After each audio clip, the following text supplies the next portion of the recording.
Hello, hello, and good afternoon. Good afternoon. I hope you're all doing well. Welcome to Diego C Palace. Hope you're all doing well. Thank you very much for those of you. Oh my God, there's some people waiting already. Thank you very much. Rushing to do things, multitasking. I hope you're all having a wonderful Sunday. And yes, a lot of football going on already. Some results coming in thus far, and it has started. This is a watch along between Chelsea and Crystal Palace in the FA Cup, and it's a big ask. I expect everybody's not a lot of people expected Crystal Palace to win, but I am hopeful that we can get a shock result today. And good afternoon, Lola. I hope you're doing well. Thank you very much for tuning in. And Lola hits her first live, Diego. And good afternoon. So I hope you're doing well, Lola. Thank you very much for dropping in an early like and dropping into the chat. Oh, my days. And just got to quickly, it's still 0-0. There was a slight injury to one of the Crystal Palace players. And great sun there at Meadow Park. And I'm just gonna quickly check that the sound is fine before I move on. Otherwise, I won't know where I am, sort of thing. And then I'll go back to the match. Come on. Oh, right. I'll just wait for that to come up. But yes, so still 0-0 in the Women's FA Cup. Chelsea versus Crystal Palace.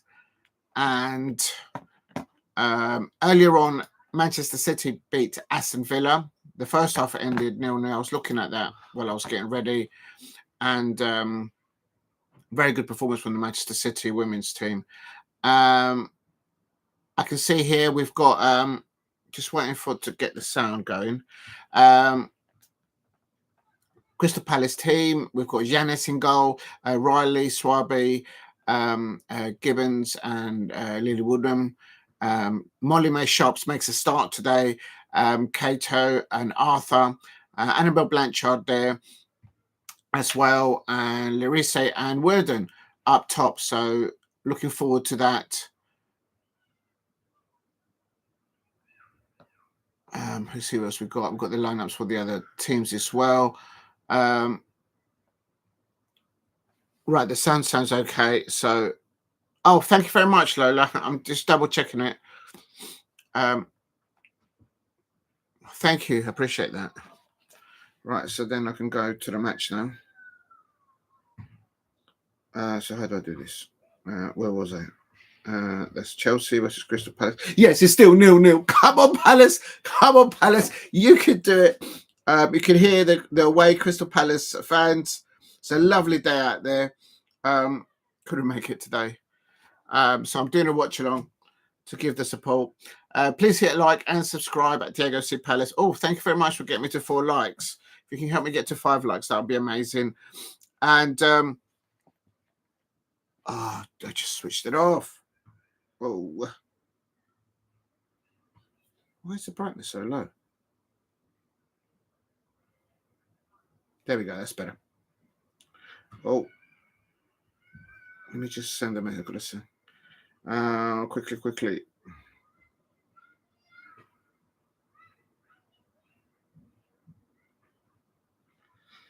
Boo.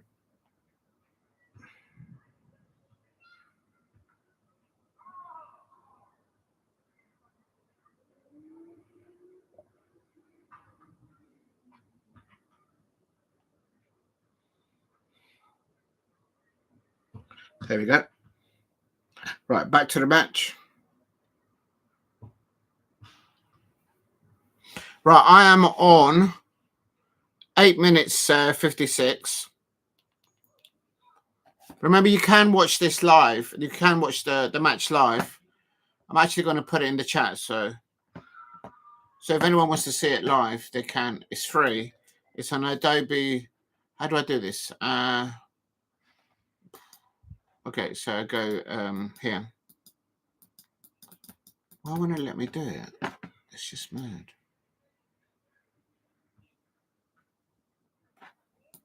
It won't let me search there. My browsers are doing some madness at the moment. I don't. No, it doesn't let me do it there either. All right, never mind. I suppose I've got to go over there. I'm going to try and get the link for the live match. Well, actually, do you know what? It's just basically you type in. I'll give you the. Just type in Adobe. Oh, I know how to do it. Hold on. If I do a share, copy link, doing it the professional way now, and then I presume if I go into my own live stream into the chat, you could probably do it on a computer, but I don't know how to do it. Good afternoon, Damo. I hope you're doing well. Thank you for dropping in. Big up to you. It is. I'm just going to put the link in the.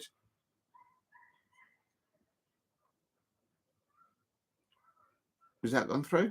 There it is. That is the link. I'll put it here. That's the link for the official Adobe FA Cup match on YouTube. It's on YouTube. It's free. I hope I don't lose everyone. But it's all right. And I hope Adobe call me out. Give me a shout. Please keep hitting the likes. Oh, wait a minute. I'm listening and looking at myself. That's not. I'm going to go back to the match. Oh, God, how do you do this? Right, here we go.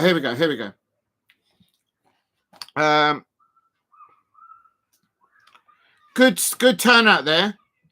Blanchard. Oh. Blanchard with a brilliant pass there. And Crystal Palace nearly asking a few questions.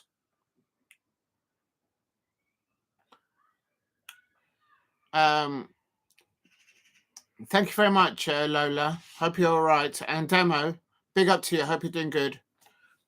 Doing well, okay, out there. Still 0-0. I'm going to try and now get the lineups up. Submission. Let me just see if I can get it in from the official web page. Surely they've done it there, you'd think. Yes, they have. Match center. Big up to... there's the lineups. Please hit a like and subscribe at AFC Palace if you're new. Dinner watching on for Chelsea versus Crystal Palace. Last year, I was at Meadow Park and we lost 1-0 in the second half. Of course, we had they had different managers and we had a different manager. This time, it's Sonia Bompastor and Leif Smerud. And good luck to Leif, the new Crystal Palace manager, in his first FA Cup tie. As the Crystal Palace manager, and this is a tough ask. But no, so far, 30 minutes into the match, first 10 minutes, still 0-0. And we travel well at Meadow Park. And there's Crystal Palace. Go on! Oh!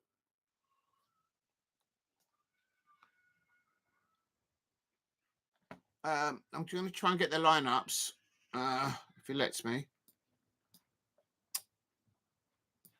Oh, here we go. Shae Yañez. Oh, I've done it wrong.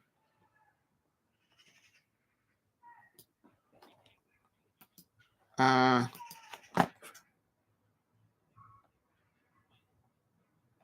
have they given us a free kick?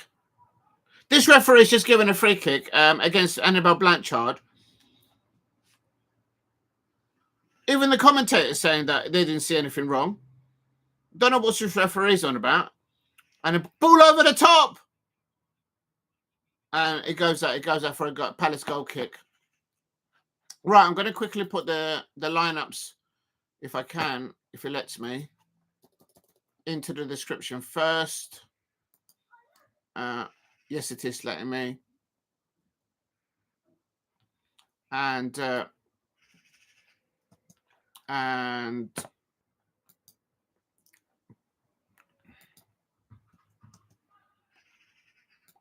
Just going to put the numbers there of the players so it helps everybody as well.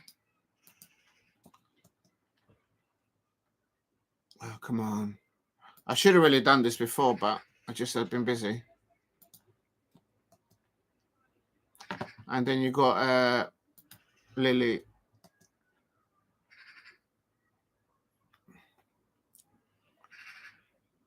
Oh my God, what am I doing here? Felicity, Shae Gibbons is Felicity's. You know what? I'm not going to do that because it's just messing me about. We've got good to see Felicity Gibbons on the pitch.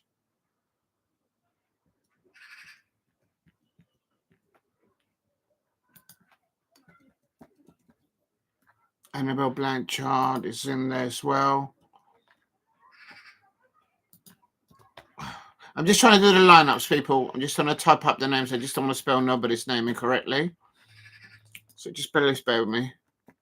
It's still 0-0.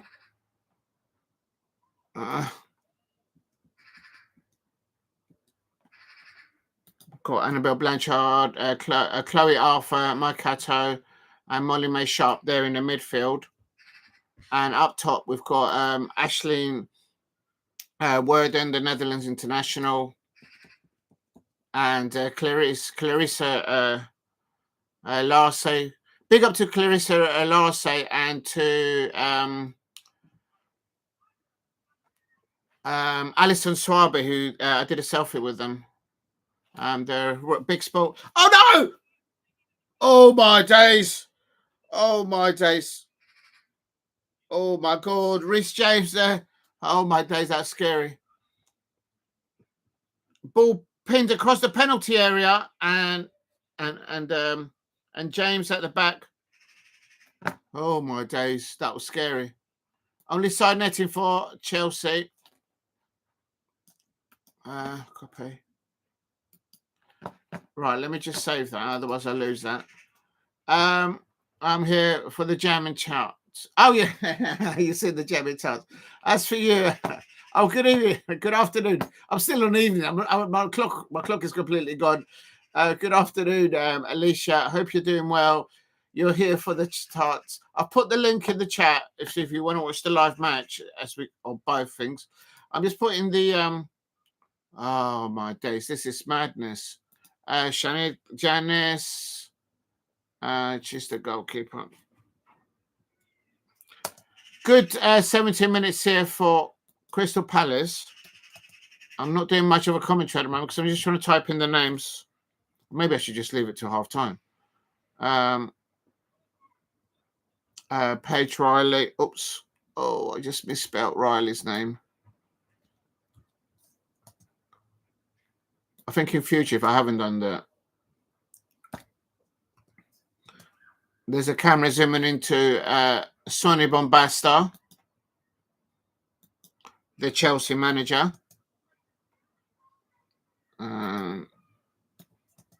Annabel Blanchard. Chloe Arthur. Maika Cato. Oh, come on. Molly-Mae Sharpe. Ashleigh Weerden. Right, got there in the end. That's the Crystal Palace lineup. Oh my God, that was stages. It's just to get everybody's name right. Please keep hitting the likes and subscribe at the AFC Palace. Good, coming up to 20 minutes. And I'm going to quickly...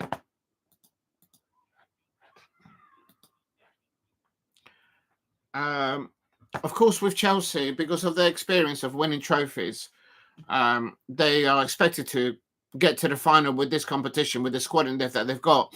But Crystal Palace women fighting hard off the ball. They've moved the ball so well, Chelsea, into spaces. And no! Oh, we just saved it. Oh, my days. And oh, my days.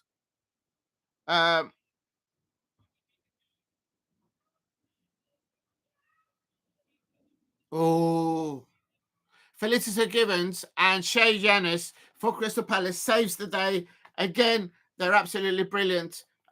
Felicity Gibbons in defence and Shae Yañez.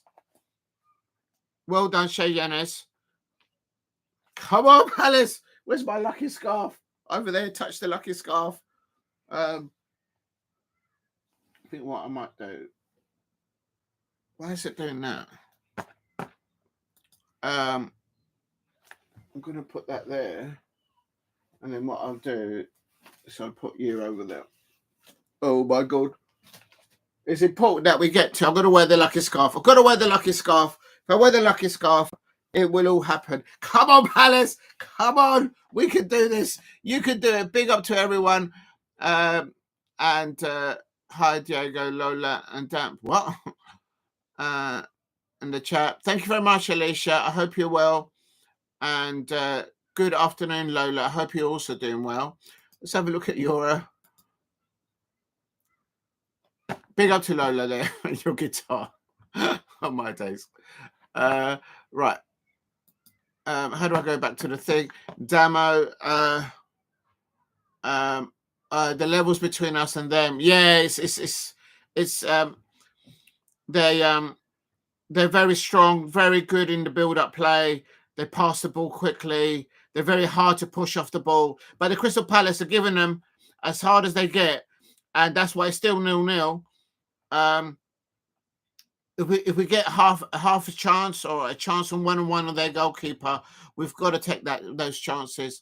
And I have put in the chat the I will do split screens, but main focus will watch. Thank you very much, Alicia. Yeah, I don't know how to do split screens at the moment. And unbelievable scenes if Palace win. Yes, good afternoon, Zippy Rizla. I hope you're well. And if Palace win, I'm not going to say those two words because then I have to do the weights. I'm a little bit tired from yesterday. Every time I use those two words, or if somebody scores, I will do the weights. And big up to Alicia, welcoming everyone in the chat. Hope you're doing well, Lola. Just seen your channel picture. Keep playing the guitar. I hope you're better than me. I only know a few chords. Chelsea 0, Crystal Palace 0 here in the quarterfinals of the FA Cup. Come on, Palace. It would help if the referee would give us half a decision. And can we have no Premier League goal spoilers? I don't think. Are they playing already? I'll keep an eye. I'll keep an eye on the other one, but I've got to focus on this match at the moment. I think that's brilliant. For the first 20 minutes, the Crystal Palace women's team, they have sawn off the two good attacks by Chelsea. Of course, they've got Lauren James and Beever-Jones up top. They nearly scored for Chelsea, but the Crystal Palace defence and the goalkeeper doing really well. We had one opportunity towards their goal, but the referee gave us a foul against Annabel Blanchard. Typical. And Lola says, rock on, Diego. Thank you very much, Lola. I hope you're doing well. Great to see you. Any goals will be great. Yes, the match, but no. At the moment, I'll be happy with just 0-0 to half time. Open if we can't, Hamano and come on. It's just hard to get the ball off them and then to build up anything. They are so. That's good defending line by Crystal Palace. They've got in around the back. Oh, Beever-Jones got in around the back of them. And she ran out of room there. Oh, we've got to be careful at the back. Chelsea seem to be attacking all the way down the right-hand side. How is that a corner? How is that a corner? She ran out of room. That's never a corner. They've given Chelsea a corner here on 24 minutes. Absolutely outrageous. Yes, I've got some pink wafers there. I'll get the ice cream out later on, but I've got some soda bread here, and I've got some spread there. Oh, I left the chocolate spread downstairs in the kitchen.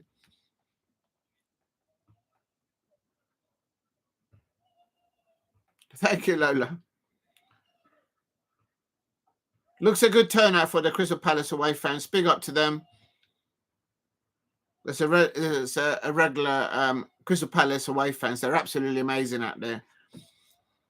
And I could hear them. They're making the Crystal Palace away fans are singing, and they're making more noise than the Chelsea home fans. Go on, Annabel.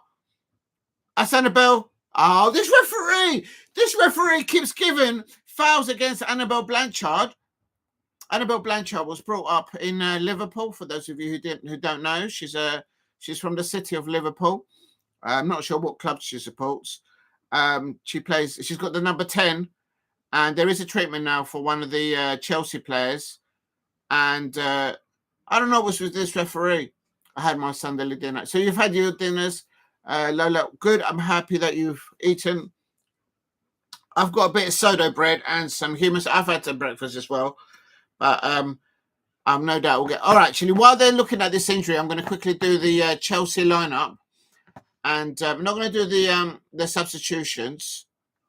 Hannah Hampton in goal, the England goalkeeper. Please keep hitting the likes and subscribe at Diego C. Palace. I didn't put it right. I should put Crystal Palace. Crystal Palace line up.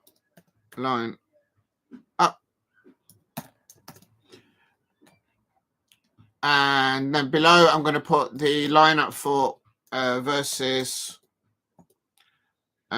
Chelsea lineup.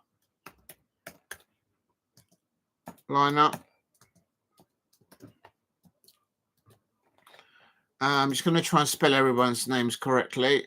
We've got Hannah Hampton in goal. Very good goalkeeper. We gave her a lot of stick last season when we were at this very same fixture in the FA Cup. But she was a great sport. It was real good banter against her. She gave back as good as she got from the Crystal Palace away fans. Big up to the Chelsea fans that I met traveling and going back. We had some good banter and great talking about both teams. Oh, and Shae Yañez saves the ball. Another bit of respite here. Following the injury, Chelsea went on the attack down the left-hand side. But Shae Yañez saving for Crystal Palace there. Just putting the midfielders in. Catarina Macário. Also, they've got Lauren James, of course. And Aggie Beever-Jones as attacking up there with... I'm doing as a 4-4-2 for Chelsea. I don't know how any of you think there. You know what? I'm going to put the commas. No. So that's the Chelsea lineup.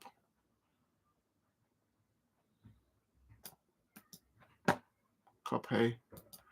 Right, let me just save that. I'll put this lineups in the chat. Please help me get to 10 likes. Thank you very much for getting me to 5 likes. I got 50. Oh, well, cocktail sausages for tea and a tin of Cadbury's Heroes. Big up to you, Lola. Yes, I haven't had sausage rolls for ages. Greg's do great sausage rolls. Is it just me? But are the sausage rolls in Greg's, are they getting smaller and smaller? I'm just, maybe I'm overlooking it, but they used to be great support there from the Crystal Palace away fans. I can hear them. Absolutely. They're the best football fans in the world. Catarina. Oh, that's wrong. Erin Cuthbert. Let's put a comma after that. Lauren James. I don't know why I've put a comma in between Lauren James. There shouldn't be. Hannah, Catarina Macário, Maika Hamano, I think she's the Japanese international. And I'm just doing the lineups for Chelsea. I thought that Ashley Lawrence, Sandy Baltimore is also playing for Chelsea, and Nathalie Björn, and just hearing the commentators saying that Sonia Bompastor, the Chelsea manager, is like, we're looking for more intensity. Like they're not doing enough on the pitch. Of course they are. Just have a bit of a day off. We need a Chelsea lineup. Right, I think I've got everybody's names correctly spelled. That's the Chelsea lineup in the chat, if anyone wants to say it. And big up to I've had I feel good now. You're live. Thank you, Lola. I had my Sunday at 11. Good. Early bird. Well done. Oh, no! Oh, no! Oh, no, they've just scored. As I was doing the lineup. And they take the lead on 30 minutes. Oh, I feel it for the Crystal Palace team. Charlie Beever-Jones, yeah. That's offside! That's offside, surely. It's offside, isn't it?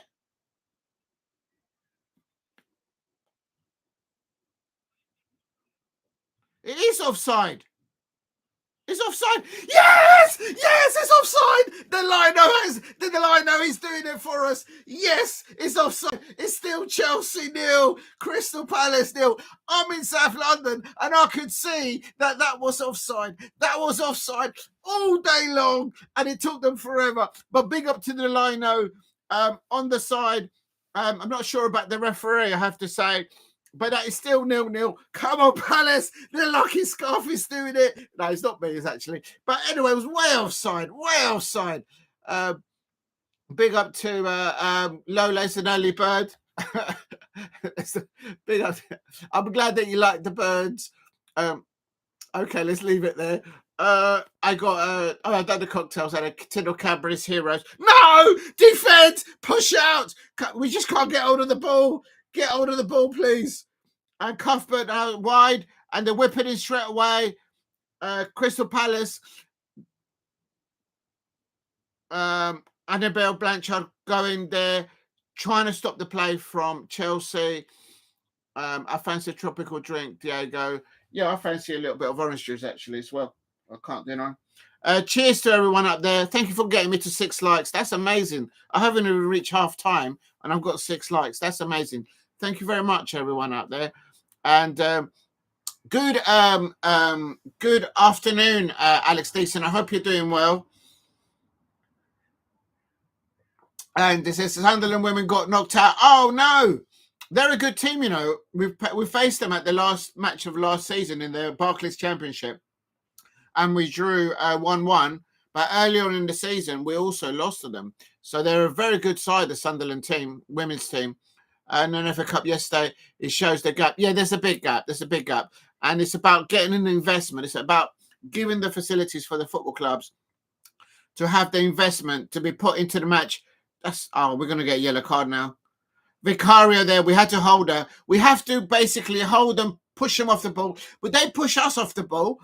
And I'm really happy the physicality of the Crystal Palace women team, pushing them off. They get pushed off, we'll push them back. That's right. We got to stop them from playing. Cuthbert, what a pass there to the left-hand side.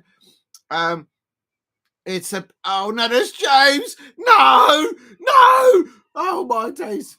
Yes, there is a big wealth of between the WSL and the Championship in the women's game. Hence why the Crystal Palace women, they're fighting so hard to narrow that gap with the squad in depth that they've got. Good afternoon, Steve. I hope you're doing well. Good to see you, Steve. Bournemouth winning versus Spurs. That's got to be in the men's. All right. Thank you very much, Steve. I will have a look at that a little bit at halftime. And that is such a shame. Offside, I agree. Absolutely. Well said, Early. Riz says, I thought you were in Venezuela. No, I'm in South London. I can't travel to the matches between. It's Lawrence. Get the ball. No. Get it away. Literally, we're defending. We're throwing everything at it. Baltimore, oh, she's so quick on the ball. That's it. Stay on your feet. Baltimore been pushed out outside the Crystal Palace penalty area. And good defending by Crystal Palace there. Molly-Mae. Yeah, it's Molly-Mae Sharpe, isn't it? The sun is getting in the way. I can't see. Yeah, it's Molly-Mae Sharpe. Getting there to see the ball out, making sure Chelsea doesn't get anything on there. Molly-Mae Sharpe got voted the best Crystal Palace women player last season. I voted for Hayley Nolan. But they're all amazing last season, as they are this season as well. It's football. If you look at it, Steve, I'm doing the women's football. Shae, I hope she's all right. England, Shae Yañez, the Crystal Palace goalkeeper, just might be receiving some treatment there. Glad all over, bless up. Glad all over, baby. I'm glad all over. So how's your mind? I could hear and I could see the Crystal Palace away fans there all singing Eagles, ole, ole, ole, ole, Eagles, Eagles. I'm singing along with the Crystal Palace away fans. And there is Leif, the new Crystal Palace manager, speaking with his. It's good. How good is the Palace game? Chelsea. It's good. We've seen out. Luckily, the lino saw a clear offside by the Chelsea players, not the first, and they pulled the flag up. They did score, but it was clearly offside. I saw it was offside. Even Alicia in the chat and Lola, they saw that it was offside, but the referee didn't see it, but the lino did. So good for that. I don't think there is VAR. So we got away with that one there because the sun is in the eye line of the refereeing decisions there. Seriously says Atletico Madrid lost 2-1 to Getafe. We'll have a look at that hopefully at half time. And Alicia says South London legend team. Yes, it is. 7-up. Oh, no way. I've got 7 likes. You lot are absolutely blitzing their likes. I'm going to put in here. It is 37 minutes. Come on, Crystal Palace. Let's get to half time with a 1-0 win. Let's not settle to a 0-0. Let's get one chance. And it was miles offside. Exactly, Alicia. You saw it. I saw it.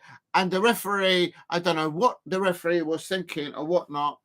And why is my TV gone off? I think the standby went. I don't know what's going on here. I'm thinking if I need to put batteries. Please hit like and subscribe at JLC Palace. 37 minutes in.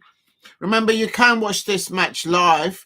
I have put the link further up in the chat. And, oh no, the ball's getting pinned to the back post. And that goes for a Crystal Palace goal. I believe it does. I don't know the answer to the question, Rizla. I do believe it does.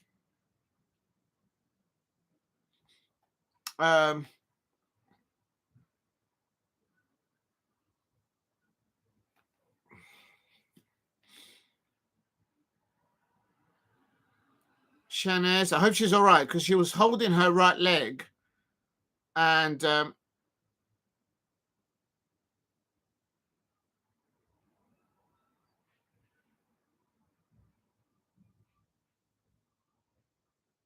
there we go. Good goal kick by Annabel Blanchard fighting for the ball. Go on, Annabel. And what's up now? Oh, there's a Palace player down injured. I hope she's on. There might be like a good 4 or 5 minutes of added time. There's had a few players receiving treatment. Oh, it's a head injury, so they've got to be careful. Ooh.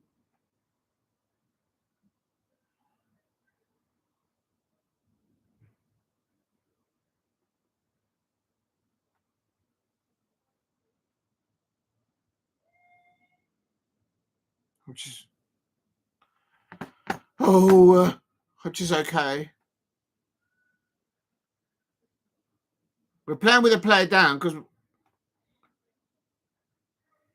that's our ball. That's our ball. That's a Crystal Palace throw. Lino. That's it. It's ours. Please hit a like. Lily Woodham, the Welsh international, going to take the throw in for Crystal Palace women. Go on. We just can't get the ball down. Cuthbert on the ball for Chelsea. And Woodham. That's our ball.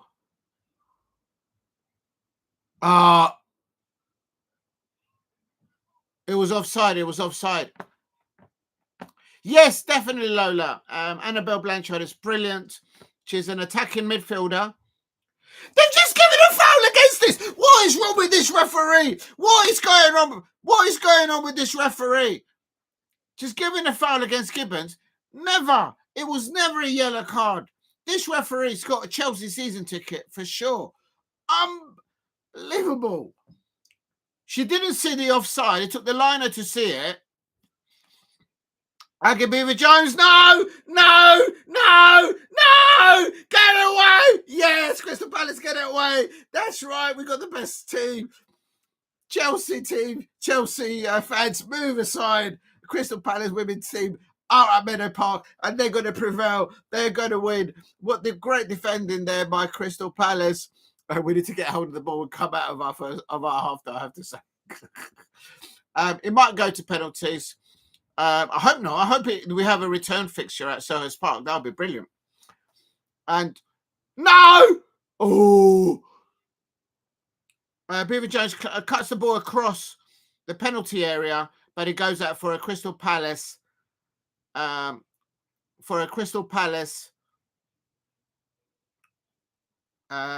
kick. Well done. Oh, have a day off. Have a day off. I'm only doing it for the other one, the RT one. Otherwise, I'm going to say something. I said unreal, not the unbelievable. That's it. I'm going to do that. Unreal. No, get it away. Go on, Annabel. Blanchard on the ball. 42 minutes. She passes it up. Woodham. Go on. Hold it. That's it. Good. Back to Annabel. Good link-up play there, but with oh no, we're passing it backwards. Careful. The press off the ball by the Chelsea players is very good. They don't let up. Sonia Bompastor there on the touchline, giving instructions to a player, and Leif there also giving instructions to the Crystal Palace team. And they've got the ball back, Chelsea. Oh, damn. We got a little bit of the ball there. Oh, Lawrence there. Getting the ball behind her. Don't lose it. Oh, no, we're giving the ball away. Oh, my days. Oh, no. Oh, we got away with that. Oh, we got away with that. Oh, we got away with that. Oh, we gave the ball away in the midfield area. We can't do that. Don't pass the ball backwards in the midfield area. It's just, unlike error there. Come on, Palace. Come on, we can do this. Let's get to half-time like we did last time. 0-0. We can do it. Please keep hitting the likes. Oh, yeah, I didn't type in the thing, did I? Thank you. Thank you all for getting...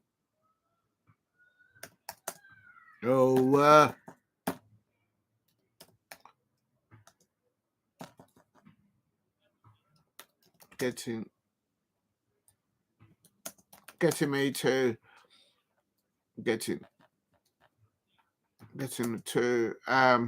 how many likes have I got? Oh my days, I've got 7 likes. That's mad.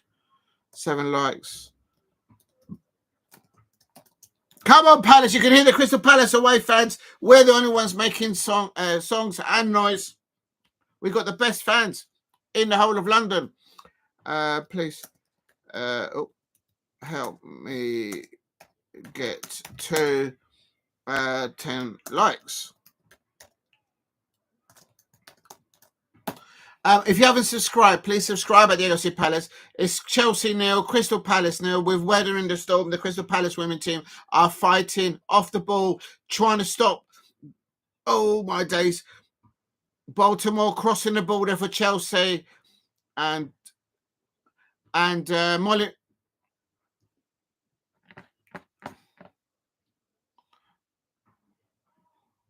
Lauren James for Chelsea, switching the play over to the right-hand side. Good pressure off the ball by Crystal Palace, keeping Chelsea playing them in front of them. That's good. Good off the ball intensity. That's the only way we can try and get at, stop that. Oh, they get into space on the right-hand side, and we get a loose ball there. That's right. Please keep hitting the likes and subscribe at the AFC Palace if you are new. Thank you very much, Lola. I'm going to put that on there. How did you put that? Pin the message. Thank you, Lola. Appreciate that. I know! Oh, my God. Beever-Jones nearly scored there. Oh, my days. They've had about four good opportunities. Ball through the lines. And she teed it up. Oh. She didn't hit the target within the 7-yard area of the penalty area. Oh, right. Oh, yes, it does. Thank you very much, Lola. I don't know how to refresh my. I'm worried about refreshing the live studio sort of thing, because I'm wondering if I might then delete the whole thing. I've never refreshed it, so I'm too scared to do it. So I just leave it alone. If you can, please help me get to 10 likes. And if you haven't subscribed, please subscribe at the AFC Palace. A brilliant performance by the Chelsea players, and even better performance by the Crystal Palace women's team. The Crystal Palace away fans are in great song. they are at singing. The Chelsea home fans, it's like a library there at Meadow Park. That's right, I said it, Chelsea fans. They're going to be like, big up to the Chelsea women's fans as well now. I had great banter with them last season on the train, going there and coming back. It was brilliant. And but it's absolute scenes. Chelsea have had, I would say, four good opportunities on the Crystal Palace goal, but lacking in the last third, thank God. And this is Crystal Palace deep into the throw-in at in injury time in the Chelsea half. Come on, Palace, let's get a goal. That's a corner. That's a corner. Oh no, it's a goal kick. That's a goal kick. All right. And before Chelsea women's teams was Wilmers FC, but does anyone know I had it before that? I didn't know that, Damo. Thanks for letting me know that. Before the Chelsea's team, it was the Wimbledon AFC. I know Wimbledon, they went up to Milton Keynes.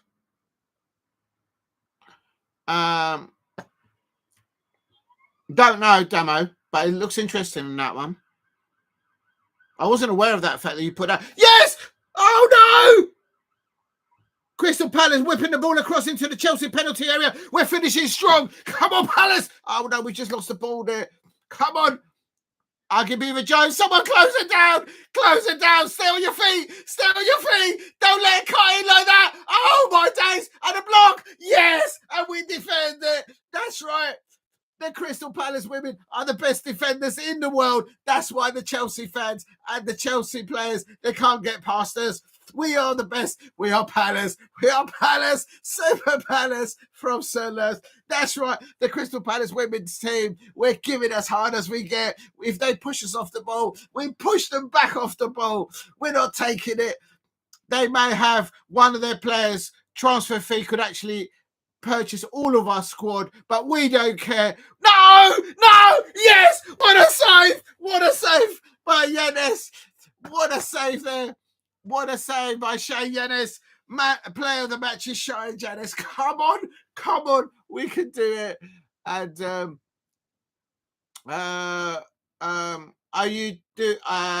Arsenal says, are you going to be doing the Manchester United Arabia?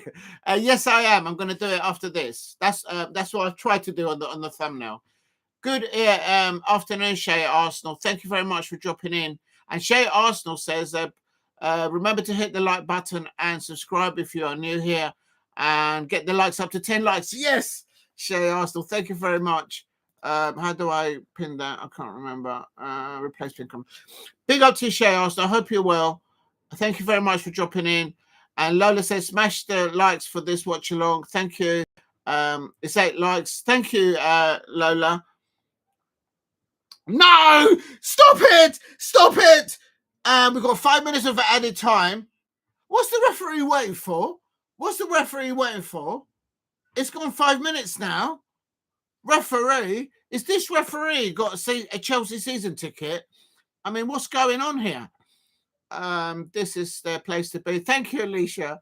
And Damo says, up the Palace. That's right. That's it. It's half time. That's how it was last season. I've still got videos from last season to upload, I have to say. And Chelsea are counted 4 good opportunities, Beever-Jones and James. But Crystal Palace defended to the number. Player of the first half for me is Shae Yañez in the Crystal Palace goal. She's absolutely brilliant. She got picked up a knock, so I hope she's all right. We get refreshments in here for the subscribers. Yes, let's get some food in. And Shae Arsenal says, up the Palace. Thank you very much, Shae Arsenal. Good luck to you for your Arsenal side. I've got that Manchester United 1, Arsenal 1. That's my prediction for that one.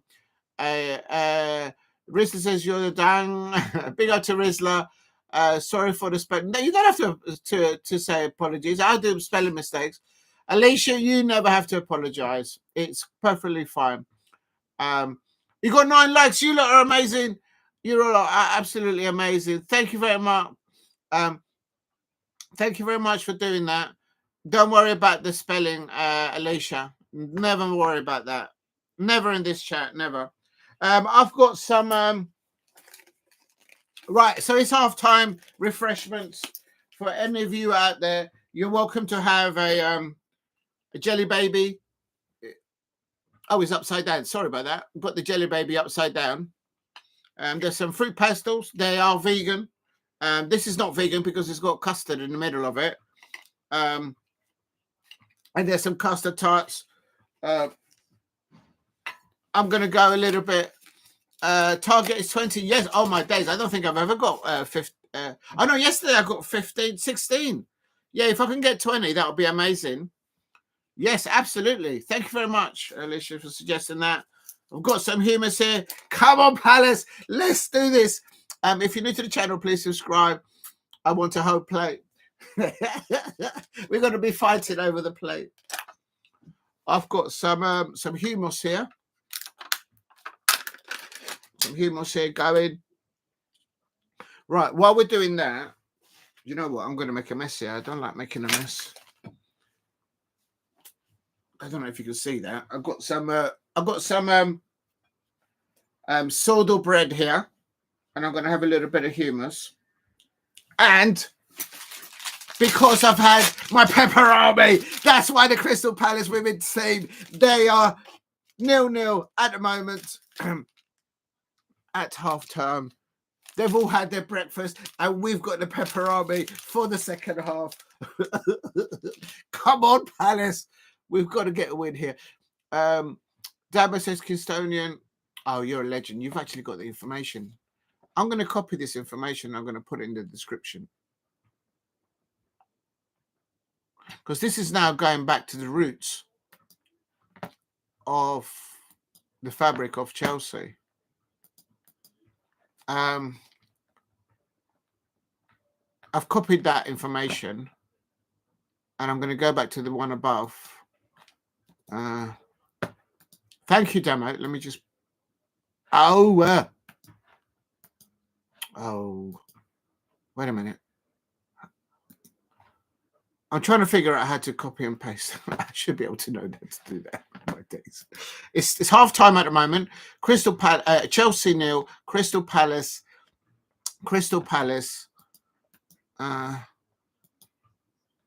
Kingstonian and AFC Wimbledon. Chelsea development squad. Right, I'm going to put it like that. But then also I saw that Damo put some information about this earlier on. Chelsea before, there it is. Before Chelsea Women's, it was Wimbledon FC.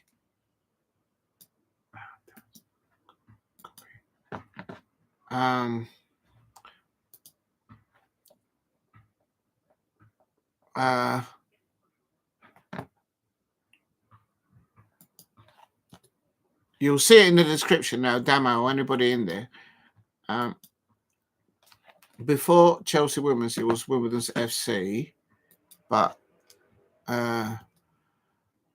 before that, and then below that, I'm going to put your answer, and then below that, I'm going to put thanks. Oops. Thanks to Damo for the information above.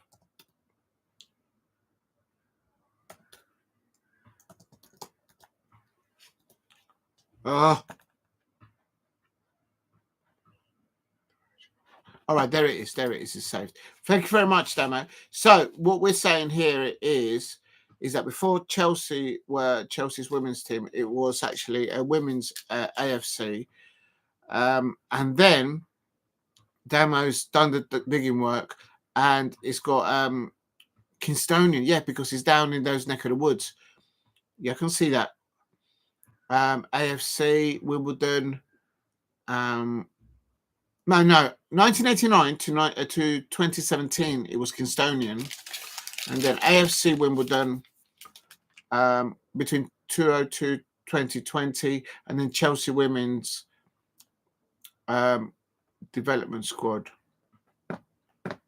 Why didn't that come out? Like, what did I type in? Did I type it in wrong in the 2020, 2017? Yeah, so I did do it right. Okay, fine. Wikipedia, dining in style. Thank you very much, Alicia. Yeah, I haven't eaten anything. I've been talking about it and I haven't done anything. So I'm just going to pour myself. This is how you do it. You got yourself prepared. You got to have this is a preparation for doing pancake day and a watch along. Get yourself some soda bread, and you get your knife and you swipe thus. Okay, it's not difficult. And remember, there's nothing wrong with eating and drinking while you watch your football. So if anyone has a moan, tell them to do one. And then with your knife, what you do is you cut a little bit pepperoni.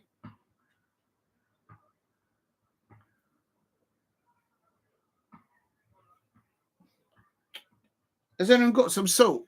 I haven't got no salt. There's a little bit of salt.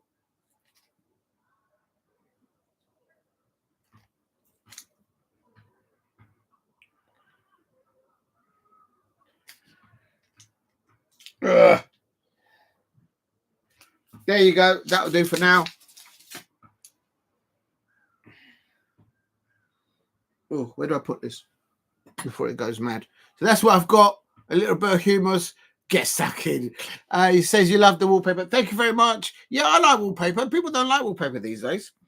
It's all there's nothing wrong with paint, but I like my wallpaper. Thank you very much, Alicia.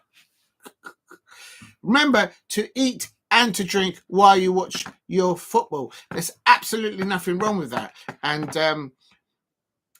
yeah, there's nothing wrong with that. Absolutely. So I'm going to go to the scores because Steve RFC did mention it. And quickly, it is still half time.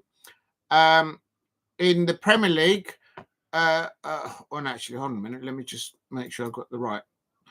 Right. So at half time here at Meadow Park, it is Chelsea 0, Crystal Palace 0. Chelsea did score. The referee missed clearly that it was offside. I mean, Alicia and Lola, they saw that it was offside. I saw it was offside. And we're not even there. But the referee saw it, didn't see it. The liner did see it, thank God. And it's still 0-0. And earlier on in the Women's FA Cup quarterfinals, it ended Manchester City 2, Aston Villa 0. The first half ended 0-0.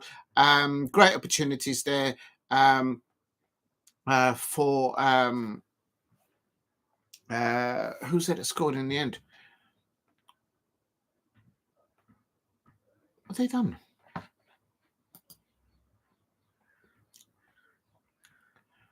Shaw scoring, Bunny Shaw scoring there, and Park scoring for Manchester City. So I couldn't get the thing up.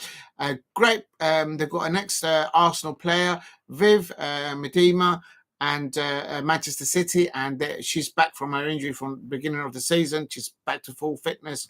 Don't know why Arsenal let go of her, in all honesty. But anyway, and so a good win there for Manchester City, Gareth Taylor. And Shaw did miss a few chances in the first half for Manchester City, but she's absolutely brilliant. I mean, how do you defend against Shaw? Manny Shaw, I don't know. It's going to be a nightmare for any defenders or any opposition midfielders as well to try and stop her from doing what she does amazingly. And she scored the first goal for Manchester City. A great pass by Fowler. Look at that pass between Fowler up to Shaw for the first Manchester City goal in the women's Adobe FA Cup quarterfinals. Manchester City 2, Aston Villa 0. At the moment, it's still 0-0 between Arsenal versus Liverpool.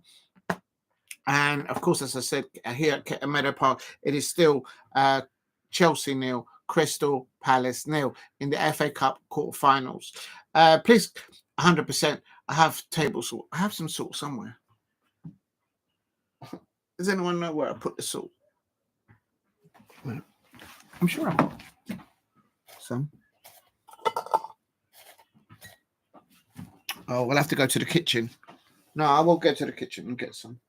All right, but before I do that, let me just quickly do the roundup of the other results that's far. In the men's Premier League, it is Chelsea 1, Leicester City 0. I had predicted, there it is. Leicester City to win 2-1, but Chelsea are winning 1-0. So Tottenham Hotspur 1, Bournemouth 2. I predicted that to be a 2-0 win for Bournemouth, so I've got that bit right. But Tottenham have pulled one back. And then after this Chelsea women's match against Crystal Palace in the FA Cup, I will be doing the watch-along for Manchester United versus Arsenal of the Premier League. And I'll get some more food in for that one.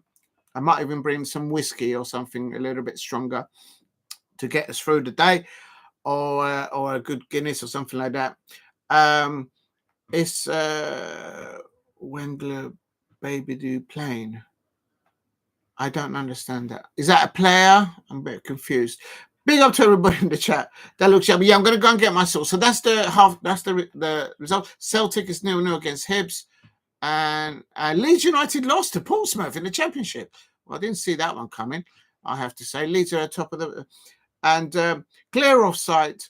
What it is, Lola, every time that I say the RT, I'm supposed to do 10 of these. Let me go and get some food first. Let me get some fuel. But definitely, Lola was absolutely correct. It was clear offside. Please subscribe at Diego C. Palace if you are new. That's so annoying. Right, I'm going to go and get the salt. I've got some salt, little sachets of salt. Just be a sec. Oh. Oh, dear.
Right, I think the second half is about to kick off. They're in the huddle, the players. I I've got a little bowl for the ice. I've got some Greek yogurt, and just got a little bit of mustard here going. Right, here we go. Please keep hitting the likes if you can help me get to 10 likes. Look, it's starting now. How am I going to do the watch along? And then all do this eating. I'm a little bit particular. I've got some Dijon mustard. When you get your mustard, make sure you get the Dijon. Get the good stuff as well. It's well recommended. And just going to put a little bit. No! Don't make a mess. Just going to put a little, a dash of Dijon mustard. Remember to eat and to drink while you watch your football. It's Chelsea nil, Crystal Palace nil. Annabel Blanchard is in the middle of the pitch. She's about to kick off. I'm just putting a little bit of Dijon mustard on here on this soda bread with pepperoni, salami, to get me going for the second half, just to give a little bit of heat. It's not much acidity on this, but there you go. It is what it is, I suppose. And we're off our way. It's kicked away now. It's kicking away now, and straight away, now Chelsea are playing towards their home fans. If you're new to the channel, please subscribe. Mustard and custard. And big up to you. But remember to eat. There's nothing wrong with eating. And I've got also I've got some vegan chocolate spread there on the go. We'll have to have a little spread of vegan chocolate. Well recommended.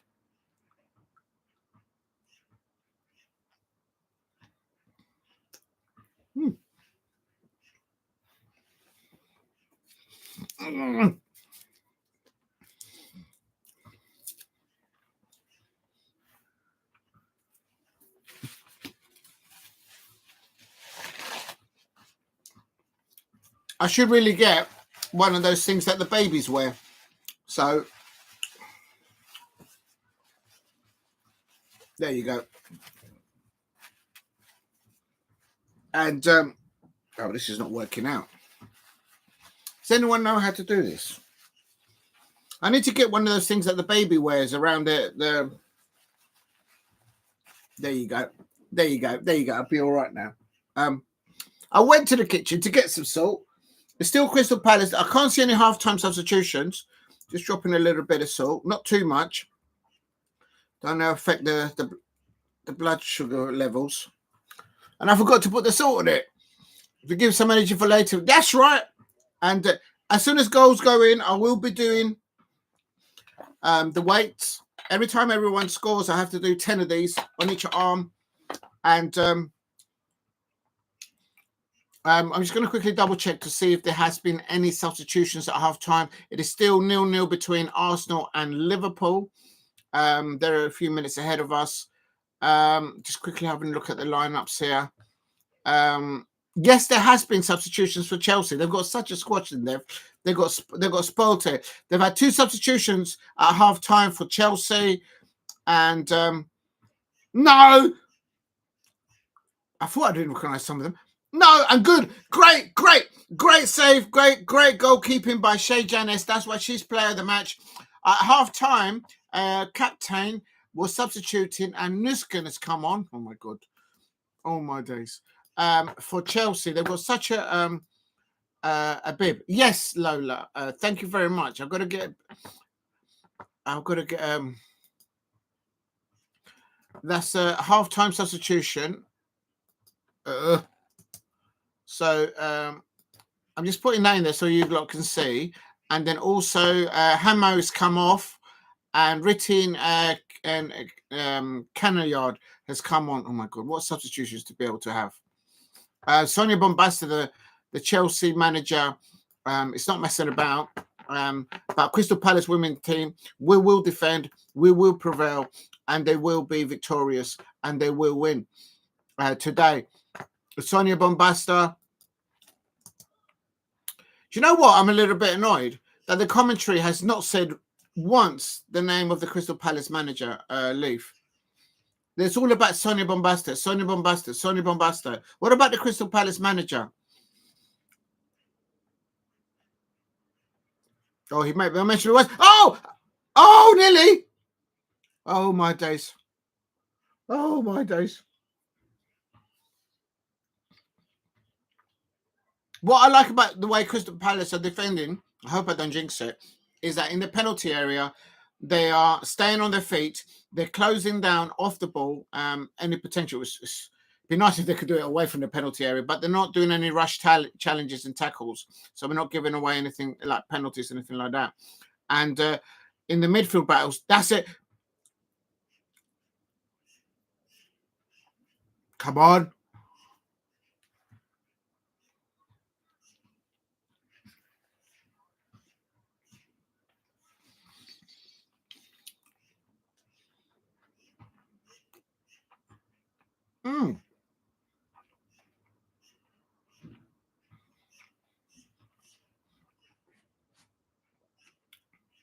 I mean, for example, when Leif, the Crystal Palace manager, was talking to their players, they never said anything. But the moment they see Sonia Bompastor talking to their players, it's like, okay. Do you know what I mean? No, the commentary is all right, but it'd be nice if they can mention the Crystal Palace manager a few times. There's Crystal Palace on the attack on the left-hand side. Good ball in. Right there. Go on. Oh, and Hampton comes out and she saves. She's a very good goalkeeper. That's Crystal Palace women. That's right, attacking. That's the best way of defending. To attack. Oh, this is not going to work like this. So it'll have to be like that. Where's my handkerchief? I had a handkerchief somewhere. Oh, never mind. All right, it'll have to be like that. I hope I don't get these stains. No, it's Chelsea on the attack now. It's end-to-end now. Oh, no. They've cut it back. They've gone in the way of each other. And Crystal Palace now defending in numbers. Stay on your feet. Beever-Jones there on the right hand. Weerden. Our forward player, she's back there defending. Crystal Palace clear their lines. Come on, Palace, here on 51 minutes. Hampton had to make a save there. She's a very good goalkeeper. We gave a lot of stick last season, but she was brilliant. Stay strict, Palace win is coming. Yes, hopefully. Oh, my days. If we're going to win, Alicia, oh, my... No! Oh, what a cross for Chelsea across the penalty area. And Shae Yañez, the goal was open. And she just couldn't hook the ball. She had a goal open. Oh, my days. Beever-Jones, they should have scored there.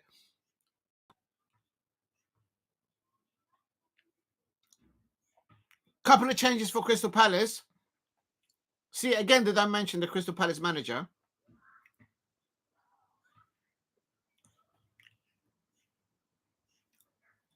Indiah Riley's coming on. Oh, no. Indiah Riley was on. Oh.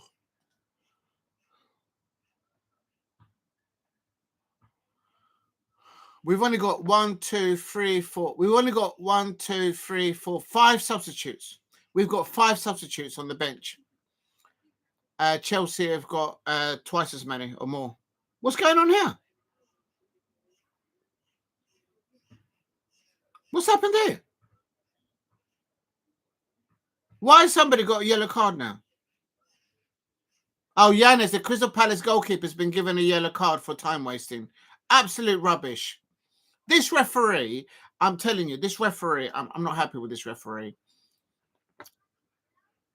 No, she's Chloe Arthur. I'm trying to figure out the team that she went to. I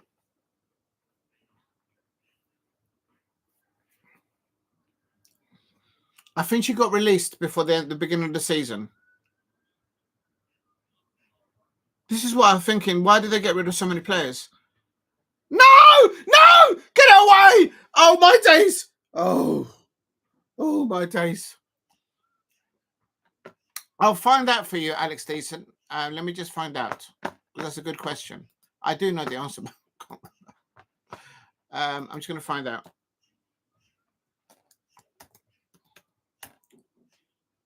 Whoops. How did you spell it?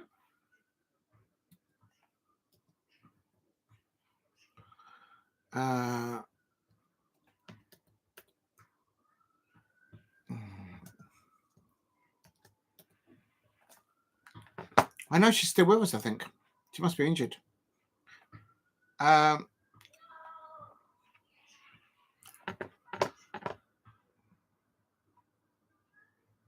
She must be injured. She's still with us.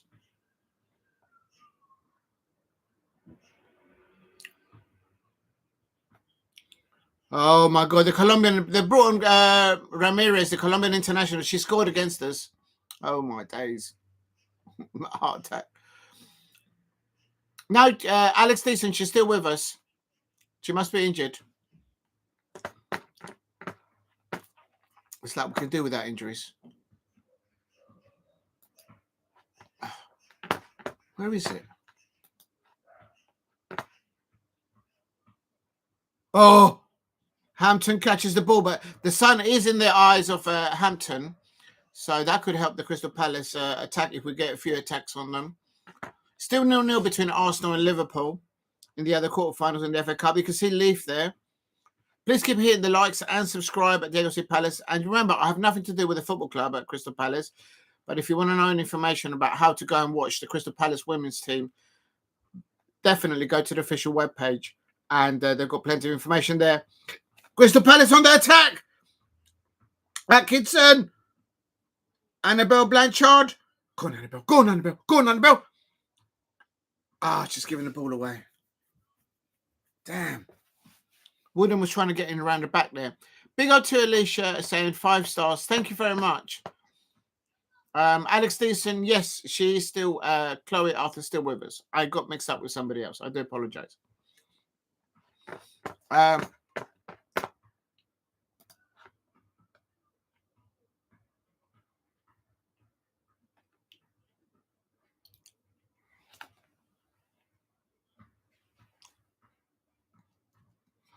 No! No! No! No!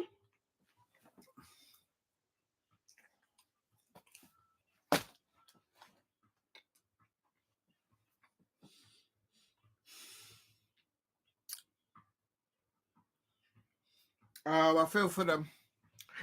He's offside! He's offside! I told you he was offside! He's offside in this lino.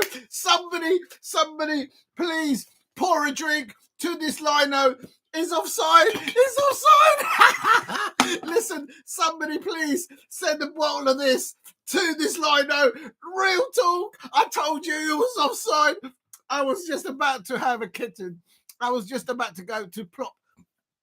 It was way offside. Come on, Palace. Come on. What are you talking about? What are you talking about, ref? And again, this referee did not see it. They need a pair of glasses. They need to go and get some Lindenberg eyeglasses. Listen, this referee, absolutely shocking. Shocking. I'm going to do it. No, the Colombian.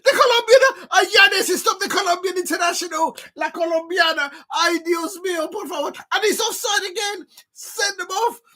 They should get a yellow card. The referee should get a yellow card every time the referee doesn't see an offside. I mean, literally, somebody give one of these bottles to... this is for lettuce, by the way. Where's the lid? Does anyone know what happened to the lid? Oh, never mind. But anyway, it's still Chelsea 0, Crystal Palace 0. The Crystal Palace women will prevail. We are victorious. The Crystal Palace women, they are the strongest in London. Chelsea fans, move aside. The Crystal Palace women will prevail today. It is the lucky scarf. Come on. Double like offside. I tell you, the lino should be the referee. Damo's like I was like fuming there. I've gone through 2 hours and Lino is an eagle, la la la.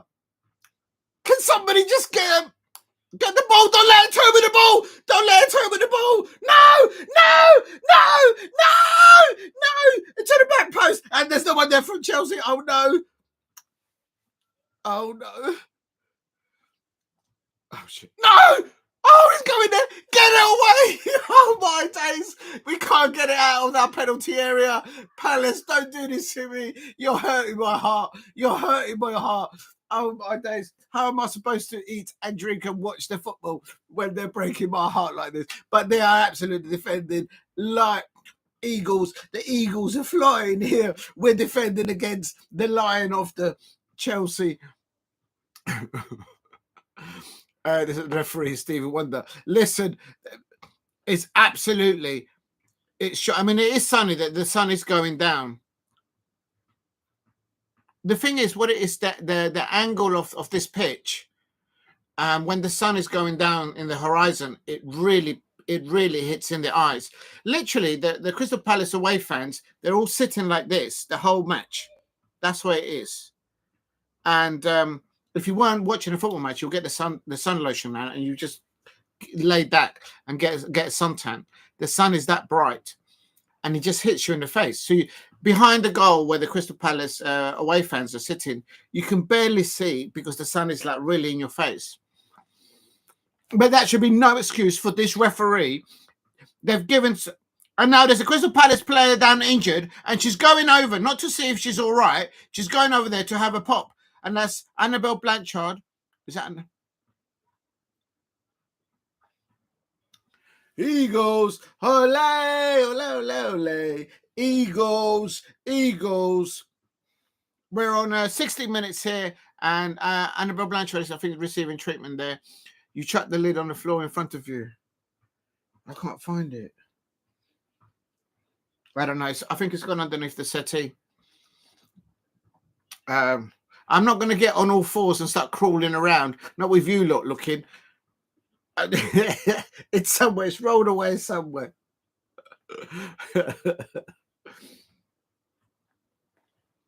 I can't see it. But it doesn't matter. It's okay. It's not the end of it. It's still 0-0. This Lino should be given a Crystal Palace season ticket. But the referee, absolutely shocking. Absolutely shocking. They must have shares on Chelsea FC. Surely.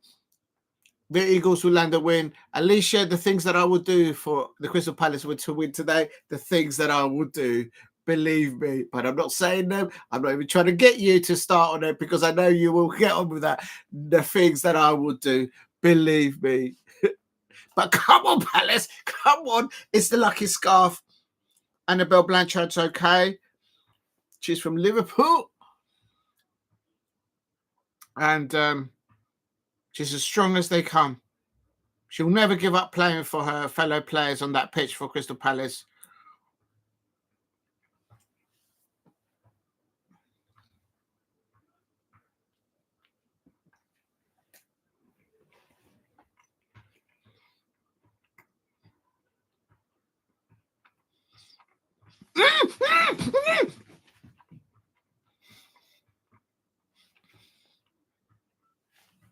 That's a corner. That's a corner for Crystal Palace. This referee's not giving us anything. That's a Crystal Palace corner all day long.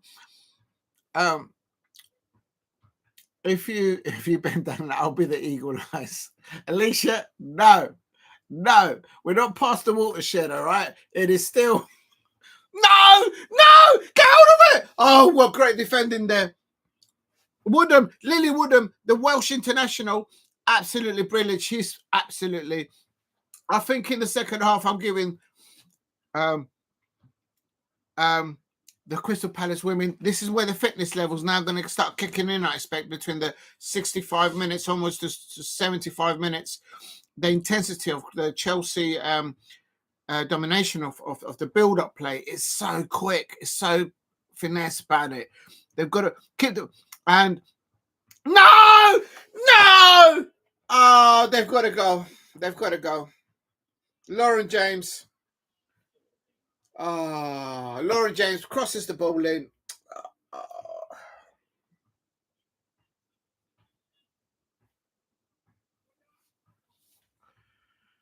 Chelsea score, a corner in by Lauren James. Ball goes out, and we weren't able to close it down. We couldn't clear our lines. Yeah, they were doing really well. I'm so proud of them. You can get a penalty or something. That's really hard to take.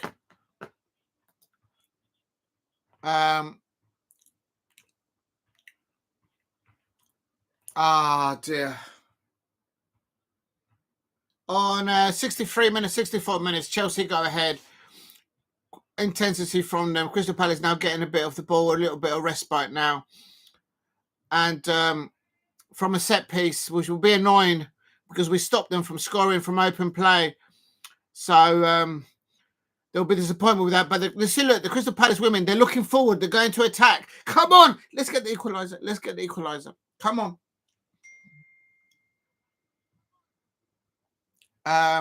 Big up to Steve. Steve, I'll come on to your comment later on because I can't do the Crystal Palace women team and do that at the same time. It'd be too much for me. But I will mention it later on. The Eagles, they're doing well. Oh, heck. Yeah, Alicia, no, but they're doing really well. There's only one goal in it. If we can just get the ball in their half and create a bit of madness and probably get the sun is on the eye line of Hampton, the Chelsea goalkeeper. But it's just getting hold of the ball. And yeah, there's still time for a 1-1. Yeah, I agree. A bitly sad for them. But they're still fighting for the ball.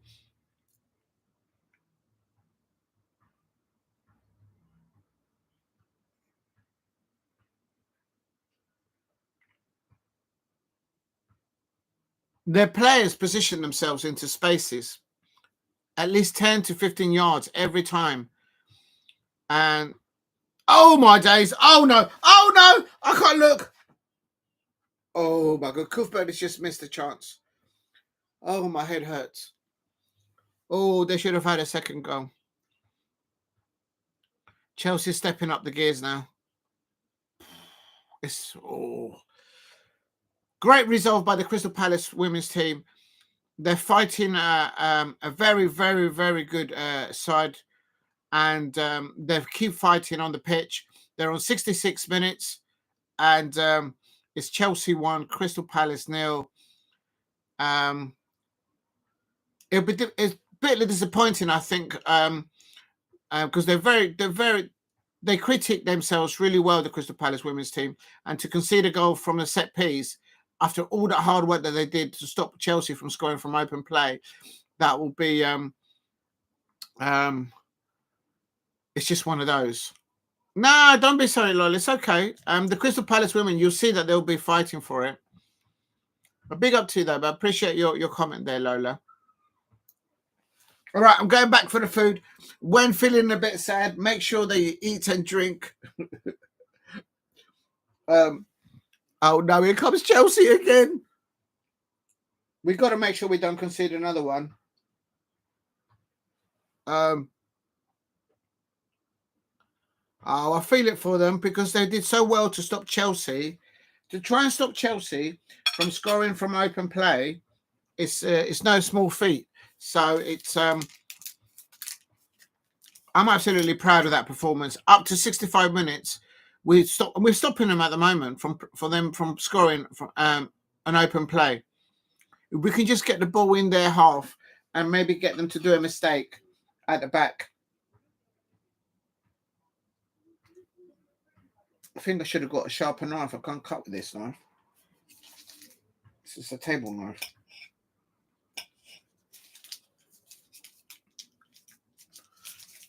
Still Chelsea 1, Crystal Palace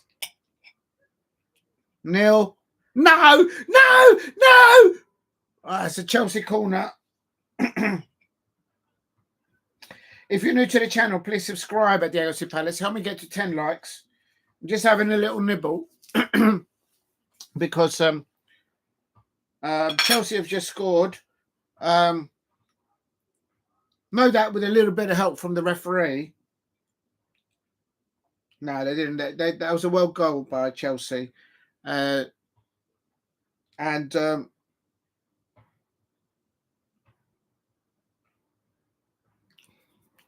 A bit of Dijon mustard. Well recommended. A bit of solo bread, a bit of pepperoni, and a bit of KFC salt.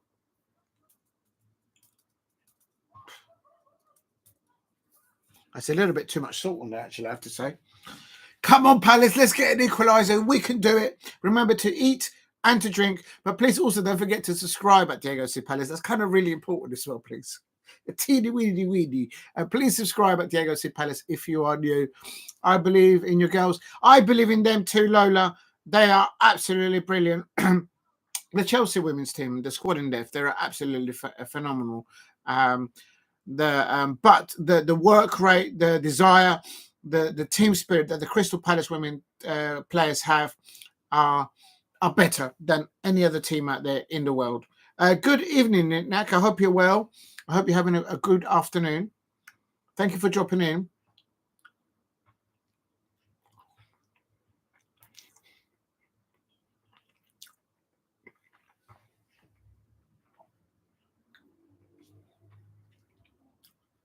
I think I've put too much Dijon mustard.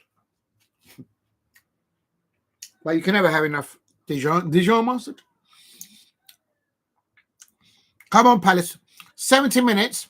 So we've got 20 minutes to get an equaliser. Come on, Palace.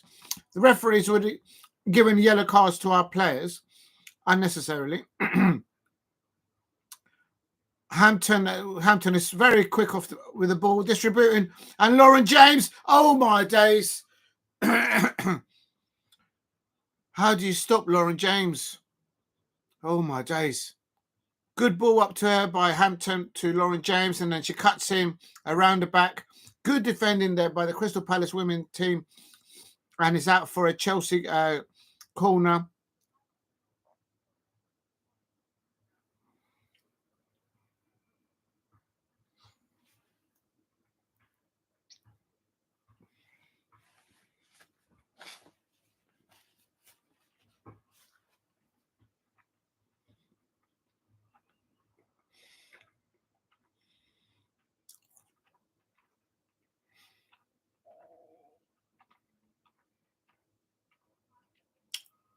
For me, the way the Crystal Palace women team have fought the Chelsea team tells me and gives me resolve that we will stay in the WSL.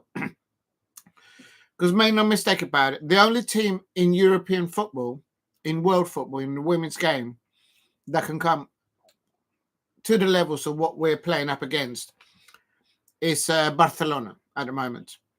And we're playing the best team in Europe at the moment, Chelsea. And we stopped them from scoring from open play. So if we can, and I'm sure they can, I'm sure that the Crystal Palace women team can replicate those efforts, that desire, and push up the levels even further up in the WSL. And we can get, they can get themselves above. Oh, Ramirez! Oh, my days! Oh, Ramirez crosses the ball across the penalty area, but nobody's there for Chelsea to attack the ball. What a run by the Colombian international, Maya Ramirez. And nobody there to attack it. Please keep hitting the likes and subscribe at Diego C. Palace if you're new. No way have I reached 10. You guys are amazing. I've got 9 on mine, but I believe you, Alicia. It's just that I don't want to refresh it.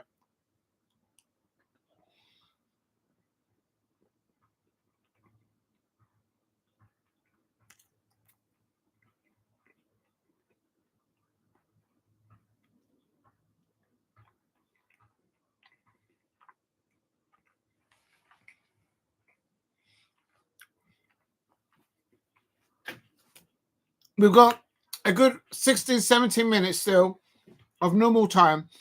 If we can just nick a goal back, that'll be amazing. That'll be like winning the FA Cup. Oh my God, look at it. They're bringing on another international.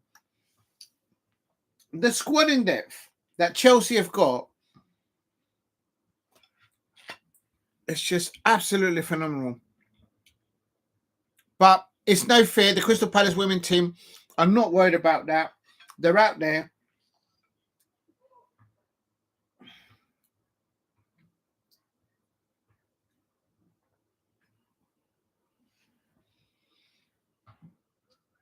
I should have brought a different knife because this table knife, it doesn't cut the salami.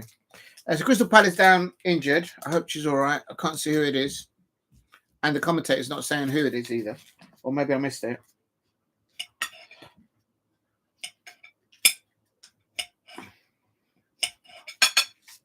I think the performance of the Crystal Palace women has been absolutely top draw. And I think that'll give them, it was going to give them momentum in the WSL as they progress. Hopefully up the table in the WSL. And furthermore, go on, defend it. Got it. Oh, it's just getting hold of the ball and being able to build up play either down the wing or centrally against Chelsea is so difficult to do for any team. And the Crystal Palace women are trying and trying. They're not giving up.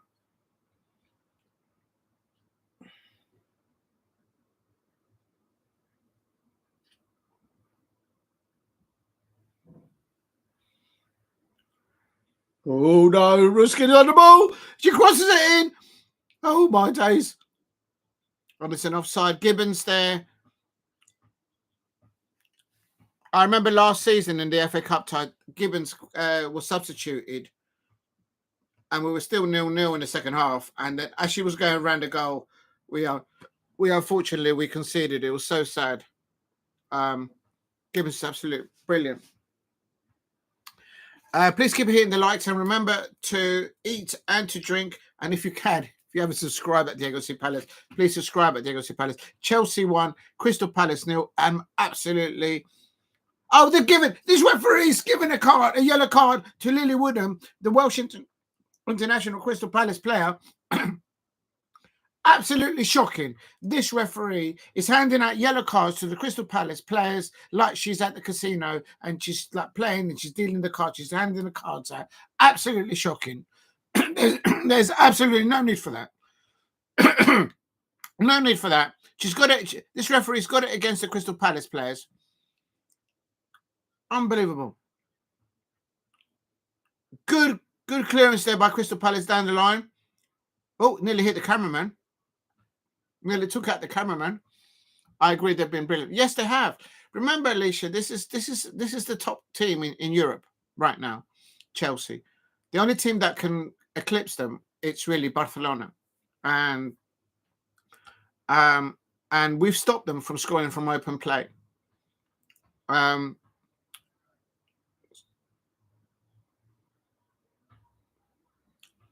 Stengel has come on for us. A new signing. Larissa, I got a selfie with Clarissa Laris. Thank you very much, last game. And Stengel is on, but whether she gets the ball is another matter.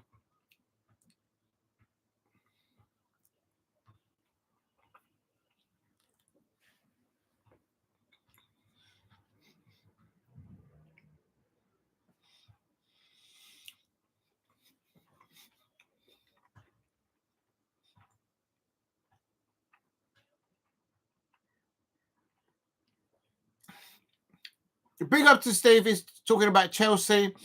And I mean, 4 race will be more interesting in the title. Yeah, I'll come to the men's comments in a minute. Right at after halftime, I will come to it, Steve, because I'll get confused.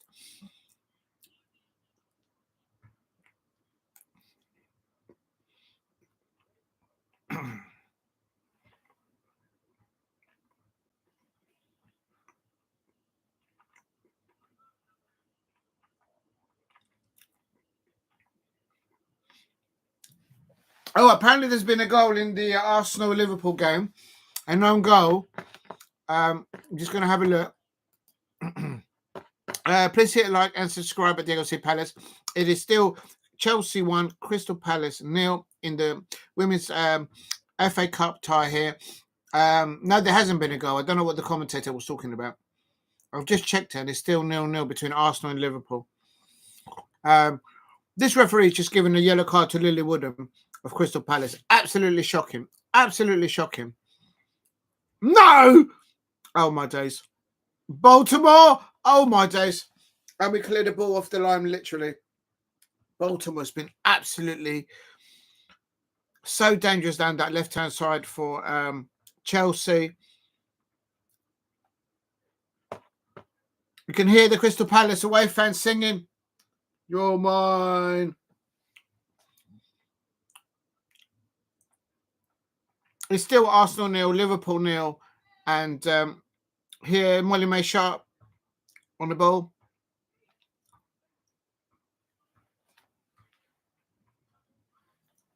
Oh, another substitution.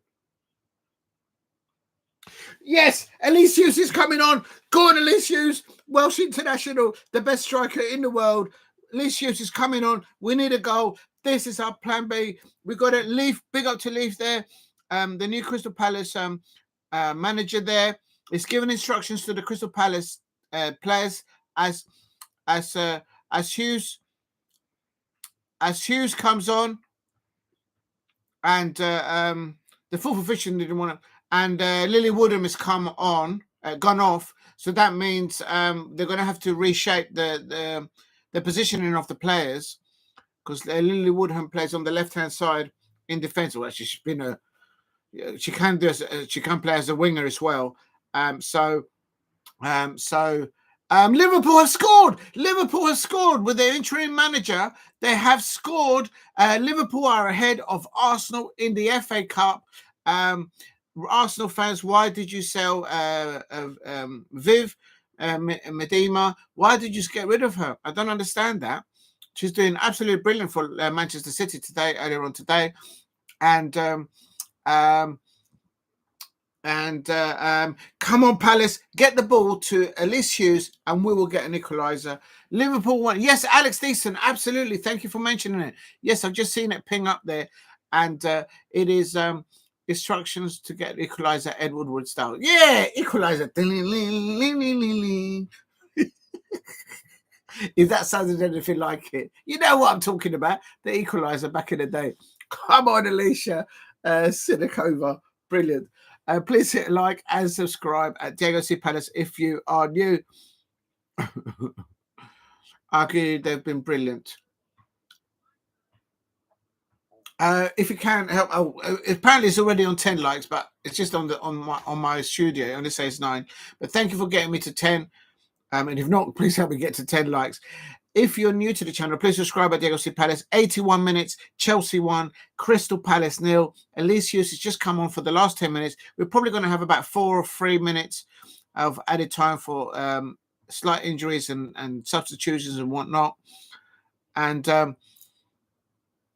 no, this comes Chelsea on the attack again. The Colombian international, she cuts the ball back. Oh, the ball goes over. And Lauren James. Oh, my days. Oh, my days. Lauren James got it all wrong. And you don't often say that of Lauren James. And Ramirez just cutting the ball back. Oh, my God. Look, they're taking off another international. They're putting another international. They take off like a £500,000 player. And they bring on another drive home on the Jaguar. Yeah, loved that red Jag. And I tell you, man, listen, bring on the duck.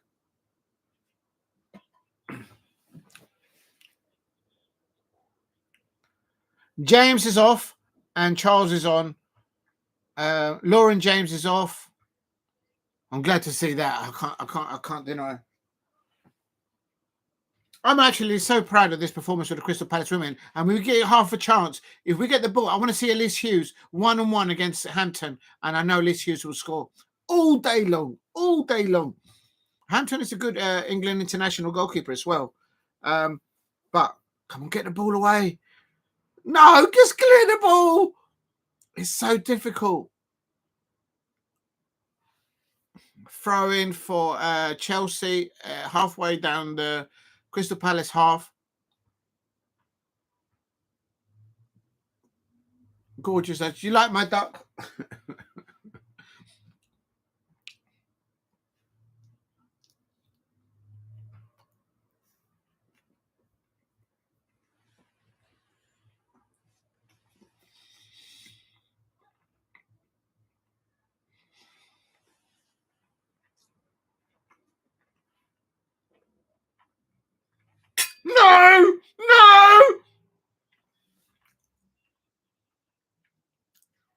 Shae Yañez is the player of the match for me. She's the best player on the pitch.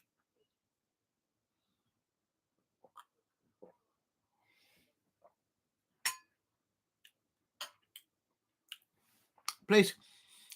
Big up to Henry Smith. I hope you're well. Thank you for your comments on the chat earlier on.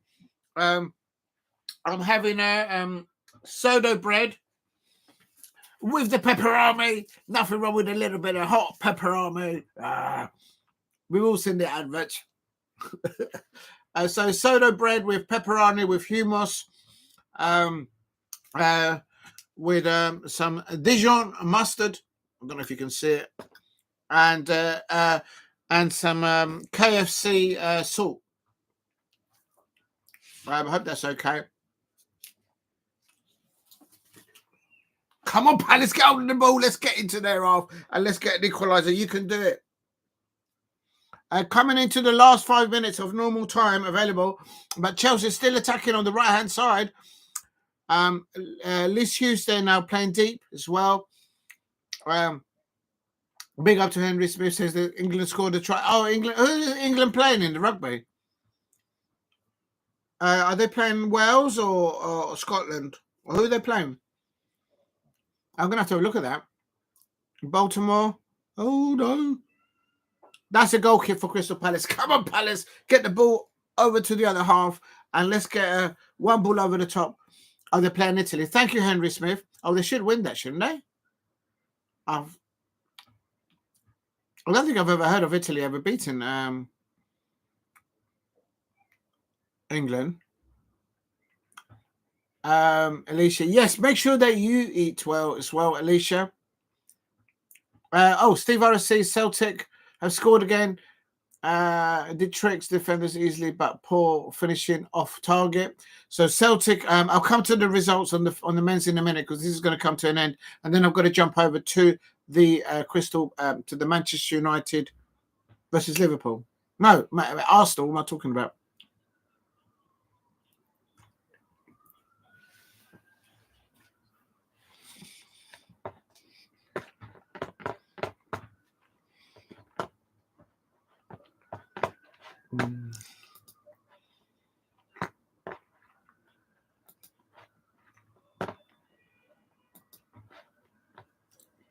The Crystal Palace women have stopped Chelsea from scoring from open play, and we can stay with that performance. I know we can stay up in the WSL. I know that they can.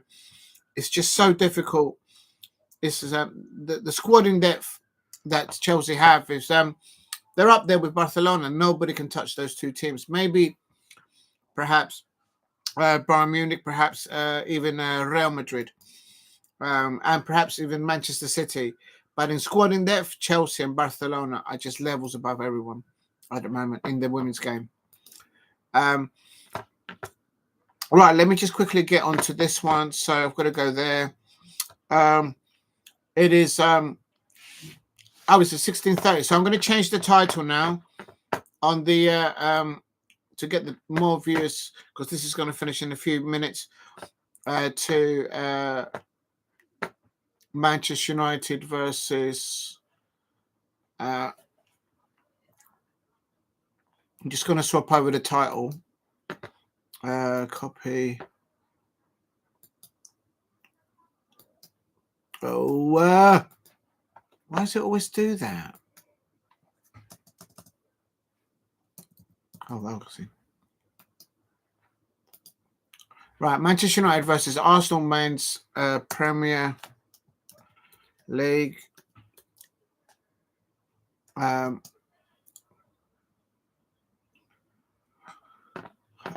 Chelsea. Oh no! Yes! Oh, Crystal Palace nearly got a crown. My days nearly. Oh, it's a corner to Crystal Palace. Come on, we can do it. We can do it. Palace corner. Come on, Palace. It took a deflection. It's a corner. Eagles. Come on, Palace. Please. Come on, please. Fingers crossed. Lucky scarf. Come on. It has to be. Get the header to Elise Hughes. Elise Hughes on the back post. Come on, please. Please. Come on. Come on. I would just love it. I would just love it. Like Kevin Keegan said about Sir Alex Ferguson, I would just love it if we could win it.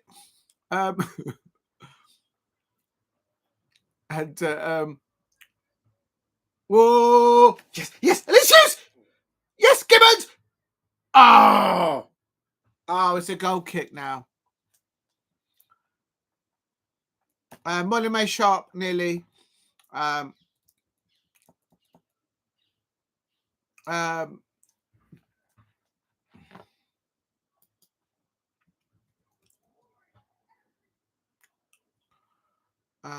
a minute. Right, I've changed it. Man United versus Arsenal Men's Premier League and Chelsea versus Crystal Palace live Women's FA Cup. I've changed the heading so people can see it. Yeah, it came so close there, Alicia. The one that's been looking forward to. Hopefully, it might be a draw. Hopefully, there's a player down injured now. Oh, 6 minutes of added time. Always 1-0 to the Arsenal. Is it still 1-0? No, it's 1-0 to Liverpool. Right. Oh, I see what you mean in the men's game. Yes, Henry Smith's talking about the men's game. And no, in the women's FA Cup, it's Arsenal 0, Liverpool 1. And we nearly got a draw out of them last weekend. I was there at the home match between Crystal Palace in the WSL and Liverpool. So close. Come on, Palace. Yes, effing Alicia. Apple Crumble versus... They started now.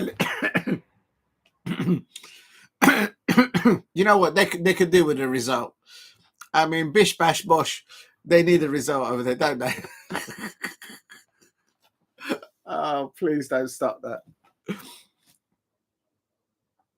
Oh, no, I hope we haven't picked up an injury now. We haven't got the players to be injured now. Cato there. Please keep hitting the like. 1-0 to the Arsenal score I need for my bet to come in. Big up to Henry Smith. I'm predicting actually for that one, a 1-1. Who is it?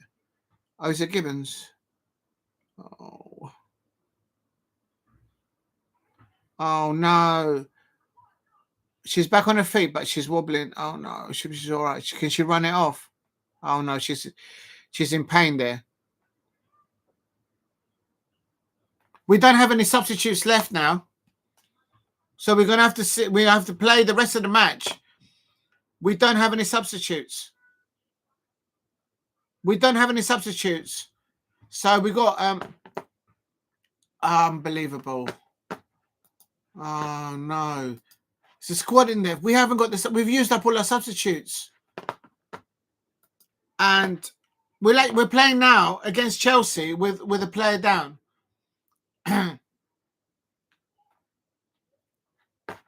Oh no.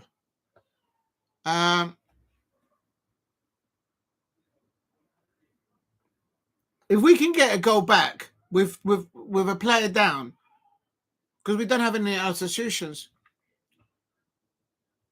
we can't get hold of the ball now. Chelsea just winding the clock down. Oh, you were? All right, yeah, please go over there and hit a like. Yes. And her let us smash a like. Good. Thank you for doing that, Alicia. Thank you very much. Yeah, no, I think it wouldn't be right if I go over there while I'm live, because then it looks like I'm trying to. Do you know what I mean? We have to protect that channel, and not protect, but she can look after herself basically. But you know what I mean, Alicia.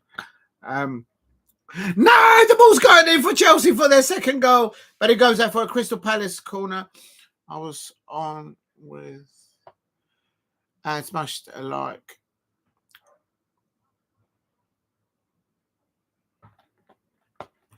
Good. I'm glad you did that, Alicia. Thank you very much.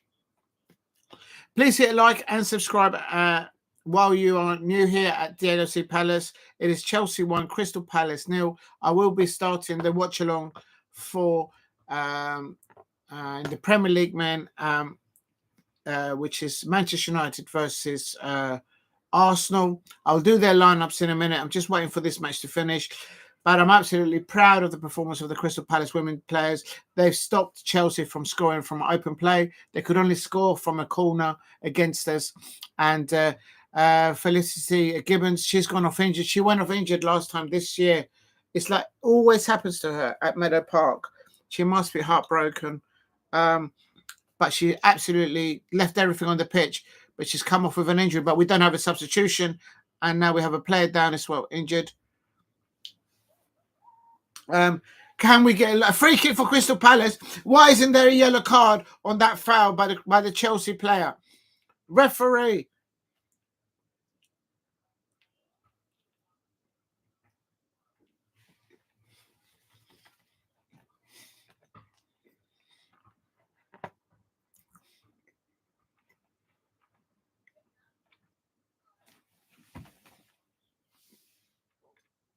Referee's just asked the player to play the ball back. You just wasted a minute. This referee is so touchy. You should have made sure the ball was down. Yes, you scored. Yes, yes. Oh, yes, yes. Oh, nearly. Oh, Crystal Palace nearly scored. Oh, my days, if that had gone in. Molly-Mae Sharpe. She was fouled. Oh, she missed that opportunity. She couldn't. She got it on target. Molly-Mae Sharpe got it on target, but it just wasn't. Hampton just gathered that up. Oh my days! If we would have got an equaliser, now Chelsea game on the other side. Oh no! We nearly got it there at the end on that free kick, and we just pushed off the Chelsea player.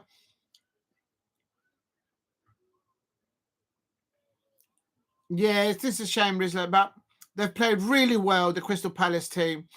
We always lose there 1-0. That's what happened last year. And Felicity Gibbons went off injured last season as well. But this time, we actually don't have any substitutes. This referee. Is she given a yellow card?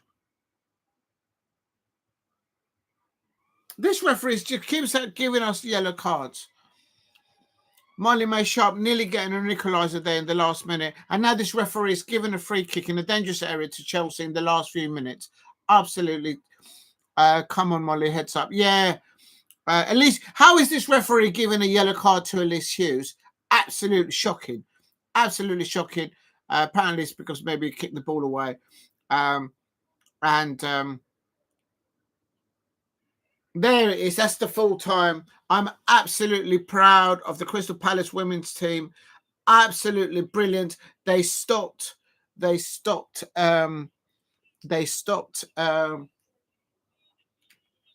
Chelsea from scoring from open play, and not happy with the referee, I have to say. Oh, 1 minute. Right, let's have a quick look at oh,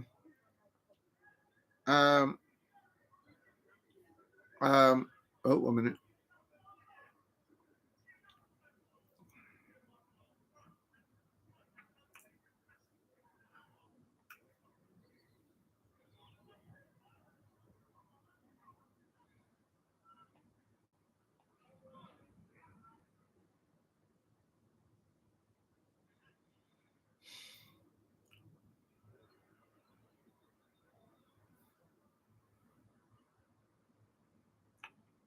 Right, let's get the match for we'll find it. Manchester United. Have they scored? Because it's starting now, surely. Manchester United versus Arsenal. Oh, let me bring this down. It's on adverts at the moment. Just going to go and charge the what do you call it? Oh, dear. Oh, my days, my legs are going to sleep.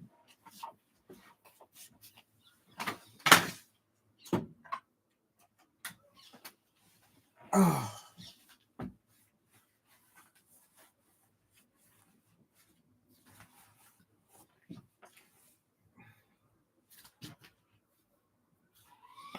Right, I just went to put the headphone things on charge. I'm so proud. So a quick roundup. It finished Chelsea 0, Crystal Palace in the Women's FA Cup 0, and it's the same as what happened last year in the FA Cup, and we lost 1-0 to them.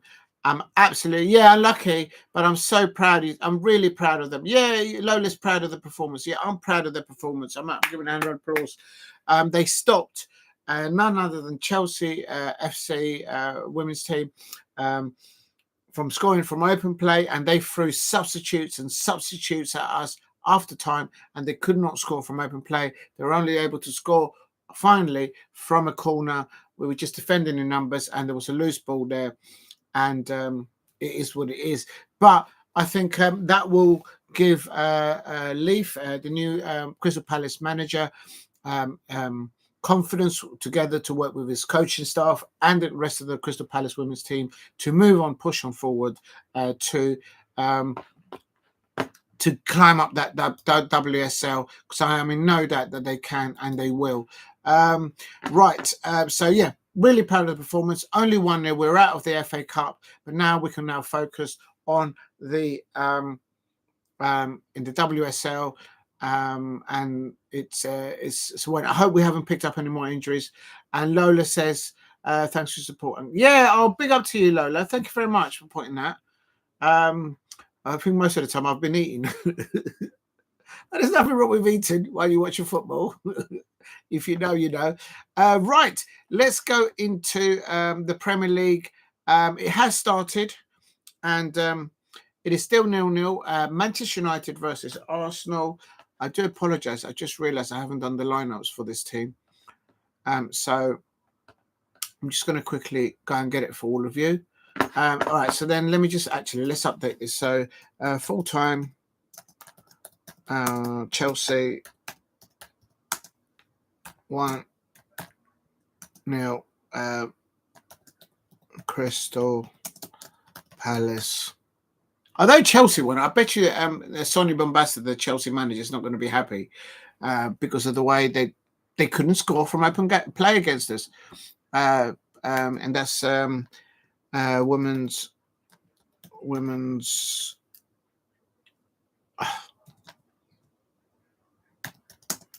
FA Cup. And my I'm going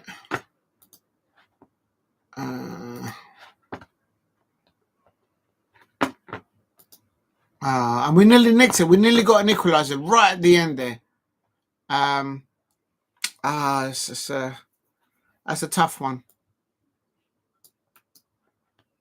Oh, what's going on here?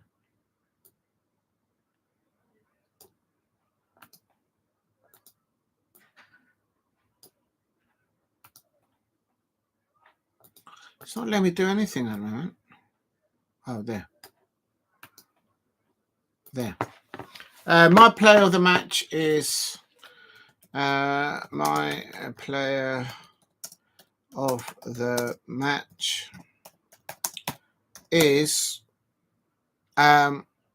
quickly, because the men's match is already on its run, is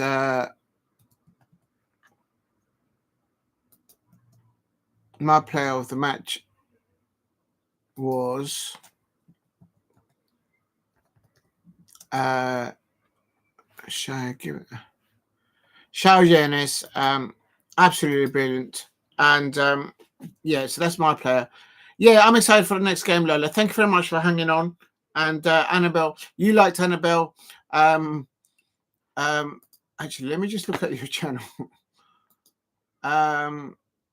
You both have the same hair color, Lola. I just noticed. I do notice those things. So Annabel Blanchard and Lola in the chat, they both have the same color of hair, and it's a natural color. So well done, Lola. I'm not surprised at that yet. She's brilliant. She's absolutely amazing, Annabel Blanchard. What she does off the ball to stop the opposition players. This referee in this match kept on giving yellow cards to the Crystal Palace women players. Absolutely shocking. Molly-Mae was unlucky at the end. Yes, she got it on target, but that's how difficult it is to break down and to get an opportunity on Chelsea. And the Crystal Palace team nearly got a ginger spice. I knew you were going to come in with that, Lola. Big up to Lola.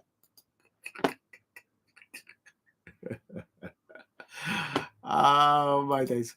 But yes, she's absolutely brilliant on the pitch. Right, it is still 0-0 between Manchester United and Arsenal. My prediction is 1-1. What predictions have you lot got in the chat? If you can, I'm going for Manchester United 1, Arsenal 0. Remember, these two sides have got fixtures in Europe. Manchester United has a very important tie against Real Sociedad. I'm going to be doing a Real Sociedad match after this, and they're playing Sevilla, and Arsenal have still got to just protect that 7-1 win over PSV, the Netherlands side. Rizzler's going for a 3-0. I love Jamaican. Yeah, Jamaican cake. Yeah, that's lovely. Jamaican cuisine is absolutely delicious. If you go to Brixton, there's plenty of, especially in the Brixton market, there's plenty of places you can try different types of food from not just Jamaica, but from Trinidad, from other regions in the Caribbean. We've got amazing. Hopefully a cricket score. I'm going for a 1-1, but we'll have to wait and see what happens. I'm not sure why my I must be so far behind.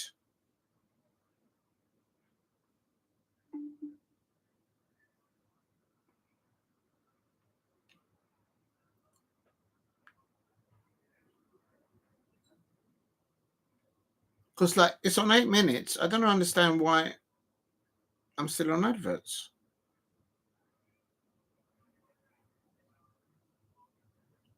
I mean, literally, it's 8 minutes. So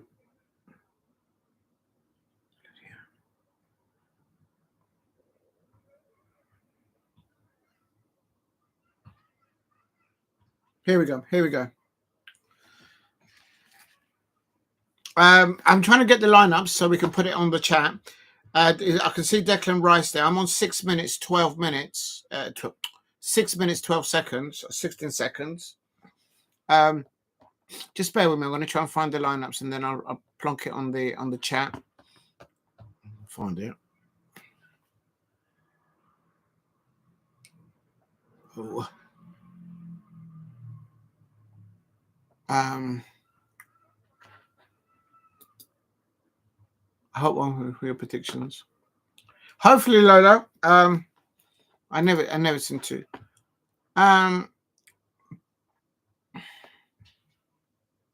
Oh yeah, what's going on with the table anyway? So, well, literally, Arsenal needs to try and catch up Liverpool, I suppose, and Manchester United needs to try and climb out from the bottom half of the Premier League. And then Onana gathers the ball there. Declan Rice nearly getting a shot off there on 7 minutes there. Rice and Crispies FC. Oh no, Declan Rice nearly getting about Onana coming off his line. Right, I'm trying to find the lineups. I'm having no luck.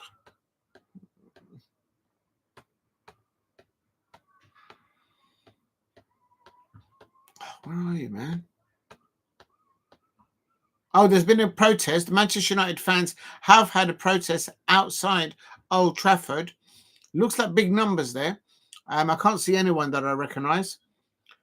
There's everything. There's Colombian, Mexican, not so much Mexican, but there is Colombian restaurants there, Lola. And there's cuisines from Europe all over the place. There's everything there, and there is some English food as well. Let's not forget the English food. There was a big protest by Manchester United fans. I'm looking at the pictures to see if I can recognise somebody. Oh yes, I have got the lineup. Oh my God! Finally, by the time I forget the lineups, it'll be half time. I'm hungry. I'm going to get a nibble. I'm just going to go and close the window because it's getting a little bit chilly in here. Oh.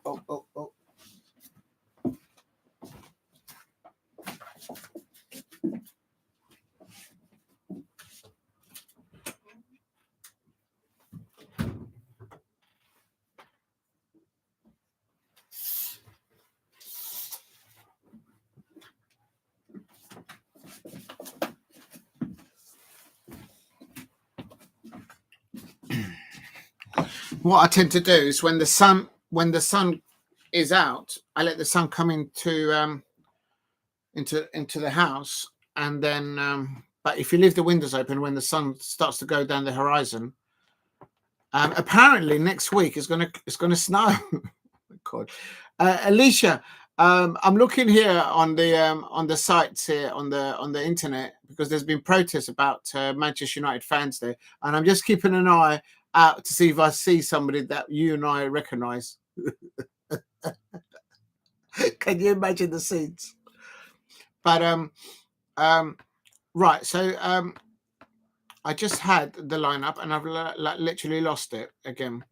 If you're new to the channel, please subscribe at Diego C. Palace. This is now the watch along between Manchester United versus Arsenal, and I've just been logged out. So why has it logged me out? What have I done wrong? I'm in again. It's so annoying. I'm on 80 minutes. It's Manchester United 0, Arsenal 0, and I think this game's got a draw written all over it. But what do I know? I suppose the Arsenal fans and Manchester United fans will know a bit better. But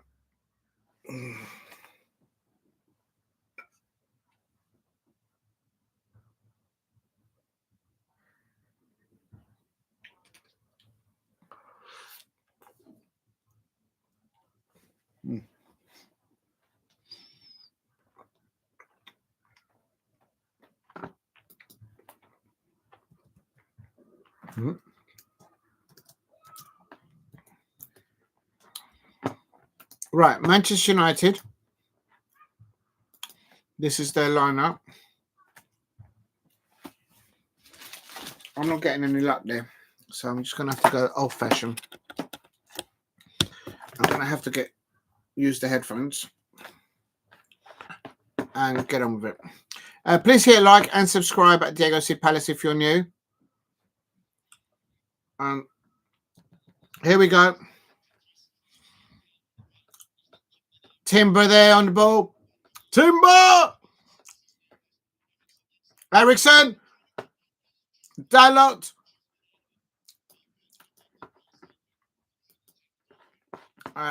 So that's Arsenal looking very good, actually. I can't deny. Manchester United need to get hold of the ball. Even with a lack of a squad in depth available because they've got lots of injuries. The Manchester United bench is so thin, man. VS versus Arsenal. This season, remember that Arsenal have faced Manchester United.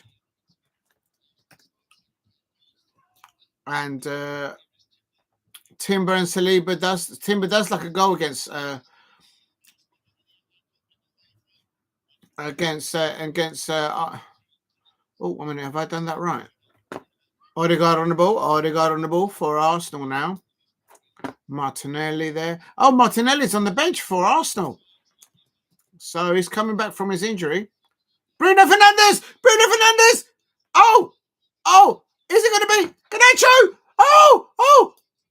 Oh, nearly. It's all happening. Oh my days! Can you imagine the scenes against the flow of the match?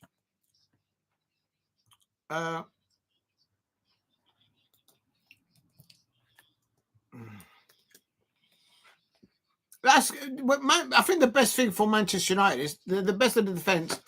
Hold on a minute because I've just been logged out.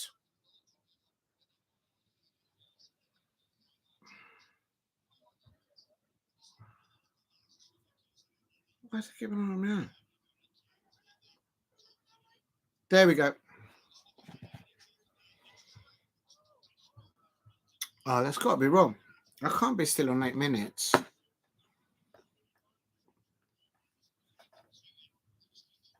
Uh, 15 minutes at the moment, 14 minutes, I suppose.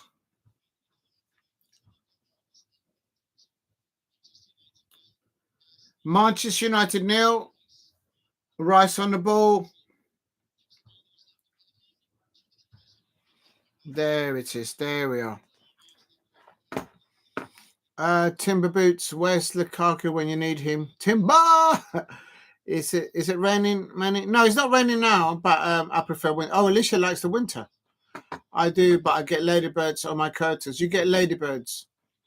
Yeah, it's fruity files. Love the snow.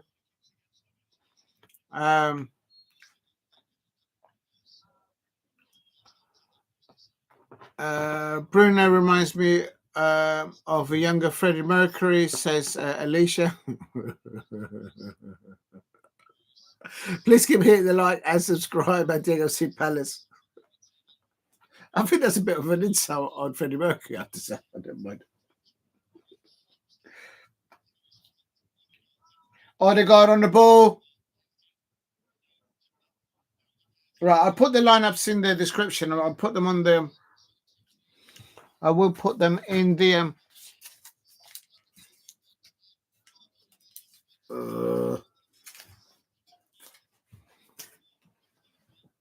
just going to slice this up. I got the wrong knife for this. It's not good enough.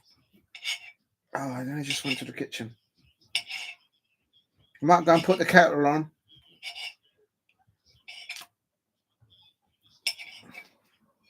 Oh, yeah, what happened with Tottenham Hotspur?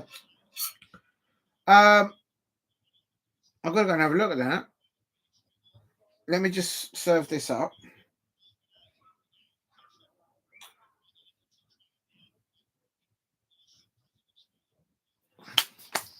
Get the Dijon mustard going again. Just a little blob.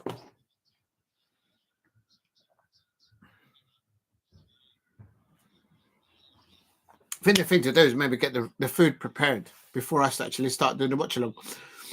Did Peter Weeder play for Chelsea? I don't know who that is, Ritzler. Sorry. Mazarawi! Oh.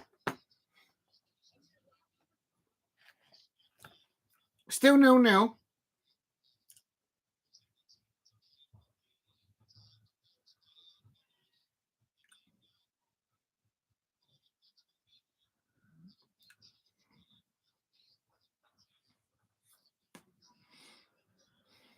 Oh, apparently the referee is Anthony Taylor.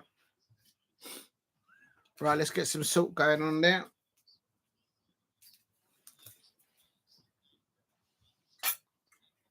Right, I'm going to get the earpieces on because this thing is annoying me. Like, literally.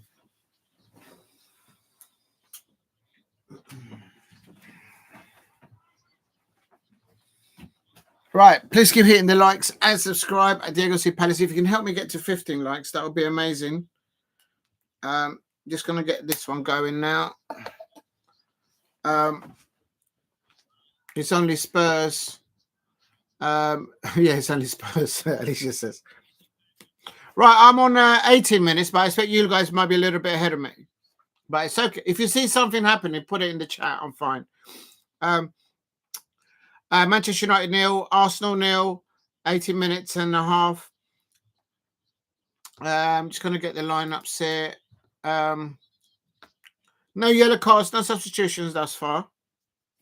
Coming up to 20 minutes, or you lot are probably 20 minutes now. Joro, Lindelof, and De Ligt. Joro is the left back, Lindelof in the middle, and De Ligt on the right hand side.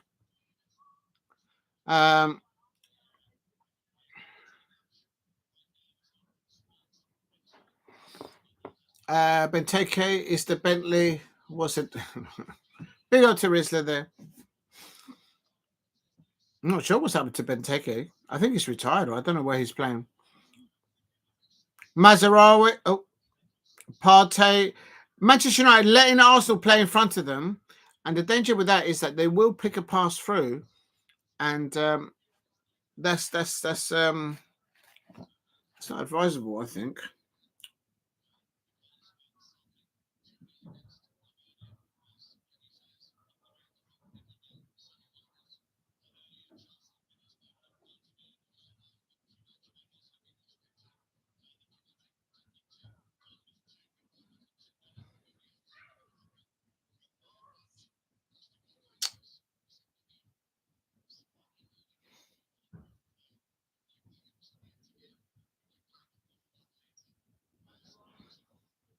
Okay, I'm gonna have to log in again. I can't get anything at the moment. Oh, there it is. Ah.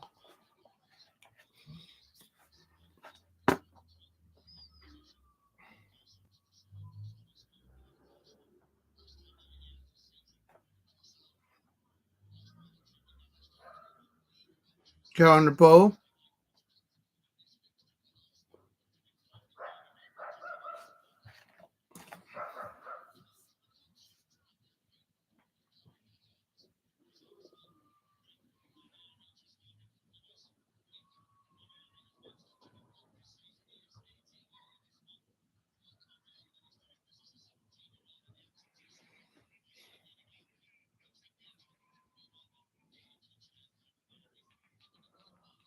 Partey.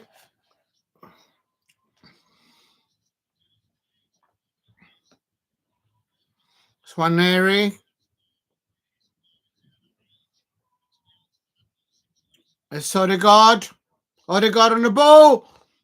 Back heel.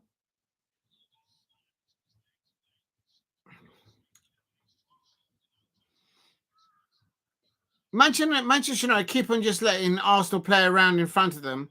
In the middle of their half, Arsenal will eventually pick a ball through the lines, and that shouldn't be doing that. While Marino Lee scored. Big up to you, Rizla. Yeah. Thomas Partey.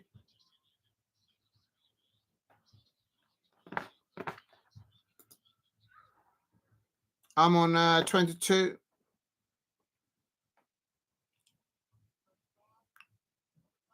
Timber on the ball.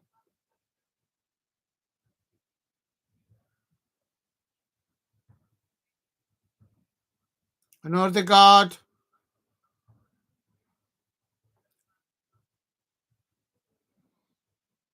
Oh, Arsenal on the attack here on the left-hand side. Silla California. No, that's gone to Onana. Onana needs to just stay in his goal.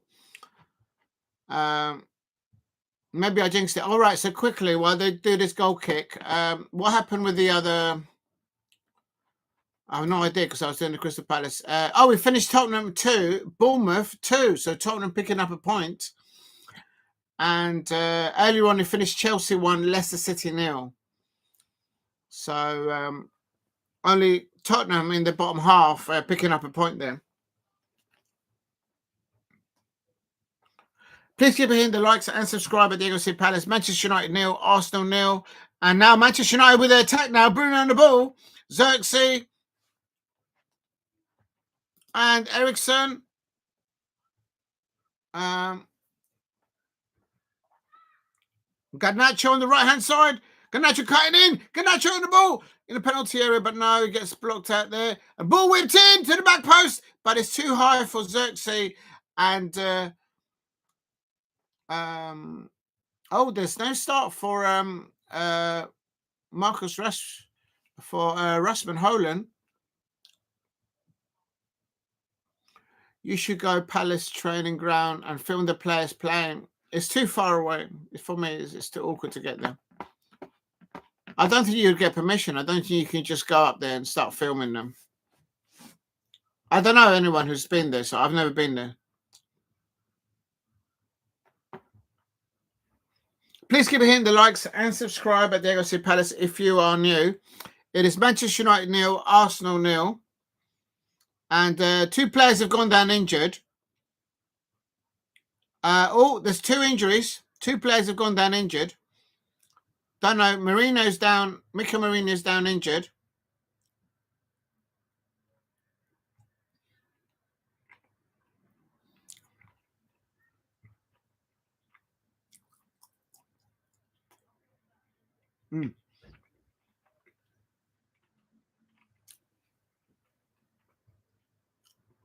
It's just a collision.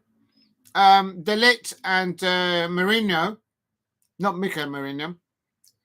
And there's a photograph. There is the Manchester United Ineos owner.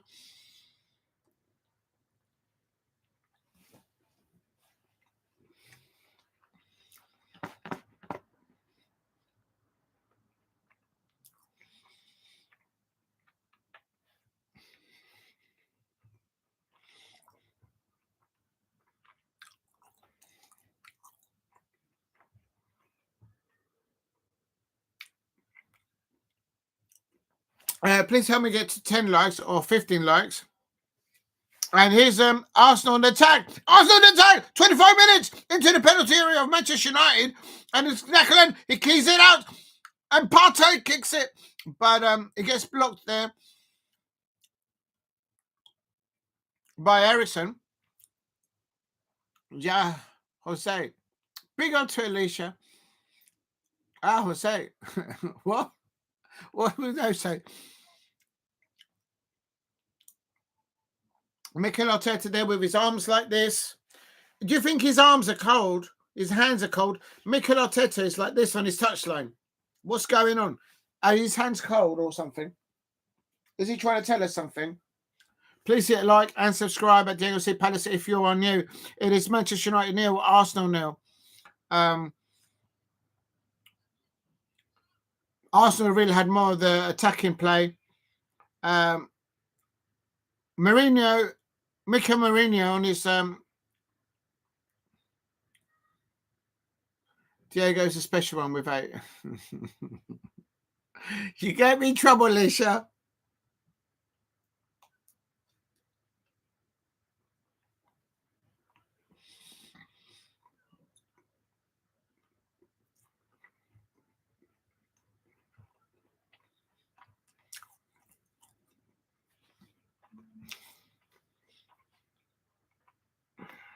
Oh, what's on my eye?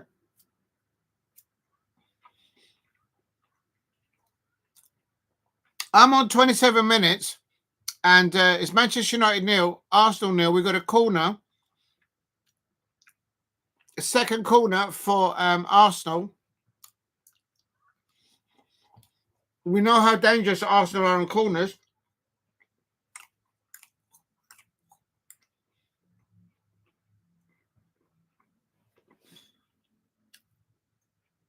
Onana catches the ball, but he's unable to throw the ball out, so he kicks it, and he gives the ball straight away. What was the point of that? What was the point of that? He just kicked the balls away, and he gives it to Arsenal, and Arsenal are back on their attack. It doesn't make any sense. You might as well pass it to one of your players. It's not good enough. I've got something in my eye. Yeah, I agree. Body language when your arms are folded like that. It's like you're moaning it. Remember what I said, Alicia? Tottenham Hotspur fans and the Arsenal fans in North London always moan, moan, moan, moan, moan. Just cheer up. Be happy. Do you remember the song back in the day by Hot Chocolate? Be happy. Be happy. And right, I'm going to go in with the Greek yogurt.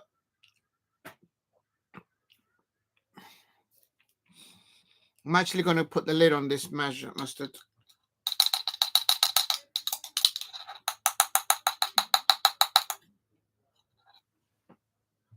Oh,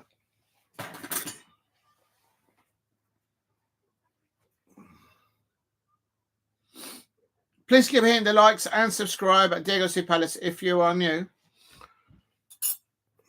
I run out of Oh, here we go. 29 minutes. You look probably a little bit ahead of me, about a minute or so. And this is Arsenal winning the midfield battles here. Get the ball out wide. Manchester United are outnumbered. There's only 3 against 5. 3 against 5. Arsenal crossing the ball. Oh, but he couldn't hide Mika Mourinho and California crossing the ball across the penalty area on the breakout play there. And Alicia says, yeah, man.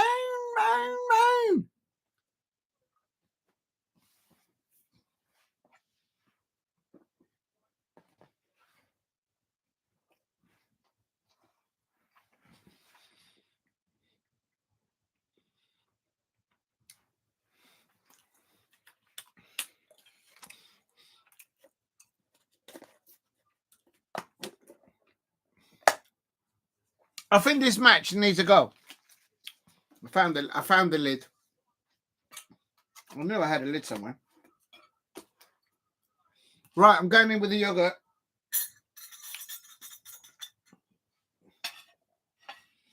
I think I need a table over here so I can put the food.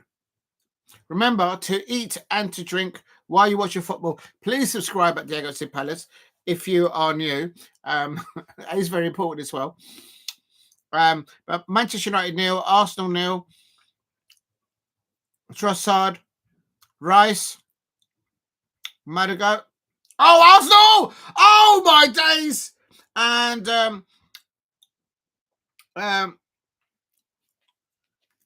who was that? They just had a shot on there. Trossard. That was Trossard. With his right foot, I was always going wide. I think Onana had it covered. Diego, you should enter there to come. Listen, I've been waiting for some goals to happen so I can do the weights, but there's been no goals. Damn, you were so fast to see my eagle eyes. Super Dunker. No. Moan. Big up to Alicia. I'm not going to say any names. You're going to get me in trouble with 2 channel content creators. And they're no small bunnies, are they? They're big, aren't they? So just don't get me into any trouble, Alicia. Listen, they're both moan. And you and me, we're eating well. I've got some Greek organic yogurt on the go here. If you know, you know. I'm just trying to do it without spilling this. Where's the lid? Oh, there it is. If you're new to the channel, please subscribe at Diego C. Palace. Big up to Steve in the chat. Dan, you were so fast to see my eagle eyes. I'm an eagle. What do you expect, Alicia? You play with an eagle? What?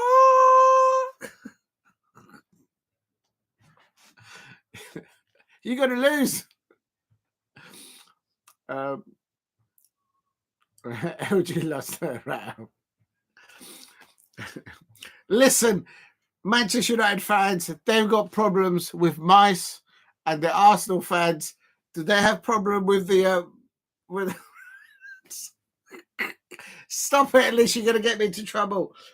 I'm going to serve up my there we go.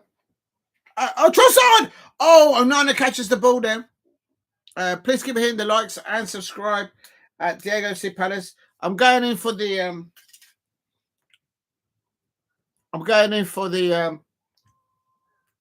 tart here. I'm going to throw a little custard cream in there. Big up to Steve. Steve saying Manchester United need to change things and come out a bit because I think they need to change a few more things than that.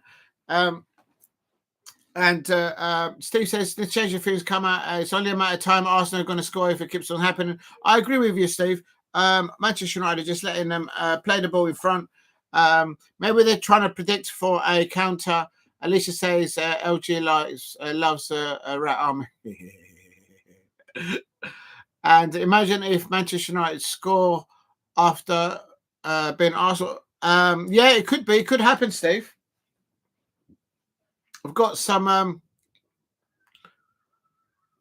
organic Oh, and it's also having a shot. Nearly. And there's Party on the ball. Mourinho's quite deep now at the moment. Rice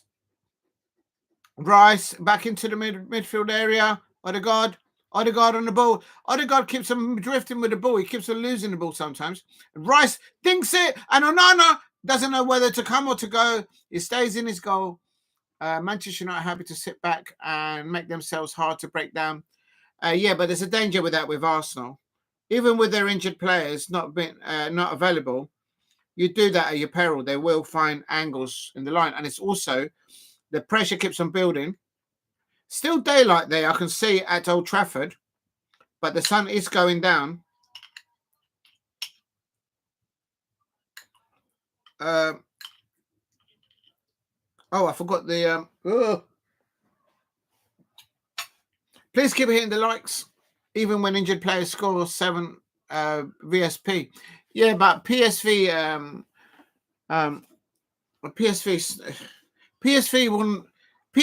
will be beaten by Ipswich Town, and Arsenal passes the ball in there,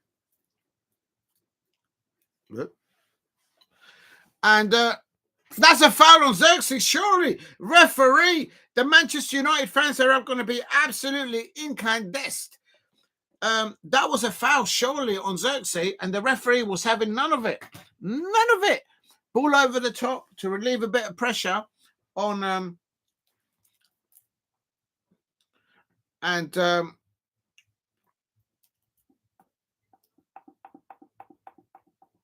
it's not coming out. I'm trying to serve this condensed milk and it's not coming out. Oh, it's pouring. It's pouring now. There it is. It's pouring. Make sure that you eat and drink while you watch your football. It is still Manchester United 0, Arsenal 0, and this is. Oh, they've got to be careful here. Manchester United in their own penalty area. Defend. Okay, now there's too much milk coming out. Condensed milk, that is, by the way.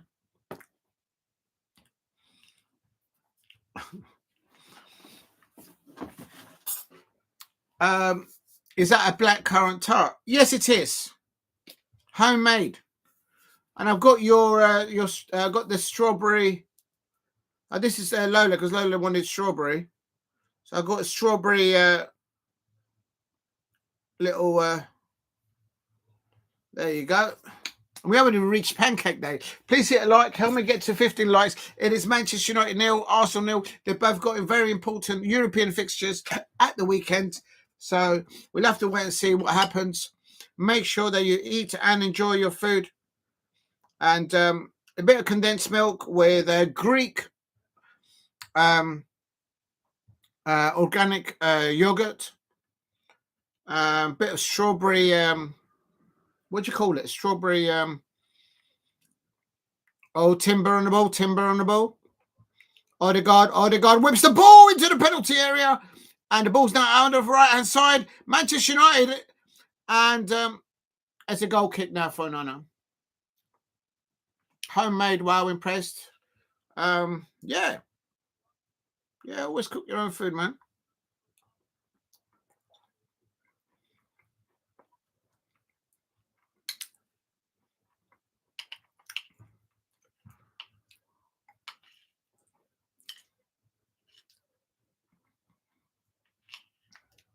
Oh, come on.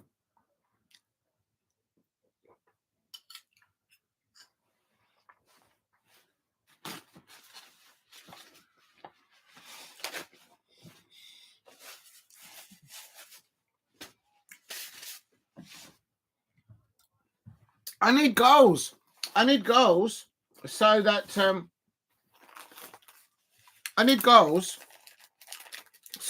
I can start doing some weights. Otherwise, I'll end up eating. Still got some of these.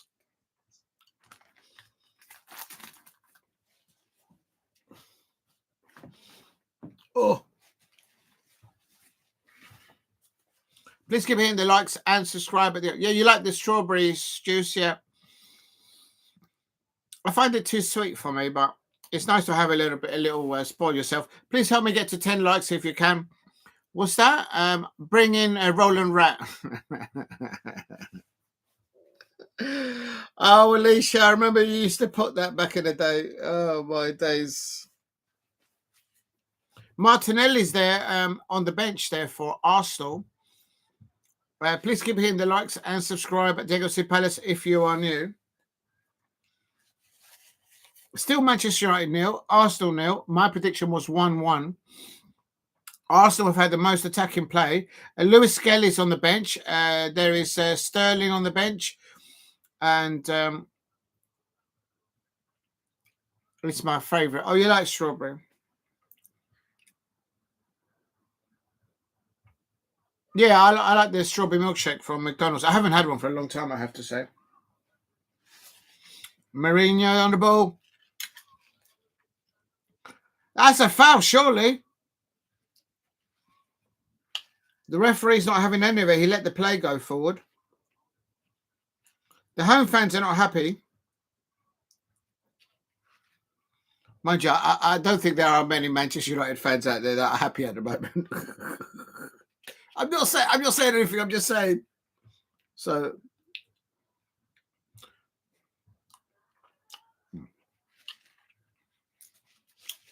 that's why I'm eating, Lola.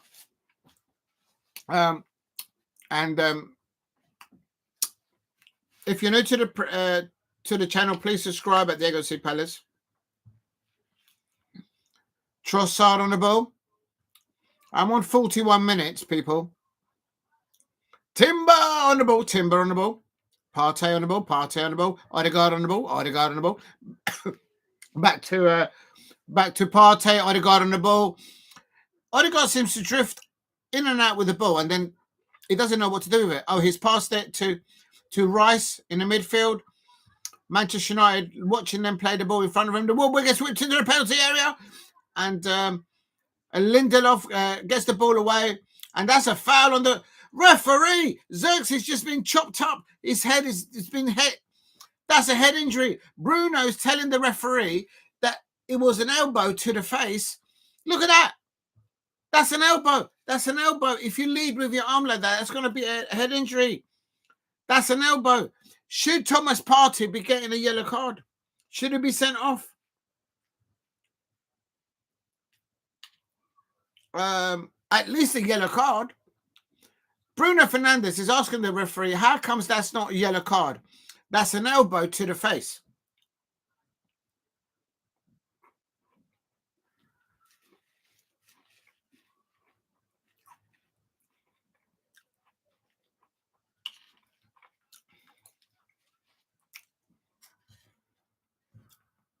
Now, they have to be careful here because Xerxes has just had an elbow to the side of his face and the referee's not even given a yellow card. They're never happy. Moan, moan, moan. And then they'll have the audacity.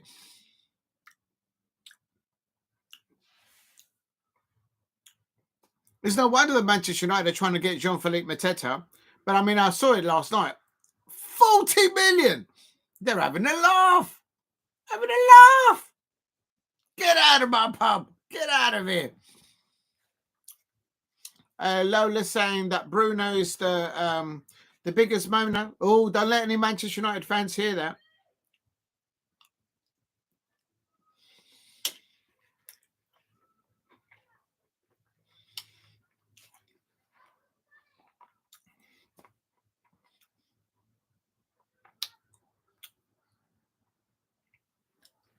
There's going to be at least 5 minutes or 7 minutes of extra time, in my opinion, because there's been injuries and there's been the referee moaning as well.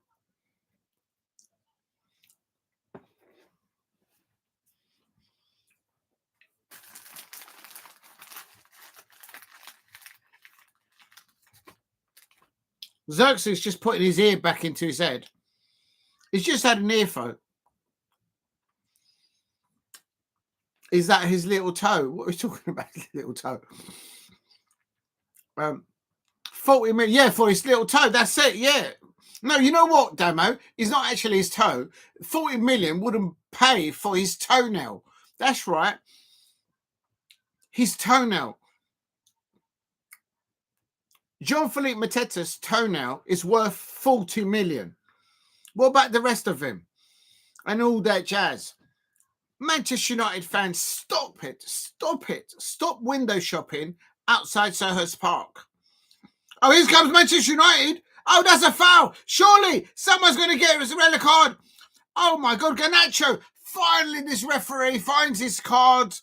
And the Manchester United fans and the mice at Old Trafford, they come out onto the pitch and they applaud this referee.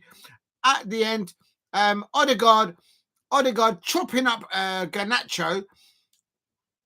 And there was a foul on Mazraoui as well. There was actually two fouls. There was a foul on Mazraoui and there was a foul on Garnacho. So Trossard gets a yellow card. This is a dangerous area. We all know how Bruno Fernandes can pick up a placeable well from a set piece. We're talking about 6-7 yards in front of the Manchester United goal. And it's David Raya in goal. It's Bruno Fernandes. It's a little bit too central, I think, maybe for Bruno.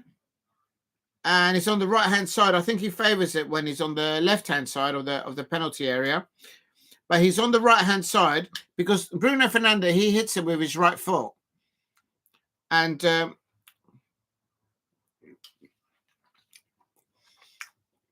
Chelsea will be worried because Manchester United can't score from these positions. There's Bruno Fernandes. Oh! What did I tell you? What did I tell you? Bruno Fernandes. Goal!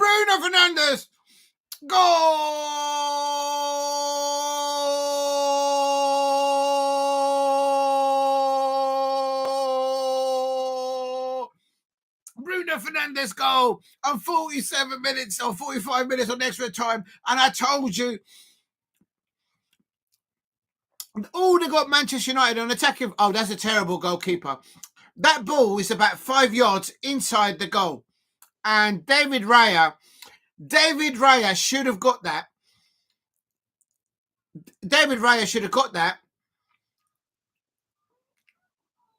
Just stand in the middle of your goal, lad.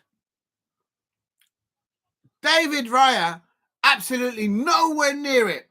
And I can imagine the Arsenal fans absolutely fuming. Bruno Fernandes tried to copy Jean-Philippe Mateta's kicking the flagpole. And I'm not having that. Bruno Fernandes, Manchester United fans, you can't copy JP's celebrations. Leave their flagpole alone. I'll tell you, Lola saying boo. You said it's Mystic Meg. What did I tell you? Bruno Fernandes and Manchester United on free kicks. He did it at Goodison Park twice. He did it. He's done it against other people as well. Can't remember the other lot.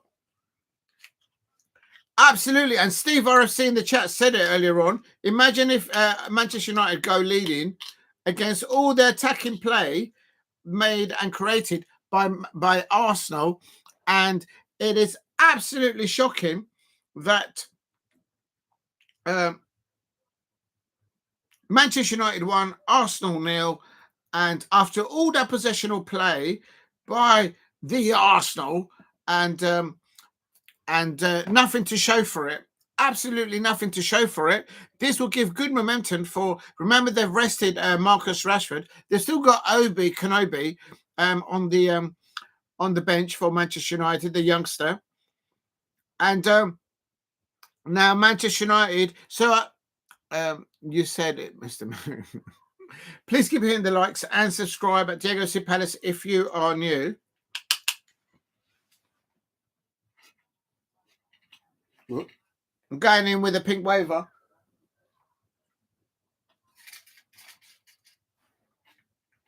Actually, I fancy Jelly Baby. Corner for Arsenal. We know how dangerous Arsenal can be on corners. We're in injury time. In injury time, at the end of the first half, Manchester United with a Bruno free kick and Manchester United defending in high numbers there.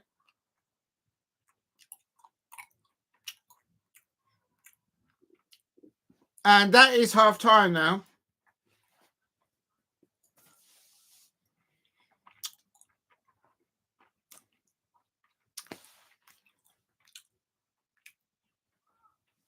Is Manchester United all about Bruno Fernandes? What is going on, people out there?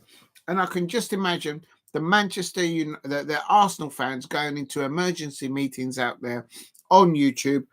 They are absolutely 5.5 years with Mikel Arteta.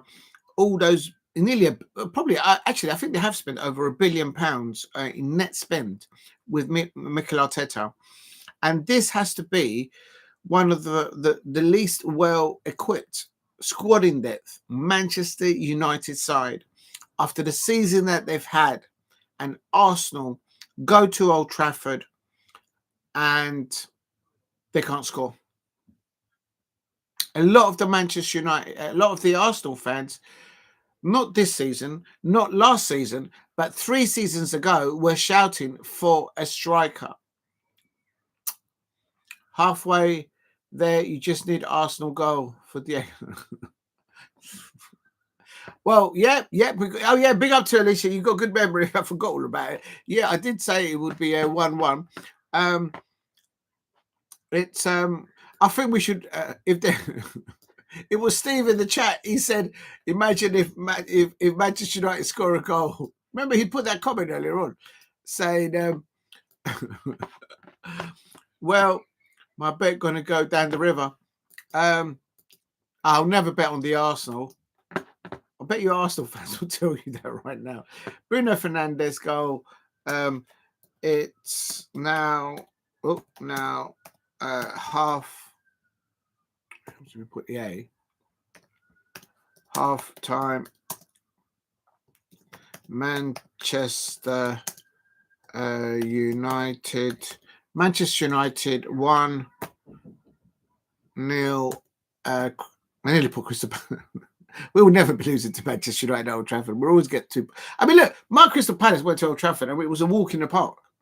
And Manchester United had Diallo and better players on the pitch that day. Arsenal fans, what's going on? I can just imagine the Arsenal fans' absolute meltdown right now. All those over £1 billion of net spend, Mikel Arteta in over 5.5 years, and they don't have a striker. Oh my days! Oh my days! But they've got the Champions League, so who knows? They might be able to get past it. We'll have to wait and see. But I think this will be good momentum for Manchester United. Going into that fixture against Real Sociedad. Remember, after this match, I will be doing a at the Palace, a real team. That's right. Big up to Alicia Sinikova. I hope you're well. Please help me get to 15 likes.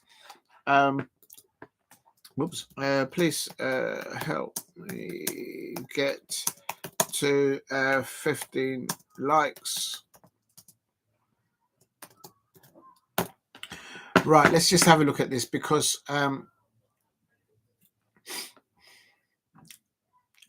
all that possession, all that creativity, all playing in front of Manchester United, Arsenal, and they couldn't find a way to pull a ball through the lines. And the rider players, Onana stayed in his goal and he saved a few goals. Yeah, can you imagine that? Yeah, he's. Yeah. Do you know what? I've not heard that name for a long time. But yeah, Zayn. I've never seen him in the chat here. But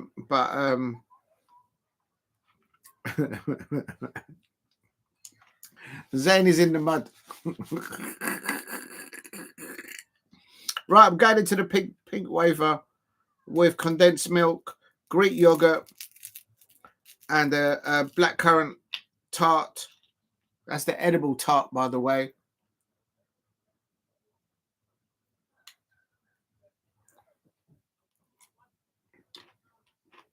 Mm.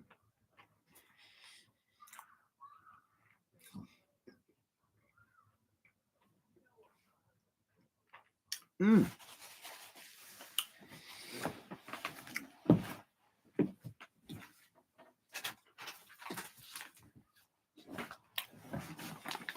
I forgot to top it off.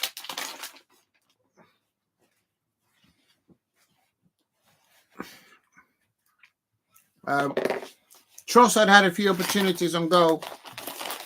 I'm going to top it off with some honey roasted peanuts. Are they honey roasted or are they just sort of ready? I think that's too much peanuts. There you go. Make sure that you eat and you drink while you watch your football. Where do I put this so that it doesn't fall down? Literally. Yeah, I've not seen that name for a long time. They've probably gone undercover. How much does a tart? Well, at least you don't get into trouble. You're going to get me into trouble. Maybe I asked for that. I'm letting your mind wander again. I don't know.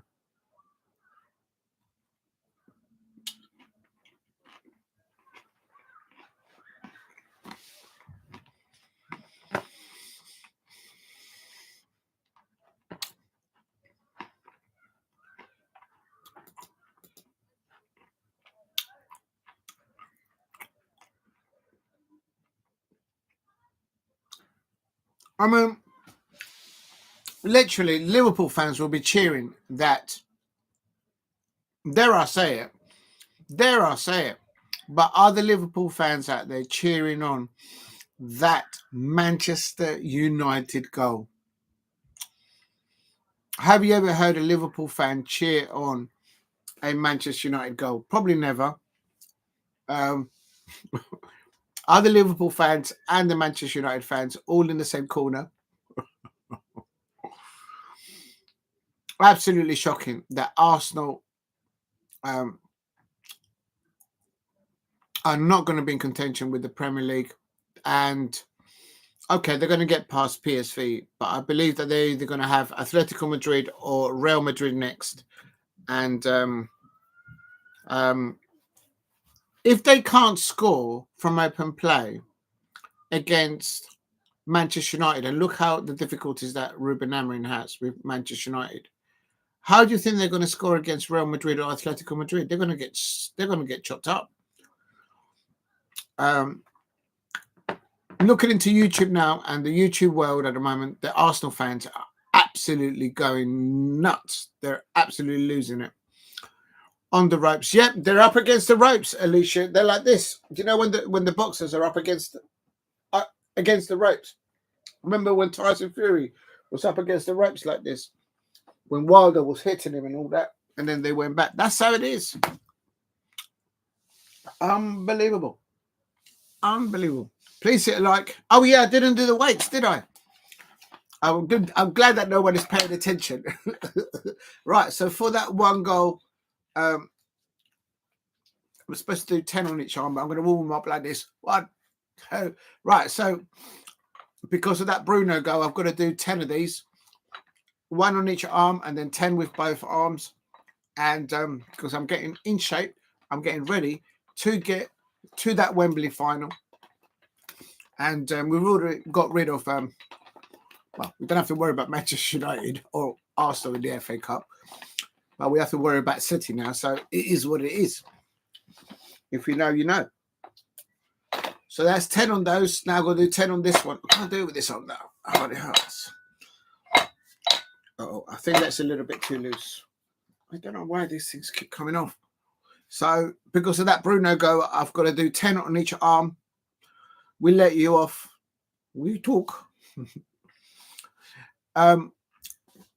Sounds like you remember Daffy Duck, the cartoon. We talk. I can't do it. I can't talk like Daffy Duck. Remember, we had Daffy Duck, Bugs Bunny, Daffy Duck. I can't do the Daffy Duck accent. Oh, right, I can do a lot better with this one. If you're new to the channel, please hit like and subscribe at Diego C. Palace, because Bruno Fernandes scored that goal. And I did preempt that. I said Bruno Fernandes is dangerous on set pieces. He likes to pick it. And I have to say, Arsenal fans, why did you let Mikel Arteta chuck Leno off underneath the bus? And you kept it with David Raya. David Raya, that's a goalkeeping mistake. He should have just stood a bit more centrally in that goal. And it was actually because it was on the right-hand side of the penalty area. So Daffy Duck, iconic, yeah. I can't do the accent. Yeah. That's a brilliant penalty. Sorry, a free kick. I mean, it's not as good as Michael Olise, Manchester United fans. Tom and Jerry back in the day.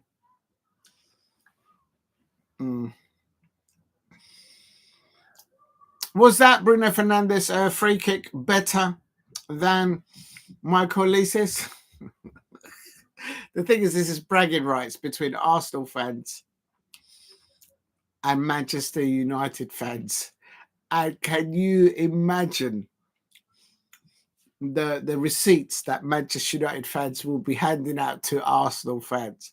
Because I expect that the Manchester United fans have been receiving all kind of stick from the Arsenal fans because they're in the Champions League, because they just got 7-0, 7-1 away and all that. And then to concede like that after the first half, that literally it's all been Arsenal, but they couldn't get it over the line.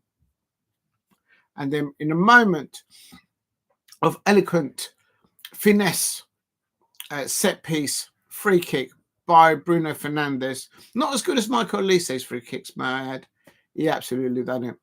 Nowhere as good as Olise.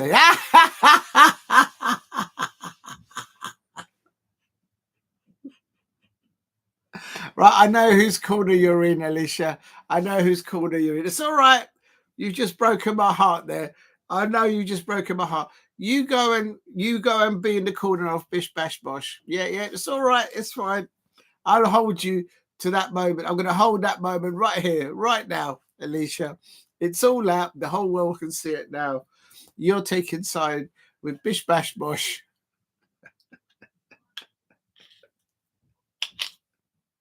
You walked right into that one. I'm getting Alicia back there. Alicia's like, oh my days. And they want to pay 40 million for Jean-Philippe Mateta. Oh, do me one. Steve, Manchester United's best chance of scoring was set piece. That was a free kick. And Steve, you were right. You called it on earlier on. I'm now converting a Crystal Palace Mystic back. Listen, love. Listen, man. Just say. Oh, my days. No, you don't like Michael. Anyway, Michael Olise is not Crystal Palace there, so he's all right, I suppose. Oh, my days.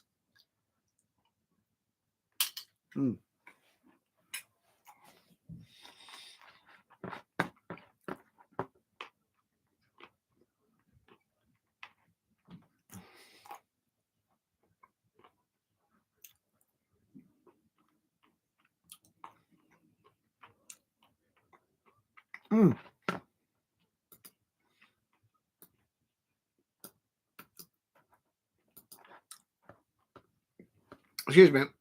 Earlier on in the chat, Steve put in this comment, which I'm now just repasting it. Big up to you, Steve. Steve says, Astana win 2-0. Then Karat what? Astana win 2-0. Then Karat at Kobe Tobol on 4 points after 2 games. I see it will be competitive.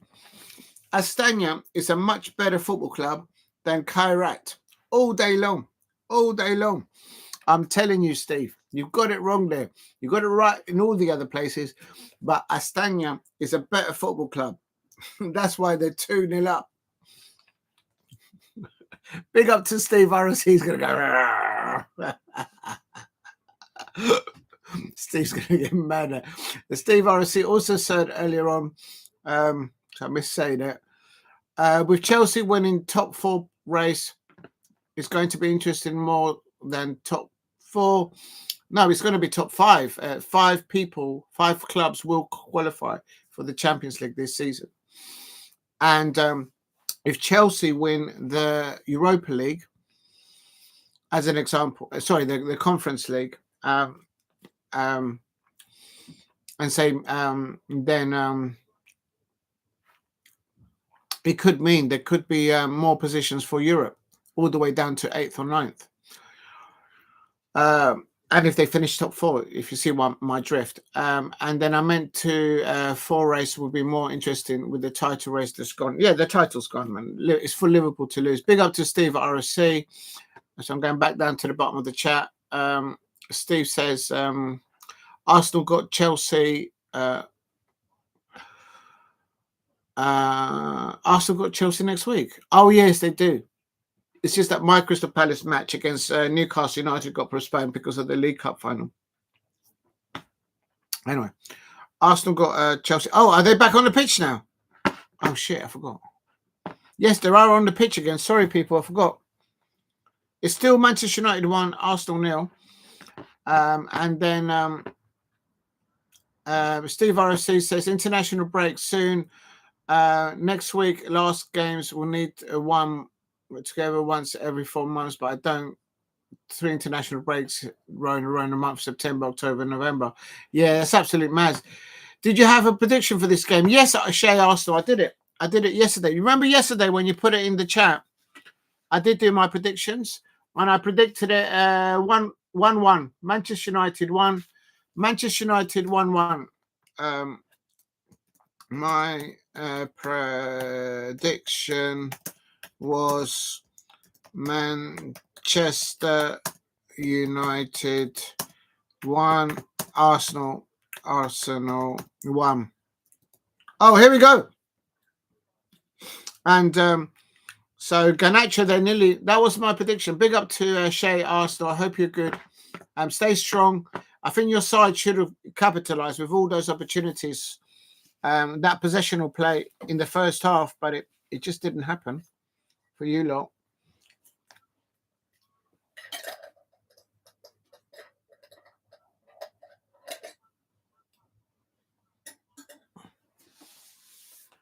I got a feeling that this second half is going to be more intensity and more end-to-end because the players know the bragging rights that this match has. I mean, I don't think it's as big as Manchester United versus Liverpool as an outsider looking in. But and you got West Ham 1 and Newcastle United 2. Oh yeah, you forgot. Yeah, I noticed about. I didn't want to call you because it was wonderful for you to do that. For that one, I've got it as Newcastle United 2, West Ham 0. So you're nearly the same as me, Shae Arsenal. Yeah, I think Alexander Isak will win that. Big up to Shae Arsenal. I hope you're doing well. Your Arsenal needs to get a goal back and then pull the finger out and get a second goal if they want to win this match. At the moment, Manchester United are just happy to see Arsenal play in front of them, even in their own half. And because Arsenal's in adept ability to get the ball in the last third and score. Martinelli's on the bench.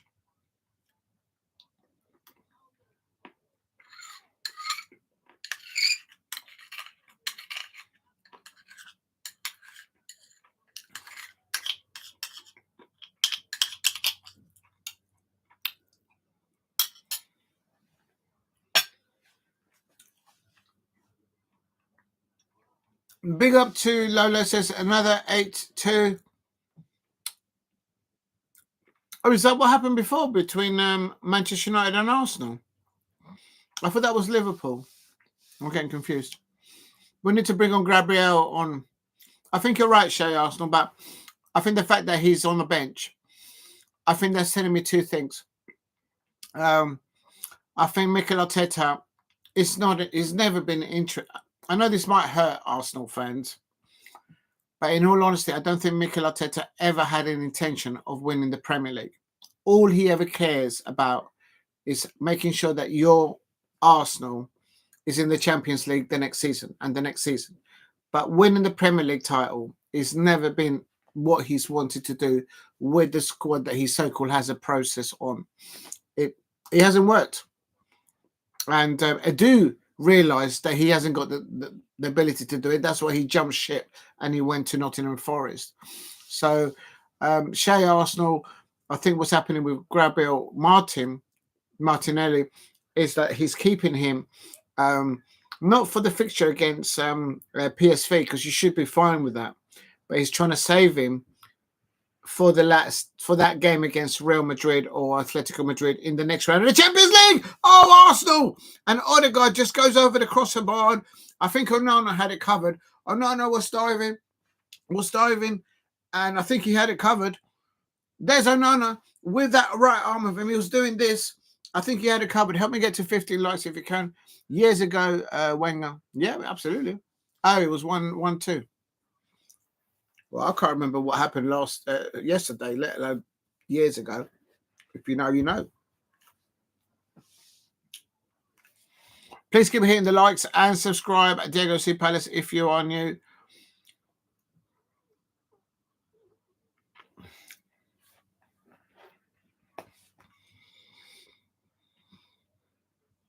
Oh, that's Arsenal with a shot from outside the penalty area by Declan Rice on the half volley, and he had no one with him. He had time to bring the ball down, and the ball was always rising. He would have beaten Onana on that top left-hand corner of the goal, but he couldn't. He didn't have the technique to keep it down. Arsenal needed another goal. The worst scenario for Arsenal is if they concede another goal and then another their player gets injured in this match. So they need to. That would be the worst scenario, I think, for Arsenal fans.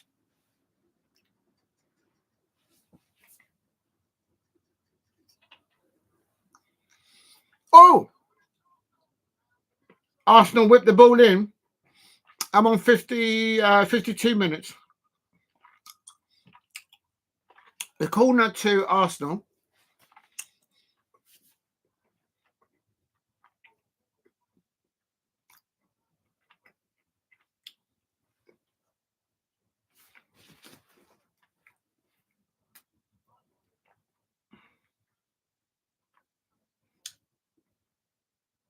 Please keep hitting the likes and subscribe at Diego C. Palace if you are new.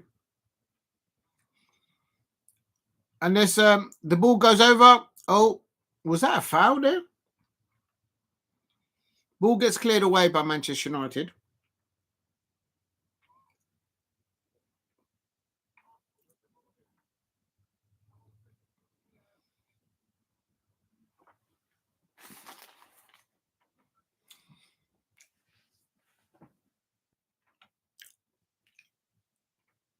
I mean, I can see the second half panning out the same as the first half.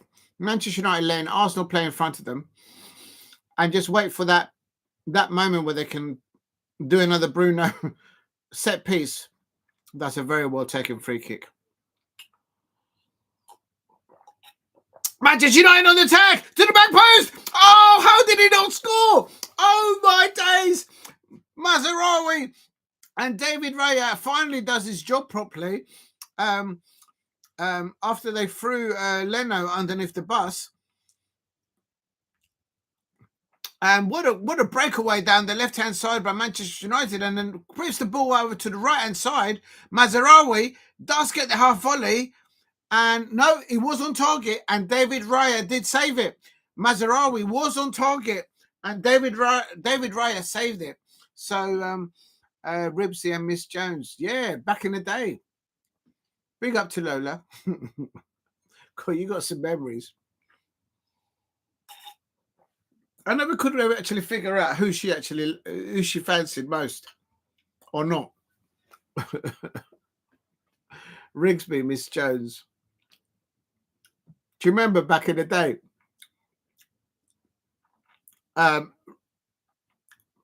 Miss Jones was always annoyed with Rigsby, isn't it? Please keep hitting the likes and subscribe. Diego, they don't make sitcoms like that anymore. Or Open All Hours. That was used to be funny back in the day. Remember that till, that checkout till? Ow, ow. And there's Ericsson, and there's Manchester United, and David Raya comes out off his line and he catches the ball, and now Arsenal are on the attack again. This is now becoming a bit of a basketball, bit end to end, more intensity, and it's opening up. The match is opening up. You still watch them, yeah, they're still funny. You can still get them on YouTube and some of the Freeview channels. They do it. Please keep hitting the likes and subscribe at Diego C. Palace, Granville, yeah.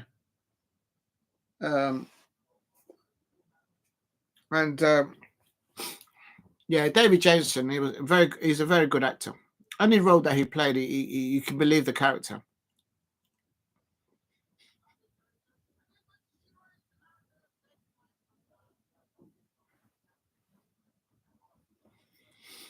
Right, let's have a look.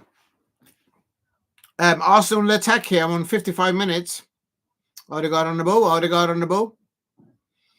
And then he gets help from Saliba over to the other side. Give it to Manchester United, but he lands with Trossard. Trossard on the ball. And Mr. Humphries, yeah.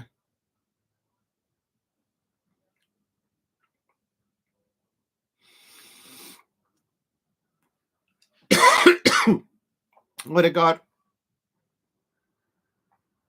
Please keep hitting the likes and subscribe at Diego C. Palace if you are new. Molly Suggan, I don't remember that.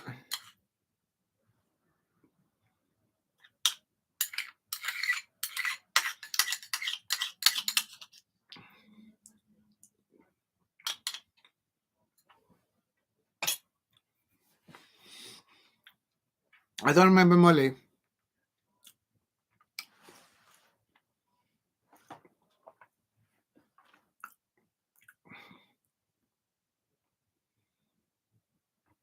Please keep hitting the likes if you can. And subscribe at Diego C. Palace if you're new. Saliba. Calafiori intercepts it, but now he goes back to Arsenal winning all the second balls or the loose balls. They're playing in front of Manchester United in the Manchester United half, but they can't seem to play the ball through the lines or getting around the back of the Manchester United right back or left back.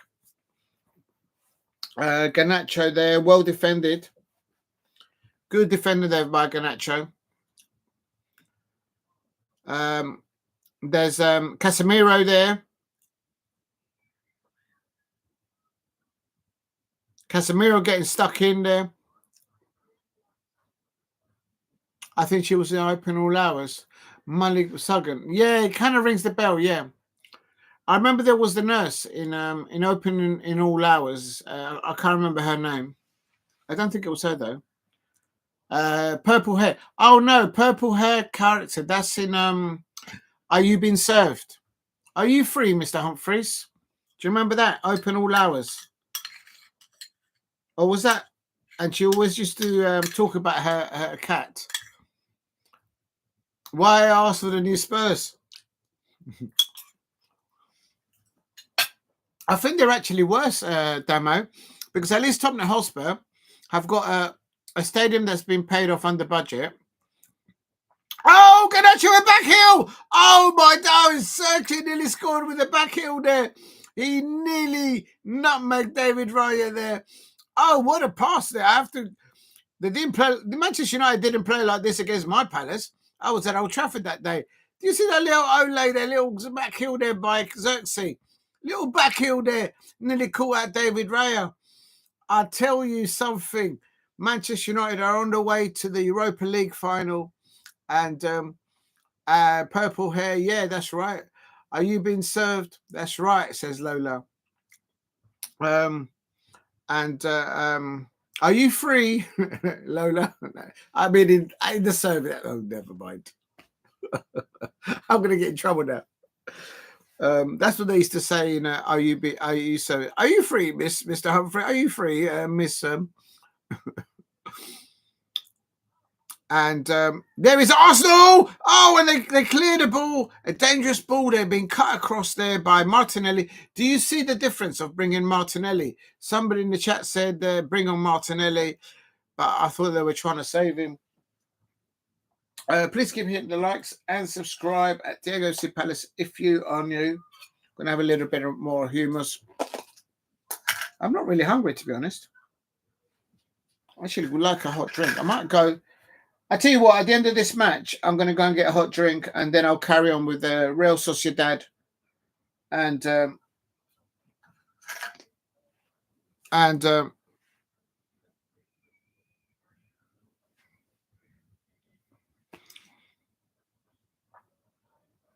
Mazraoui's down injured. What happened to him? Where is he?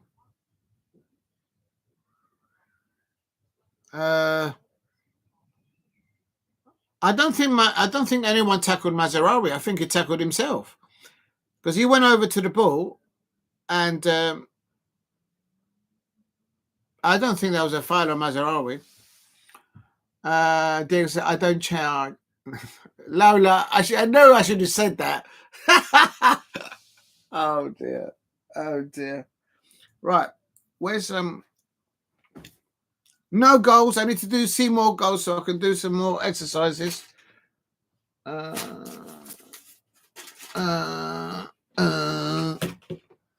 right, we've run out. I thought I brought more with me. Oh, they're over here. I shouldn't really have another one. But what the hell? Every time I open a pepperoni, hot pepperoni, there usually a goal comes a pass. So we'll see.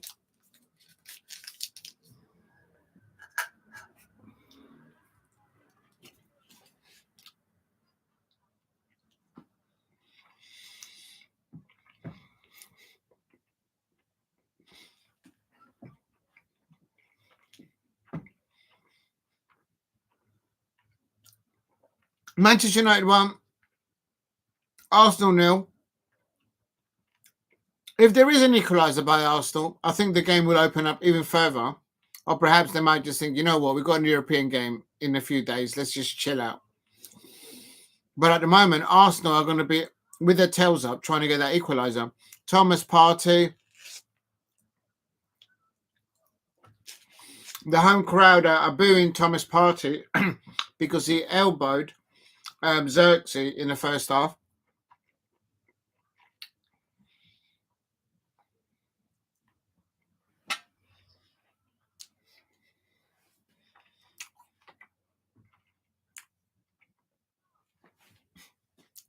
That's the one, Nurse Gladys.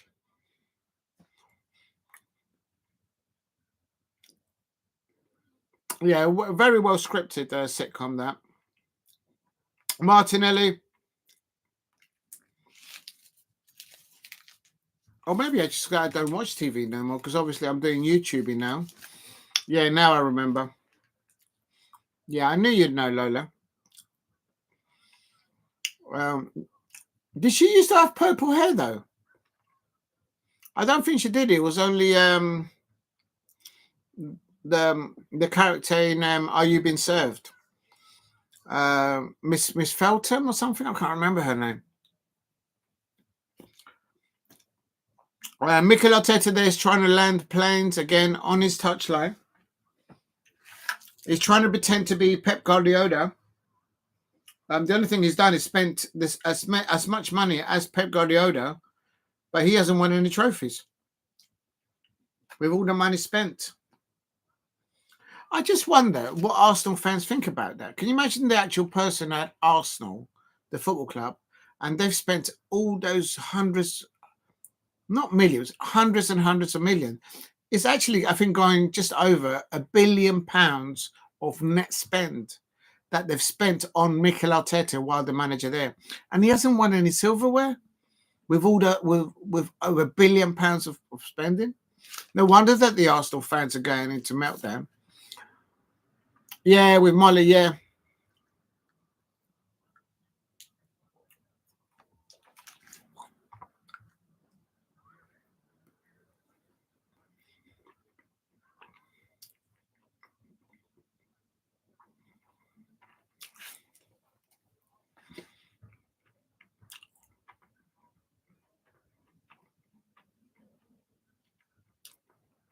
Good defending there by Lindelof.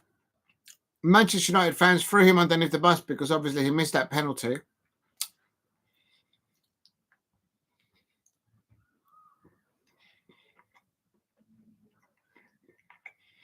A corner to Arsenal.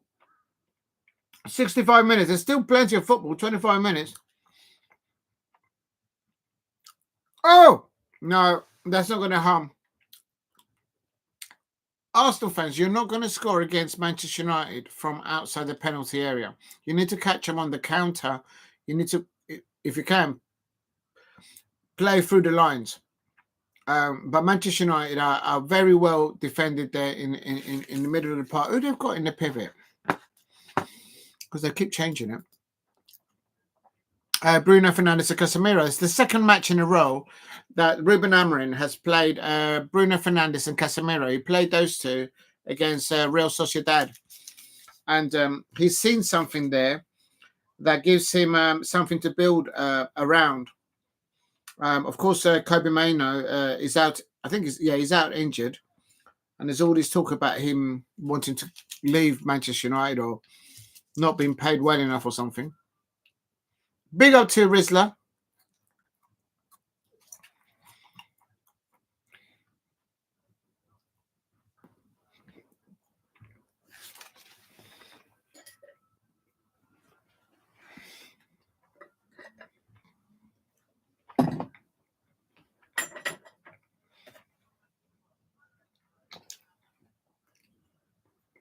Lewis Kelly.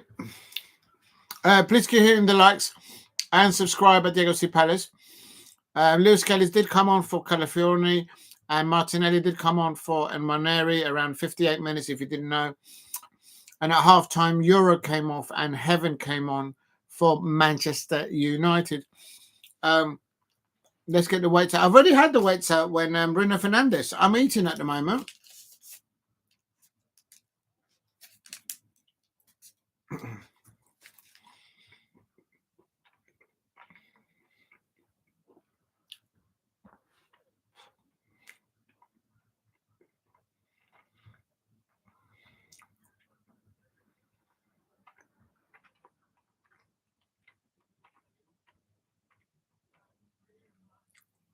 Yeah, I'm too as an outsider, Rizla. I think this Obi, the way Manchester United are playing their cards, I think Dougie Freeman should make a bid for him.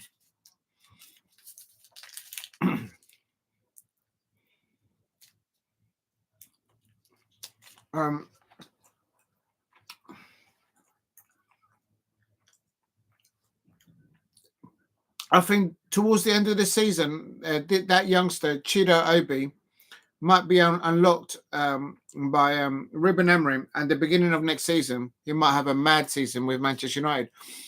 But the thing is, there's so many Manchester United fans that are not certain that Ruben Amorim is doing the right thing. I'm trying to chuck him underneath the bus. Oh, that's a foul on Lewis Kelly. Should Dillit be sent off for that? What I don't understand is, if that would have been Lewis Kelly who'd done that foul, he would have got a yellow card.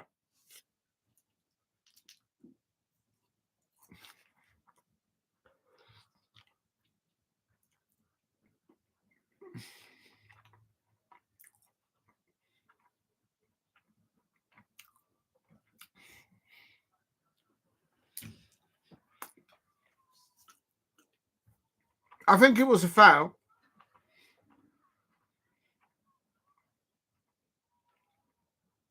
But Lewis Kelly did make a bit of a meal out of it. But it was a foul. It's very central. Now, if this would have been the other way around, Bruno Fernandes probably would score from here. It's a bit central, though, I have to say. I think when they're very central, it's not so good for the person that's striking it. Now, I think Martinelli should be shooting from here. Please keep hitting the like and subscribe at Diego C. Palace if you are new. While they're setting up the wall and setting themselves up, I'm going to serve myself a bit more food. At full time, I'm going to go and put the kettle on. Actually, you know what? I might do it after this free kick. So then when I go at the end of the thing, before I do the next match, please keep hitting the likes and subscribe at Diego C. Palace if you're new. It is Manchester United 1, Arsenal 0. And Garnacho is laying down behind the wall. Literally, there's two walls. There's a wall of Arsenal players and there's a wall of Manchester United players. And why is Martinelli not taking this free kick? Why is Martinelli not taking this free kick? He hits the wall. He hit his own player. I think he hit his own player. Why did Arsenal put up a wall and then hit your own players? I don't understand that. Friendly because it is 3 p.m. Yes, I will be. Yes, the friendly. Well, the thing is, I might be doing something that day, so I don't know yet. Oh no, sorry, he did hit the Manchester United wall. Lewis Kelly there. If I am not busy at that on that friendly, I think it's March the 13th.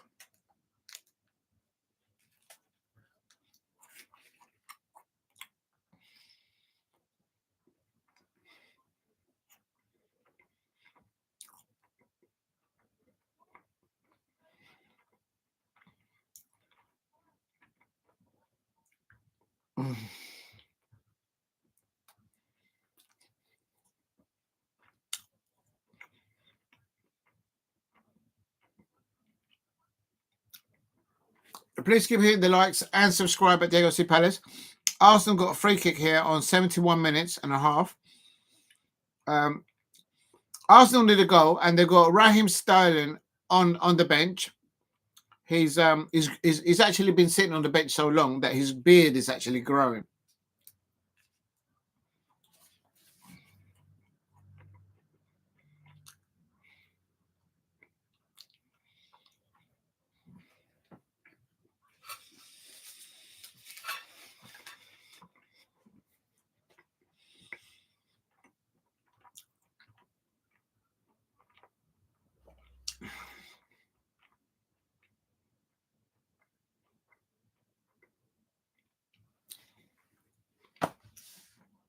Please keep hitting the likes and subscribe at Diego C. Palace.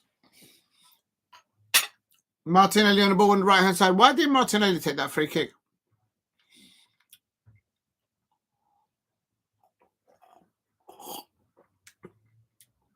"72 minutes. You're running out of time, Arsenal. Arsenal running out of time, I have to say.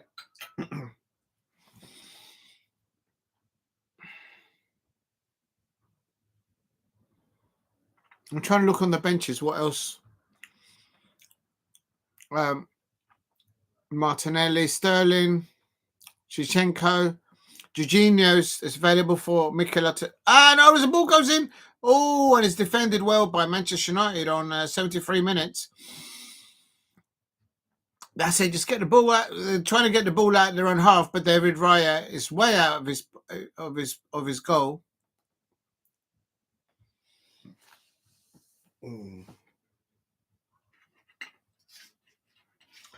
Please keep hitting the likes and subscribe at Diego C. Palace. I think Rubenham. Oh, there's the goal. There is the second goal. There is the equaliser by Rhett Rice. And I told you that if they just let Arsenal play in front of them, they will find alternatively a way through the lines. And look at that on the right-hand side. And ball cuts in. And Declan Rice is calling for the ball. That's a textbook Declan Rice goal. And Arsenal get the equaliser. My prediction was a 1-1. I knew this match had a goal, and that was too easy. Lewis Kelly there, and look what Lewis Kelly does.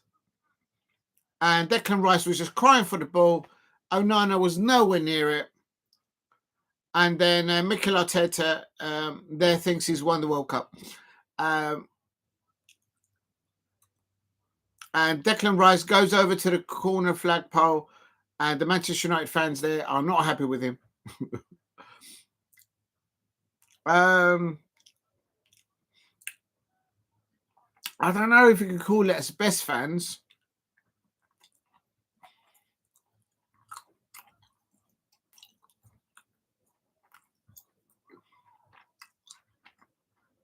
Do you mean the best atmosphere?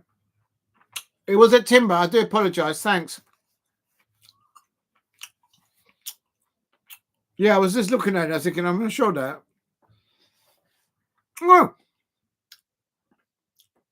Oh, is that a penalty? Is that a penalty? It hits their arm. And Alicia comes in and says, "Get in."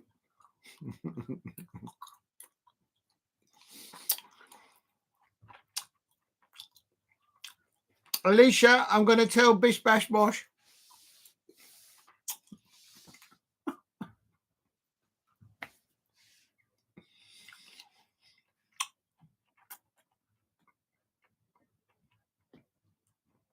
Collier and Russman Holland are coming on. The reason they're coming on at the end is because they need them for Tierney's come on for Arsenal also. Where the best fans you've seen? I think that's better. I don't know. It depends of the occasion of the night or whatever. It's always mad when it's always absolutely mad when the Liverpool or the Manchester United fans come to Selhurst Park. Great banter with them.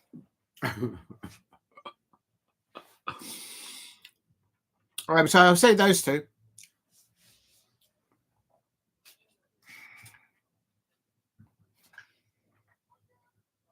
I'm not really hungry, but I'm going to have a little nibble. Right, here's a free kick again. Manchester United got a free kick here on 76 minutes. Oh, the headers won. Now, can Manchester United nick in the last 2 minutes? Oh, and David Raya catches the ball. That was nearly all came off from that free kick. Manchester United still got the ball, and the Manchester United player has been fouled. The referee's having none of it. Go to be a level.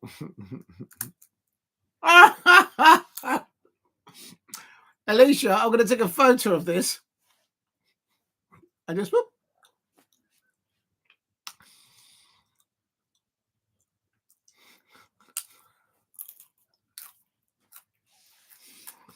Now I know the truth. Now I know the truth. It's got nothing to do with Manchester United. I'll say no more. Please keep hitting the likes and subscribe at Diego C. Palace if you are new. Rizzler says, I feel you need to change my profile. Big up to Rizzler. I don't know how else you want me to react. I can't change it. It's yours is just Skippy Biddy. Skippy Biddy Rizzler.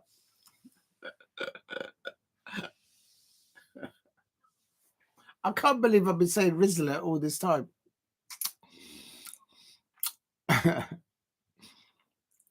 If you're new to the channel, please subscribe at Diego C. Palace. My prediction was Manchester United 1, Arsenal 1. There it is. There it is. In all playing, there it is.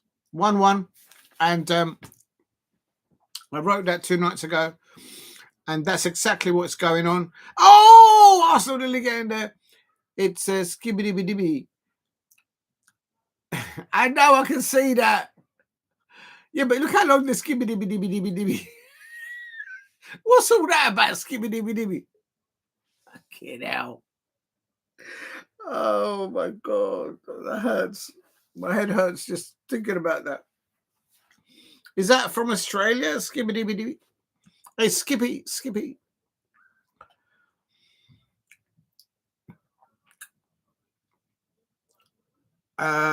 Arsenal, it's 10 minutes. We're into the last 10 minutes. Is there going to be a golden goal? Manchester United won, Arsenal won. Who's going to get the bragging rights? Is it going to be the Manchester United fans over the Arsenal fans? Is it going to be the Arsenal fans over the Manchester United fans? That's why Diego is the devil's. It takes one to know one.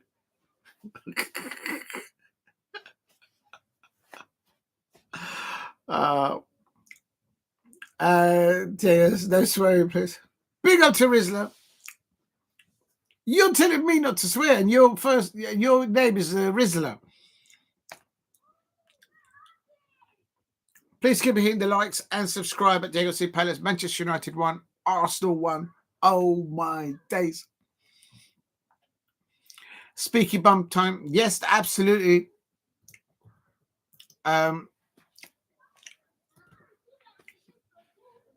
For both Manchester United fans and Arsenal fans. As for an Eagle, we never have bumps keepy time because we're Eagles. We're always free to take off. That's what Eagles do. That's what it is. So it's only squeaky bum time for the Arsenal fans and, of course, all those Manchester United fans that are having a dreadful season. How much zeros are there? I'm not going to count, Rizla, because I'm doing a watch-along, but there's loads of them. I'm going to say about 10. Oh, Arsenal on the ball. He's out offside. He's on the ball. Oh, Onana drops the ball. Has he gone in the goal? Oh, no, he hasn't gone in the goal. Martinelli, I thought Onana dropped the ball when he went into his goal. I mean, the Manchester United fans would have lost their plot there. And he's onside. I think he's onside. And Martinelli has a shot, and Onana drops the ball. And he caught the ball. The ball was on target. It was hit at the goalkeeper. And Onana stopping the ball. What do you think? Rizla, let me concentrate on the match because you're taking me away from the watch-along. I'll come back to you. Hold on a sec. It's a free kick. Oh, Lewis Kelly's down injured. Is he all right? I know what Rizla is. And peaches for Diego, custard cream. Oh, Alicia. The things I let you lot get away in this chat will not be allowed elsewhere, and you know it. So you guys taking liberties out of me. Absolute liberties. Does anyone know what happened to the lid for the hummus? Oh, there it is.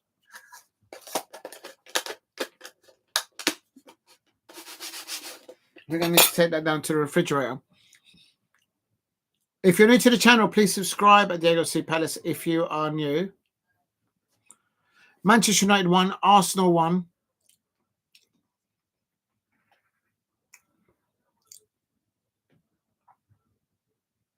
Didn't I do the weights for the equaliser for Arsenal? I think I did. I can't remember, so I don't know if I've done it. Oh, right. So I think I did it. I don't remember if I did do it for the Arsenal. So there it goes. This is for the Arsenal goal for Declan Rice. Yeah, I think I forgot. And we know it. Oh, Alicia's getting her own back on because I found out that for Alicia Sinikova to come onto the chat, and when Arsenal score and goes, get in, I know exactly what's going on there. I know exactly what's going on there. I'll never forget that. Is anyone keeping count? I think that was 10.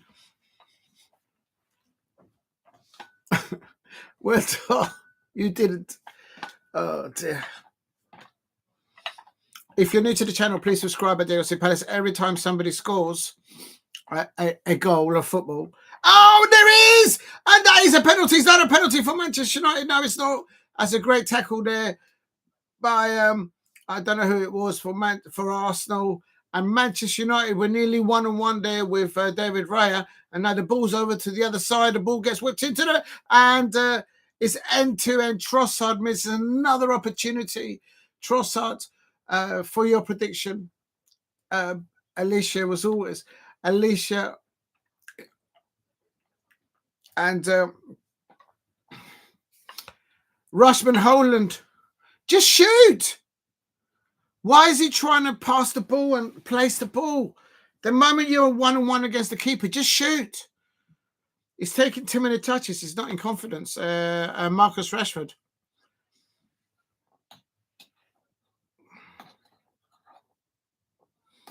Trossard could have had a hat-trick. Please keep hitting the likes and subscribe at Diego C. Palace if you are new. And what a relief. No penalty. Alicia, no one could ever give you a penalty.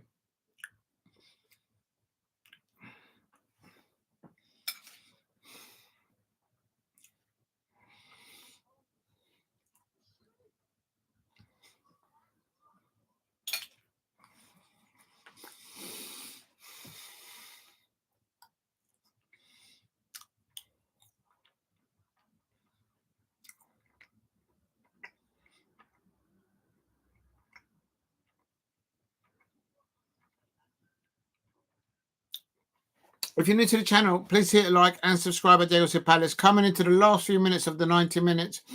We've got about 4 or 3 minutes to end the match now, or 90 minutes anyway. And it is still a 1-1. Manchester United 1, Arsenal 1. Here's Manchester United. They're going to nick it in the last few minutes. Here's Arsenal in the penalty area of Arsenal. And they're going around the back. And it's a bit, oh, no, nearly. Oh, and Marcus Rashford. Rushman Holland has had 2 opportunities in the last 5 minutes. And the Manchester United fans are going to be absolutely throwing Marcus Rashford underneath the bus, because they'll be probably saying to themselves, Collier passes a ball, a peach of a ball. Oh, no. Rushman Holland, he did get it on target, but it was saved by David Raya's trailing leg. Yeah, it could be. Well, not today, Rizzler. I think even if he had an open barn door, he still wouldn't score. His form is just not there. And that's all because the Manchester United fans keep throwing him underneath the bus. And here comes Manchester United, more likely to score now. They're going for the winner now. And Højlund. And there it is. Handball. That's handball. That's handball. If you're new to the channel, please. Gabriel Brooktek, not Roya.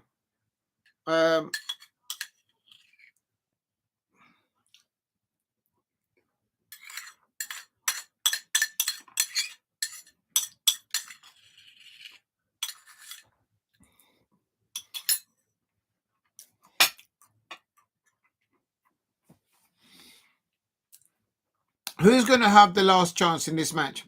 Who's going to have the last say? Is it going to be the Manchester United fans? Is it going to be the Arsenal fans? Do you see the difference with Martinelli on the pitch for Arsenal? Gabriel blocked it from not Raya. Diego, you said you weren't hungry. I don't know.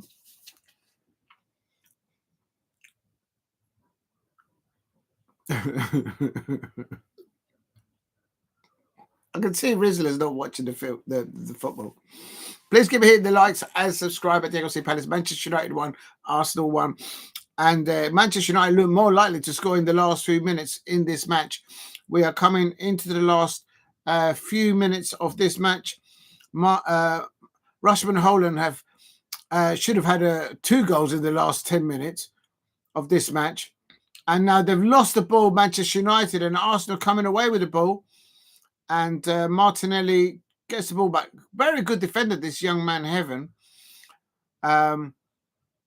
He's learning so much while he's been out there. And he's only been there half an hour. Oh, Bruno Fernandes is down holding his right leg. Oh, this could be big. If Bruno Fernandes is down injured and he can't play, he's just got cramp. Yeah, it does look... I just wonder who's going to have the last laugh. Is it going to be 1-1? I predicted it 1-1 2 days ago, and that's what it's turning out to be. Or is the Arsenal fans going to have the last say in it? Or is it going to be the Manchester United fans that are going to have the last say before they go out to the European fixtures midweek? Remember that this is a side that's in the Conference League and another one's in the Champions League. And you wouldn't think that there's any difference. And both depleted squad in depth because of injury and because of... and here's Manchester United. Mazarawi, Garnacho on the ball, he cuts in. Shoot! He shoots! Oh, it just goes over the crossbar. And Garnacho's saying that, shoot. Oh, we just couldn't keep it down. Please keep hitting the likes and subscribe at Diego C. Palace. David Reyes pushing his players to go forward.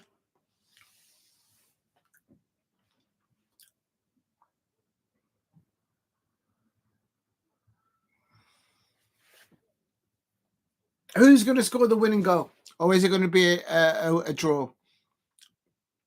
The reason why I went for a draw is because just a hunch, and also because of what both teams need to do in Europe. But I mean, no doubt, the players have both tried to win it throughout the 90 minutes. A Rose Ed. Oh, did it? Did someone had a strike and it went into Rose Ed?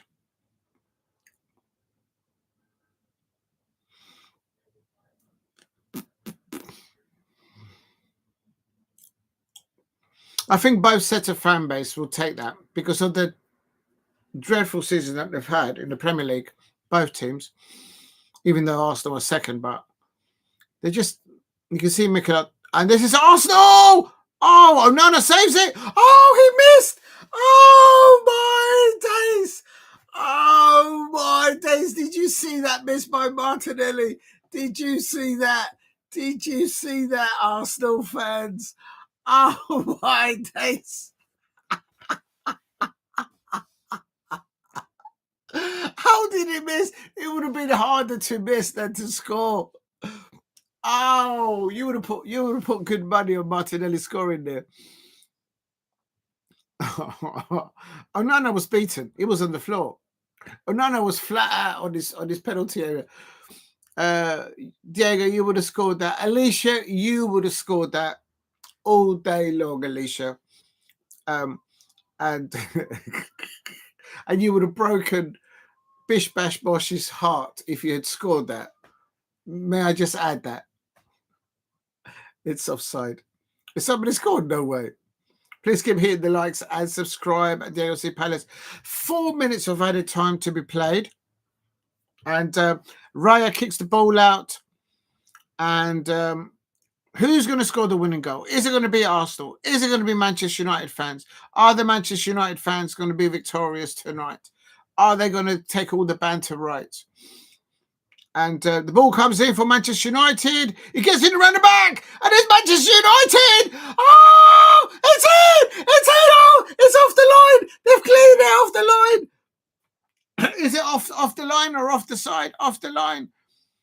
Did the ball go over? Did the ball go over? Did the ball go over the touchline, the line? Oh, my days. Manchester United. You could have won it at the end. Manchester United fans, have you just bottled it? Oh, the Manchester United fans will be fuming they didn't get it over the line. They would have had the bragging rights over the Arsenal fans. I think still there'll be emergency meetings for the Manchester United fans and the Arsenal fans. There'll be a fallout from this. There'll be committees that will be full. Please keep hitting the likes and subscribe at Diego C. Palace. I think both sides should take a point from this one. But I suppose it doesn't help really Manchester United, and it doesn't really help Arsenal. But I suppose in the Premier League, Manchester United just need one more win and they'll be safe. I don't know. I'm having a look at it now. No, it wasn't. No, it wasn't a goal. The goalkeeper was about 5 yards. The goalkeeper was about 5 yards in front of his goal, and then he went like that. So it's still a goal. It's not, he didn't go over the line. Do you notice they didn't even look at the goal technology because there was no need? This is a free kick now for Arsenal in the last minutes. 4 minutes of added time. They're playing 6 minutes now at the moment. What is going on? And Arsenal in the back post. Manchester United are defending for their lives, and the ball goes away. Oh, and that is it. Full time. And there you go. That is the full time. And it's Mikel Arteta there, shaking hands with everybody. And Bruno Fernandes, they've been congratulated by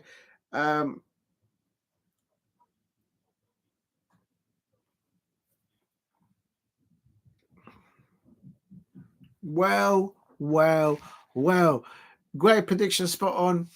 I only got them right because you turned up, Alicia, yesterday. So thank you very much for turning up, Alicia.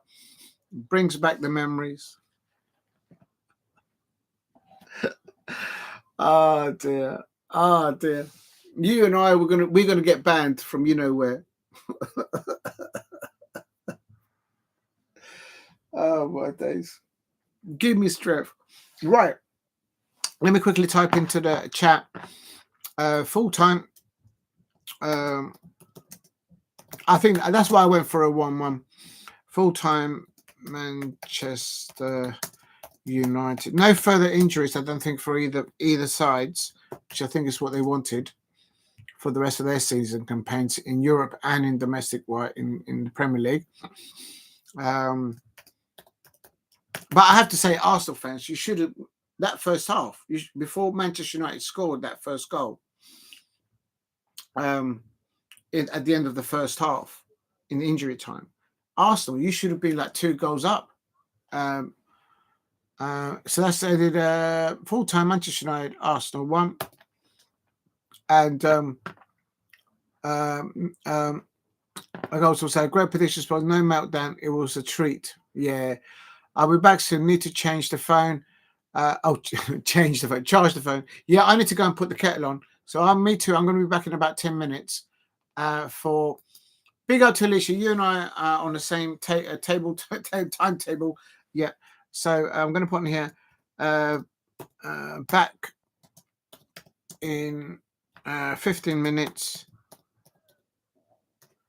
Back in 15 minutes for so let's say 1845. I'm going to put 1847. So it's just a bit longer.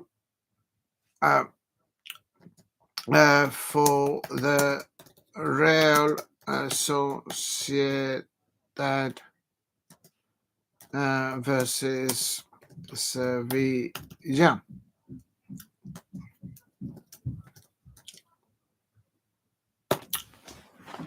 Very good, very good match between Manchester United and Arsenal, and it has ended 1-1. We're the best team. The memories are falling back right now. We're going to get into trouble. We're going to get into so much trouble. Oh, my days. Right, Manchester United versus Arsenal. What's next? Real Sociedad versus Sevilla. I'm going to change the...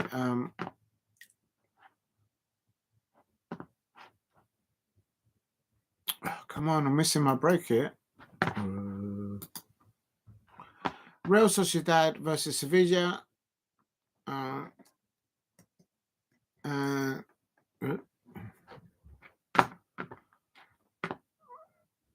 And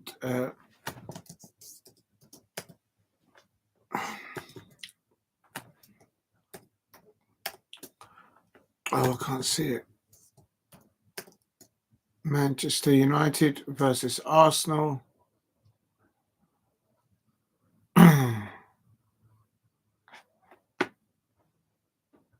Men's.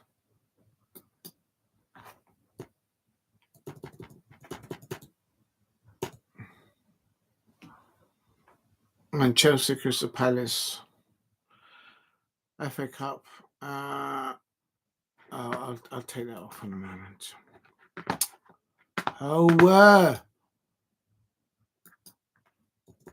There we go.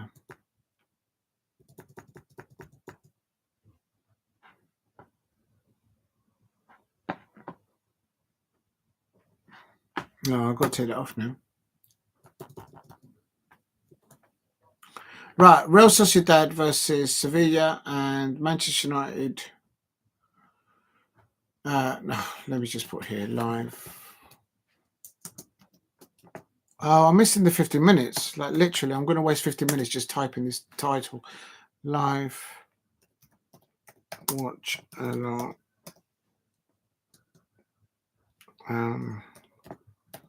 With Diego.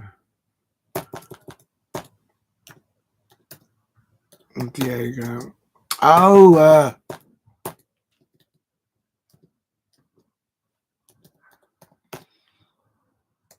let's see.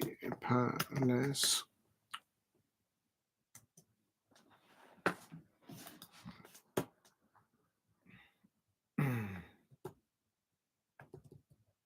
There we go. Palace. Hashtag football. Hashtag who we got now? Real Sociedad. Hashtag Sevilla. Sevilla. Okay, that's ended. 1-0. Manchester United versus Arsenal was 1-1. And then, okay, here we go. It's done. Right, I've changed the title. See you shortly. Yes, see you shortly, Alicia. Go. I'll be back in 15 minutes. The only team important, up the Palace. Yes, up the Palace. Big up to Alicia and to everyone in the chat. I'll be back in 10, 15 minutes, about 10 to 8. Because I do believe that's when the next match is. I'll find it. And then we'll break down things as we go along. We'll have a look at the Premier League table then as well. I can't find La Liga. Yes, it's at 8 o'clock. Real Sociedad versus Sevilla. So, yeah. Okay, so I'll be back for that. Oh, Atletico Madrid lost to Getafe. OMG. And Real Madrid won against Rayo Vallecano. No surprise there. Right, I'm going to need to charge these headphones, and I'll be back in a second. Does anyone know where my case cover is for my phone? I can't find it. Oh, there it is. Right, back in 15 minutes. Did you say no? No, I didn't say it, Rizla. Big up to you. Right, I'm just going to be back in a little while. Oh, my leg's gone to sleep. Oh.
Right.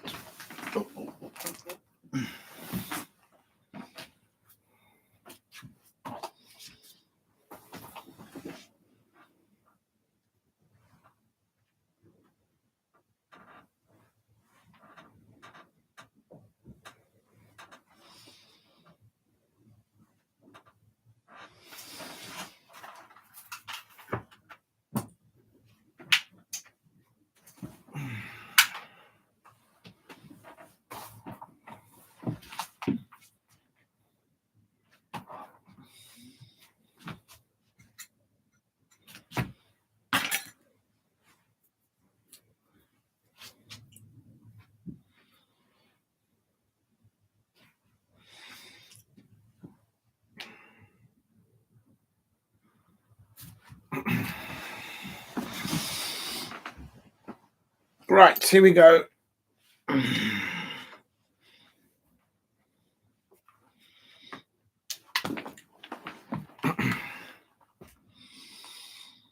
Oh, big up to you.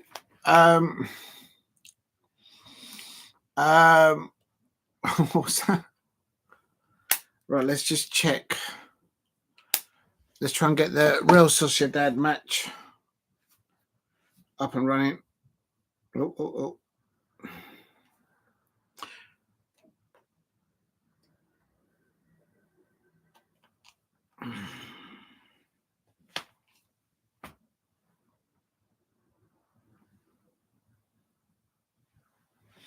Please help me get to 15 likes if you can in the chat. Thank you very much, everyone, for hanging in there. If you're new to the channel, please subscribe at Diego C. Palace if you haven't. Right,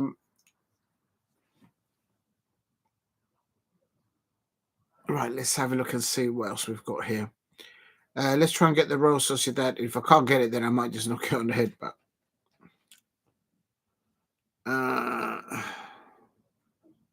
whoop.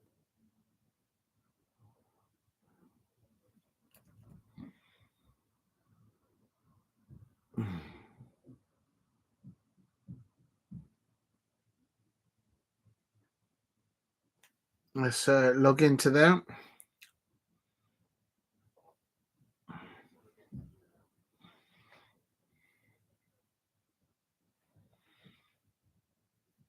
They scored already. They couldn't have scored already, have they? Oh, I'm too early.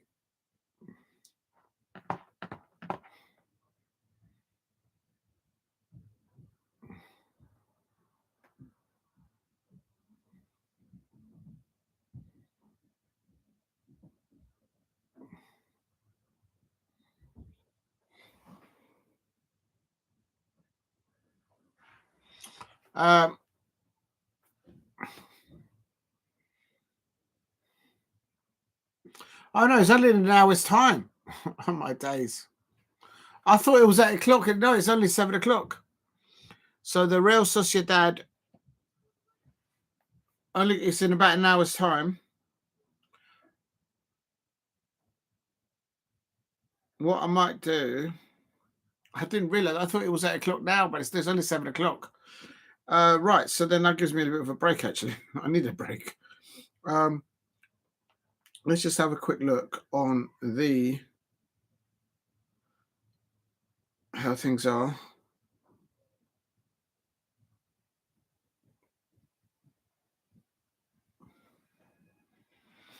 Right, let's have a look. Oh, damn it. I got my times a bit wrong. I thought it was 8 o'clock now, but no, it's 7 o'clock only. So what I can do is Alicia says, save that tart for me. Yes, I will. I'll save that tart for you, Alicia. And let's just, actually, I'll keep on charging this, actually. And we were the best team, only team importance up the Palace. Yes. Diego, did you say? No, I didn't say it. Well done. Well gone. What's gone? Diego, race your... Oh, my days. Please help me get to 15 likes if you could. That would be amazing. And let's have a look and see what we've got here. Definitely Chelsea won 1-0 against Leicester City. Portsmouth 2-2. Oh, no, it's not Portsmouth. Tottenham Hotspur 2. Bournemouth 2. Manchester United 1. Arsenal 1. So let's have a look at the Premier League table. Let's see how that looks. And at the top, wow, 15 points difference between Arsenal and Liverpool, but Arsenal still got a game in hand. Unless I'm reading that wrong. Ooh, nearly spilled the drink.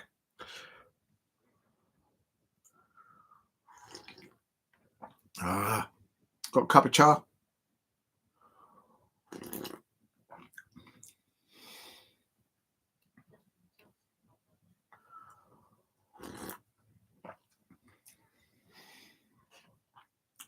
Nottingham Forest, 51 points.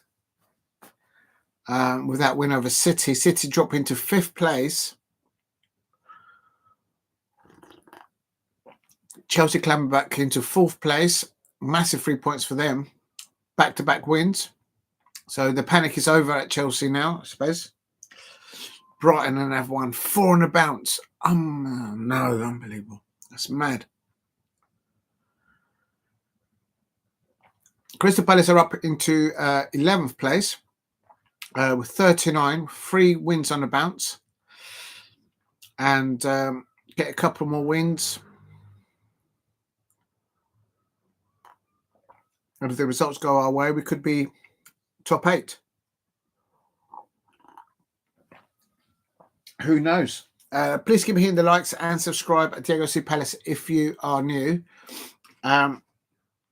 And you've got Fulham, Crystal Palace, Brentford, and Tottenham Hotspur. They drew. West Ham play tomorrow night. Who's they playing? Newcastle. Oh, so Newcastle tomorrow. Oh, they're down to 9th now. So they need a big win to get themselves above Brighton. But who they're playing? West Ham. West Ham. Big point for Manchester United, I suppose, because there's 2 draws and a win in the last 3 matches. So not losing points completely.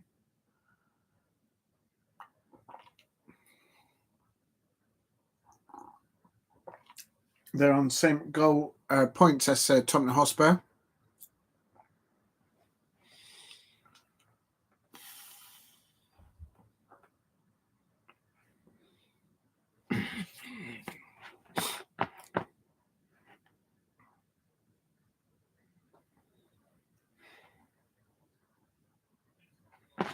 Let me see if I can get the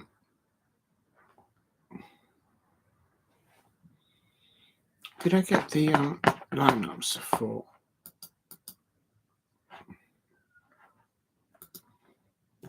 the Crystal Palace lineup?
Oh, don't tell me I just did that.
Okay, done that.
Big up to Rizla. I'm coming to you, just doing an update in here.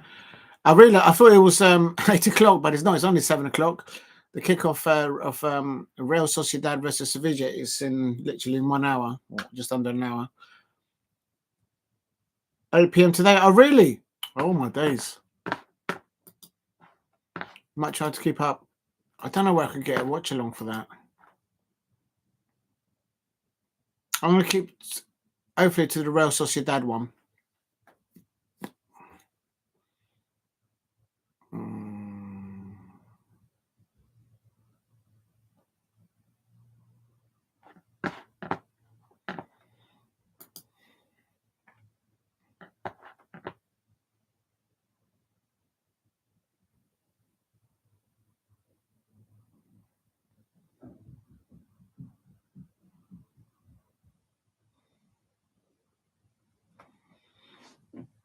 Oh, right. You going? Yeah. Well, Messi's always been so, but Zara's doing well for him. Apparently, he's doing well over there.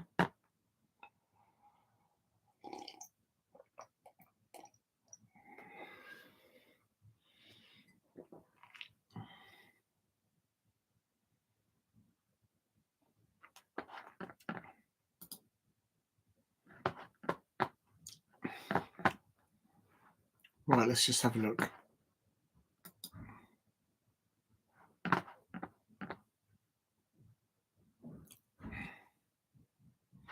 Right, what I'm going to quickly check as well is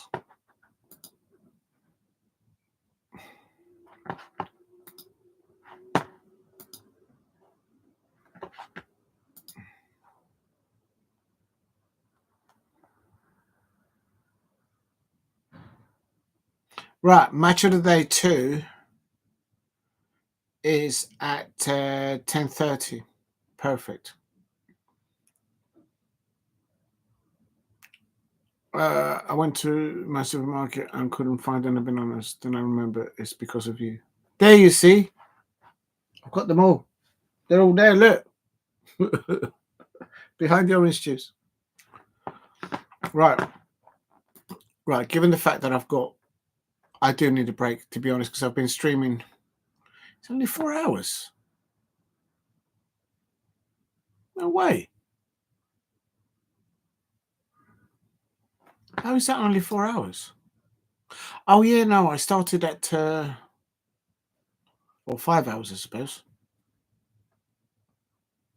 Yeah, that's about right. Okay, here we go.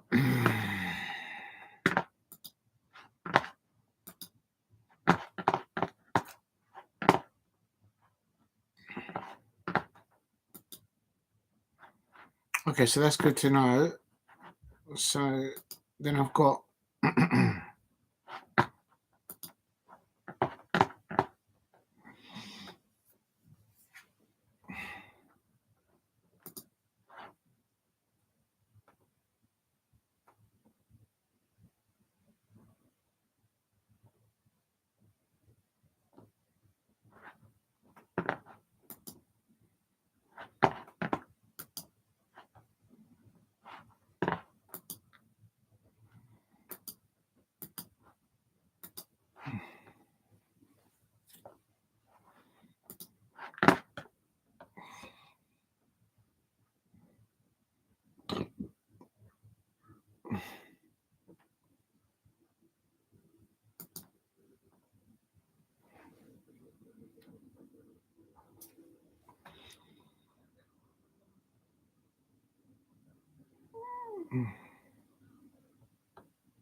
okay.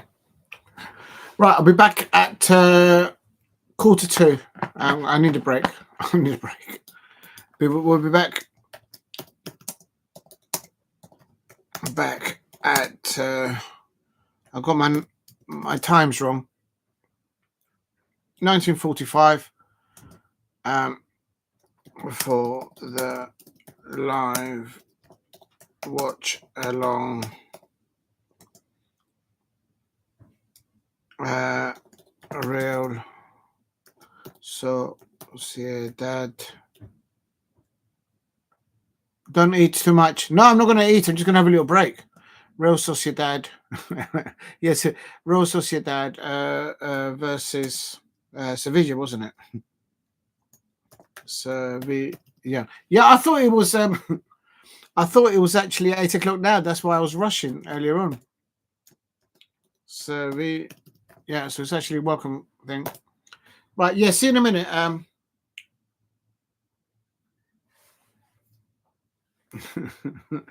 He nearly got me to say it. Right. Yeah. So see you in about 20 minutes. Right. I need to charge that. And I might even get another cup of tea on the brew. All right, be back in a tick. Actually, you know what? I should really put the mic on. All right, back in a tick.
I hope that's okay now.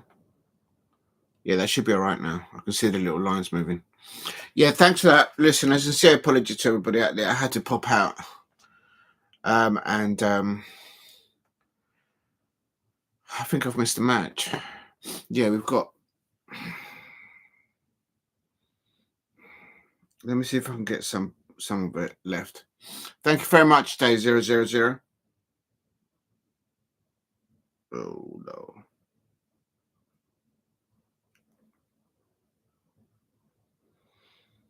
Oh, that's Juventus. Why is it going to Juventus? Oh man.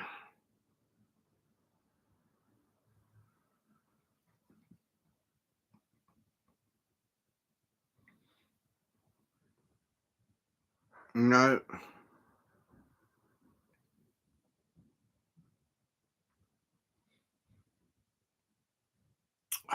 Damn it.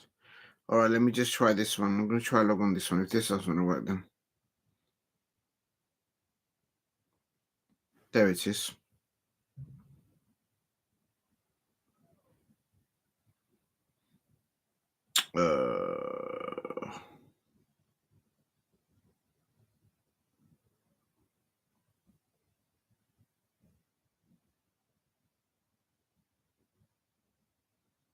There it is.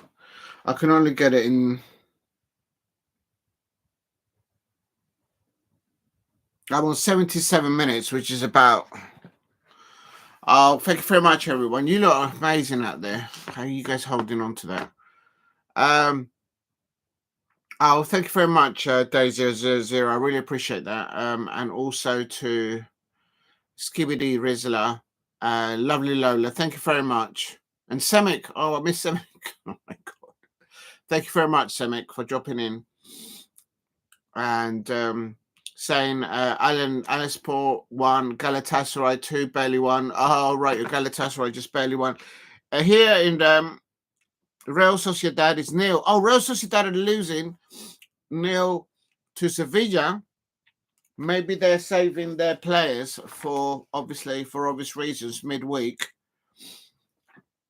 The goal coming in, it looks like at the beginning of the second half, 46 minutes for Sevilla. Who's the manager for Sevilla these days? Thank you very much, Rizla. Thank you very much. And thank you, Day 000 over there.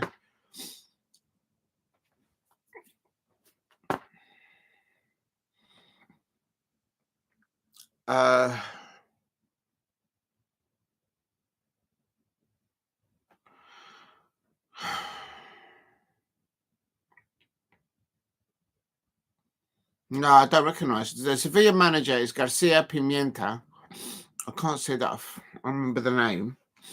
I'm looking at the names of the lineup. So Real Sociedad. And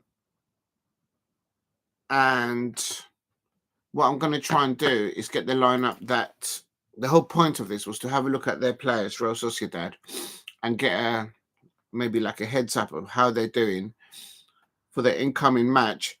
They've got about 10 minutes of normal time. It is Real Sociedad 0, Sevilla 1. And what I'm going to do now is go into the fixtures for when was it? Was it Thursday that Manchester United played them? Yes.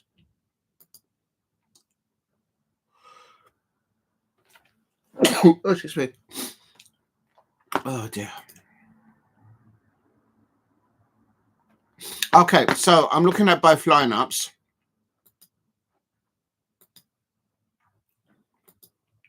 So against Manchester United, Real Sociedad played Ramiro in goal, and in this match, they've got a different goalkeeper, Moreno, and Moreno was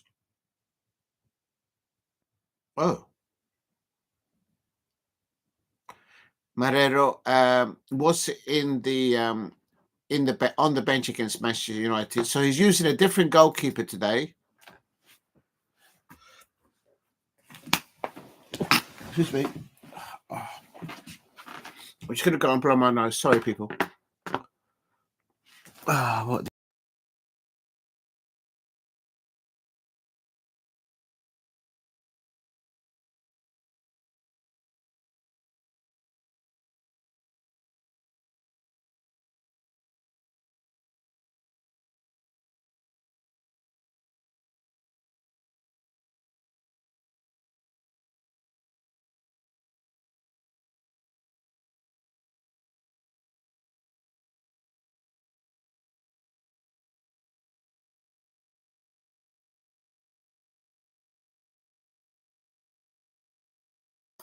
Right, here we go.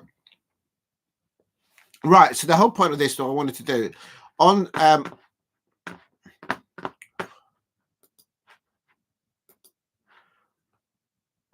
right, Real Sociedad against Manchester United, they had Ramiro in goal. Tonight,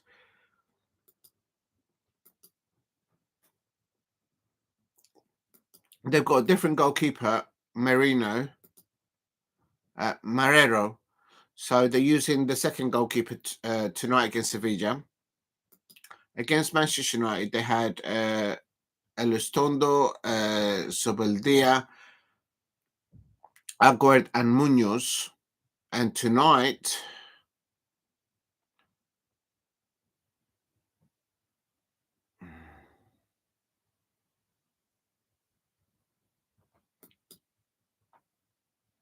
I don't know how to do this.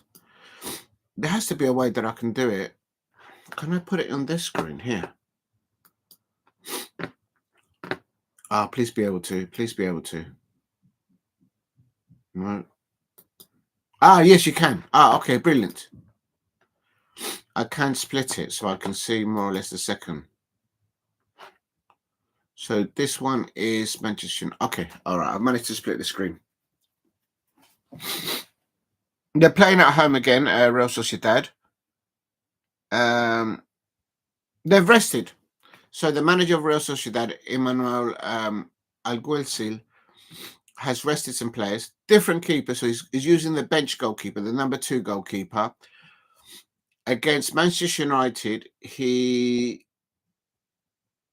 Lopez. Okay, so the difference tonight is he didn't start with Munoz, which is the Real Sociedad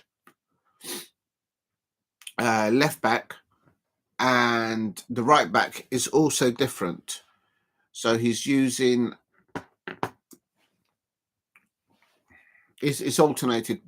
Okay, so different goalkeeper and a different left back and a different right back for Real Sociedad today. It looks like to be doing a different format. It's still got Torrentes in the midfield. And this was against Man U. He's still starting with the same number 9 position player that he did against Manchester United with no, I do tell a lie. It's a different player. Right, so he's not starting with Mendes. He's not starting with Luka Susic. So that's 1, 2, 3, 4, 5. No Kubo, the Japanese international. And wow. He's made 1, 2, 3, 4, 5.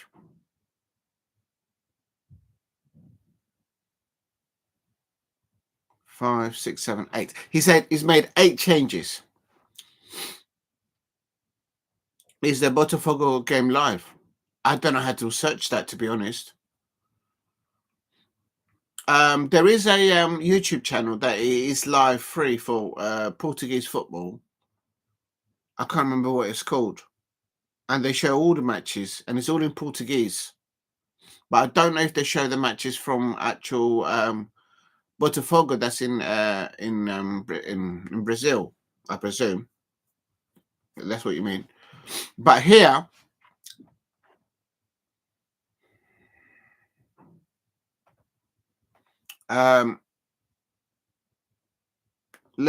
Kuba's come on. All right, so I see what he's done. Okay, so listen to this, right, people. If you're a Manchester United fan or not, this is what's happened. against Sevilla, Emmanuel Alguacil, he's changed. He started tonight against Sevilla, and he's losing 1-0. He started with a different goalkeeper, a different left back, a different right back. He's got the same midfielder of Torrentes, and everybody else in front and on the wings is completely different. Only at on 61 minutes he brought on Traore, but he didn't feature really on against Manchester United. But he did bring on Subimendi. He didn't start. Kubu, he brought on Kubu and Osebayal, which was the number 9 position player up top. And he also brought on Barentia. So in essence, what he's done, he's changed his goalkeeper, he changed the left back, the right back, and he changed the front 5 players. Literally, he just left one of the midfielders. And as they were losing at half, they considered a goal at 46 minutes, and then against Sevilla, and then on 61 minutes, he then started to bring the players that started against Manchester United. I've got you got a stick. I do another way. I'll tell you some other ways, but I don't want to put it on here because I might get in trouble. Yeah, Kubu's on. Right, now the other thing is, do yellow cards and red. There's only one yellow card to Marine, but he didn't start against Manchester United. But he did come on 60. This manager likes to make substitution on the 60-minute mark, because against Manchester United, he made 1, 2, 3 substitutions on 63 minutes. And tonight, he's made 1, 2, 3 substitutions on 63 minutes. Please keep hitting the likes and subscribe at Diego C. Palace. Thank you very much for getting me to over 10 likes. That is absolutely amazing. Thank you very much, Rizla. Yes, I know on my thing it says 10, but yeah, I do believe it says 11. I think what it is that my one, it takes time for it to refresh, or maybe when it goes live, it refreshes. So that could be the case.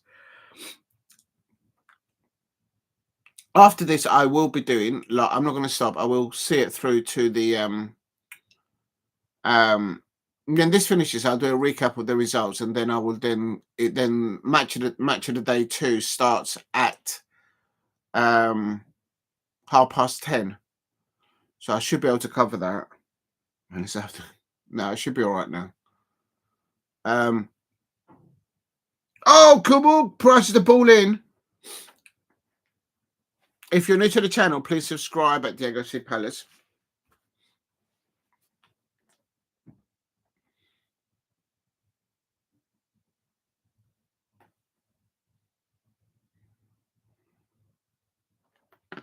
And then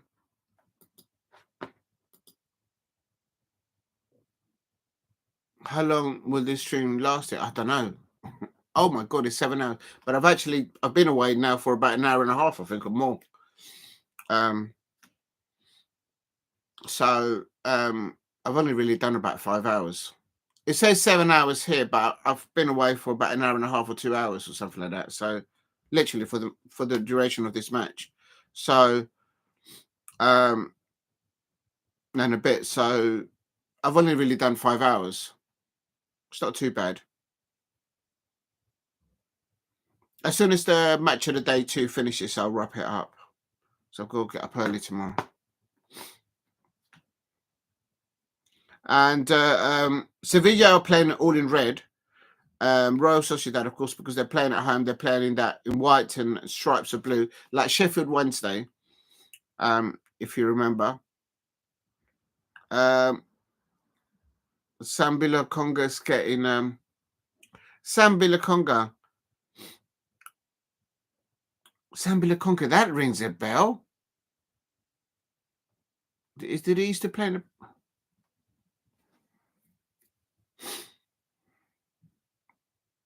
Oh, the number. Who's that number 4? That was Martin Subimendi. He was chopped up. He played for the US.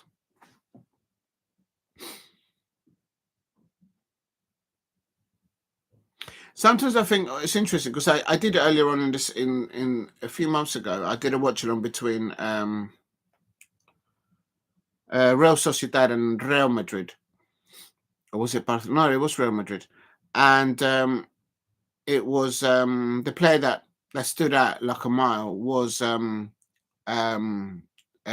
Kubo, the Japanese international. He was man of the match. So you pick up players there, but there was another. There was a Real Sociedad player that I think Manchester United fans and Arsenal fans were looking at. Oh, we're interested in. I think it was a midfielder, probably Torrentes. Maybe I'm wrong. But you always find one or two players that might be linked to some Premier League clubs. Not for us. Yeah, not for Palace. No. No, but you see, Crystal Palace wouldn't shop in they wouldn't shop for an established football player that's playing in Serie A, as an example. This is the way I see it. Because they'll be too costly. The prices have already gone up. Unless there might be fringe players and they just haven't had, the rub of the green and they haven't been able to get match time. And then they might get them that way.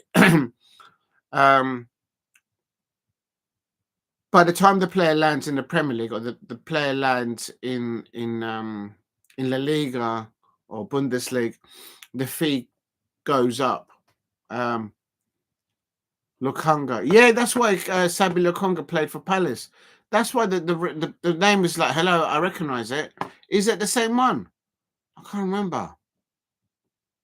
No way, is he there? Oh, good luck to him.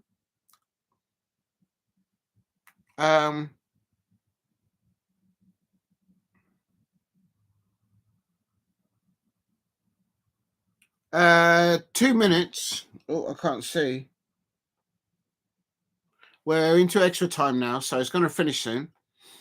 So in a nutshell, if you're a Manchester United fan, tonight, Real Sociedad, the manager Emmanuel Alguacil changed his goalkeeper, the left back, the right back.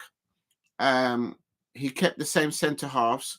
He played the same midfielder, and everyone else in front, he completely changed them in front. So he changed 5, 6, 7, 8 players in tonight's starting lineup. And he likes to do substitutions on 60 minutes. Oh, nearly scored. And Real Sociedad nearly getting an equaliser there. This is the difference of Take Kubo. Oh, a lovely little ball there. Lovely ball drifted in from a quick Take Kubo. I'm not sure if somebody got a hand to it. No, didn't. How is that not a goal kick then? I didn't see anybody else touch it. So Mbende is joining Arsenal in the summer. There you go. So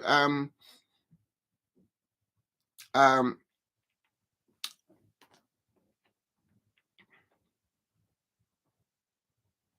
like the confidence that they have on the ball, but they are giving balls. Ouch! Oh, that's a tackle there.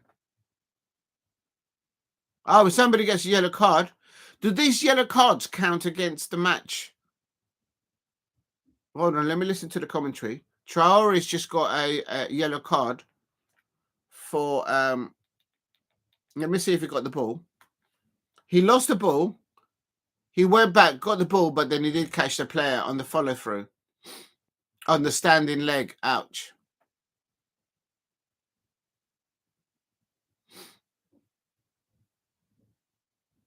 Please keep hitting the like.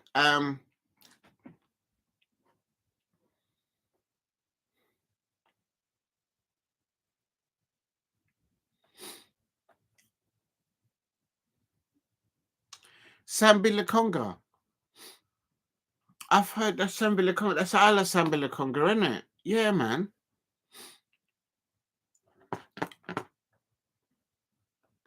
Let me just find out. Is he on loan there? No. I hope he's doing well. If he's an ex-Palace player. Let me just have a look.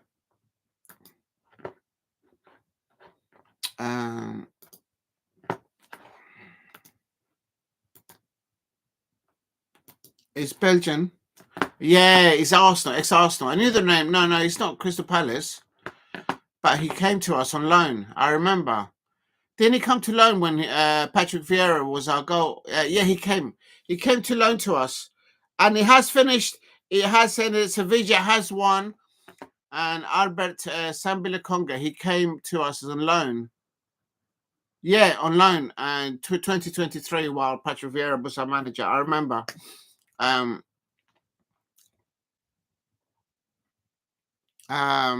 as soon as Patrick went, he went as well. Have you noticed how much some other fans have been there? Yeah. On the way back home, there was like literally 6 Japanese fans are very patriotic. There's also a lot of South American, Colombian fans. There's also a lot of Austrian fans following Oliver Glasner. And when they go into the club shop, I mean, they like to spend, and so that's brilliant for the club, I suppose. Yeah. Now listen, as long as they're all fighting for the cause, when they get opportunity to get on the pitch, it has finishes. Real Sociedad 0, Sevilla 1. So full time result. Real. So I can turn this off now. I can turn that off and actually just charge that while the I can take this off. Yeah, including yourself in 7. Yeah, I mean yeah, but this the numbers are going up, and the value of both Munoz and, in my opinion, of Jefferson Lerma has increased since they've arrived at the club. Their abilities as footballers has increased. They're doing a shift like all the other Crystal Palace players, so it's good to see all of them getting stuck in and supporting each other. When JP went off injured, they were all feeling it, you could tell. Sociedad 0-1 Sevilla.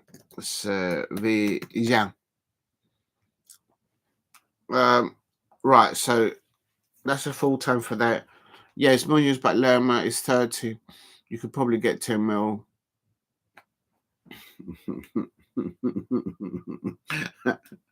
Oh dear.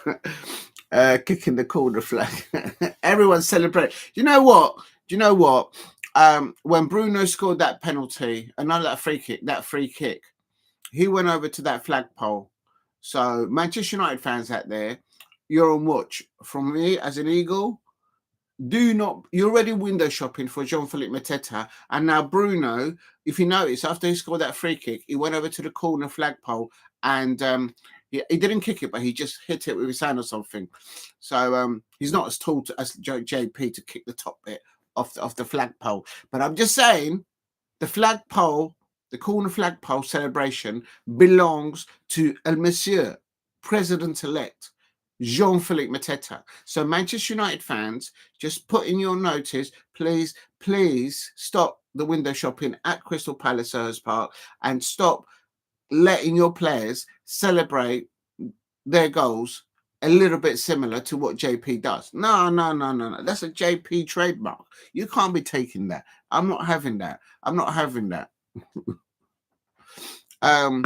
Yeah, Sabila Congas, Albert Sabila Conga, he's playing. Is he actually there now? Let's have a look. Oh, good for him. He's getting starts on the match. He won tonight as playing for Sevilla. He's on loan. So that means he's on loan from I have no idea. He must be on loan from Arsenal. So well done, Sambi Lakonga. He's got a win over a team that is going to be fighting against Manchester United on Thursday or Wednesday. I've no idea. Yeah, he's on loan from Arsenal, and yeah, no, he did it. He did a role for us. He went on roll to Crystal Palace, and then he went to Luton, and then now he's on loan to Sevilla for a season-long deal. So I hope he works well. He's from Belgium, but he's come through the Anderlecht Youth Academy, and so he's travelled around Europe literally. But now he's starting for Sevilla, so good for him. Good luck for him. We need to raise your yeah when we want the FA Cup. Listen, when Crystal Palace get on the road to Wembley in the FA Cup, all Crystal Palace fans, we're going to be on the high. We're going to be on a high. If that's what you mean, we're going to be high, and we're going to be ready for it. And there's no talk about it then. Zaha's playing now, but he can't find the stream. Can you give me the name of the what's the, give me the name? Give me the name of the who's he playing against? Or I need the name of the team that he's playing for. And the team that Charlotte. All right.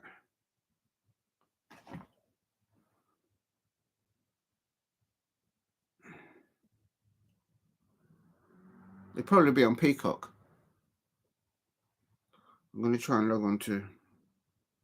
He lets me. Charlotte FC. Yeah, that makes sense. Is that on now? Charlotte. No, yeah, it's difficult.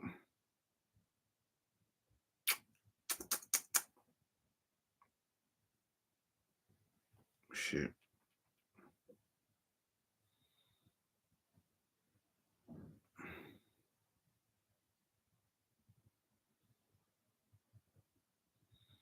No, all I can log on is to ABC News.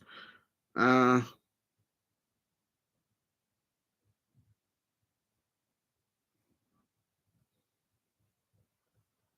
yeah, you're right. I can't. All right, let me just try.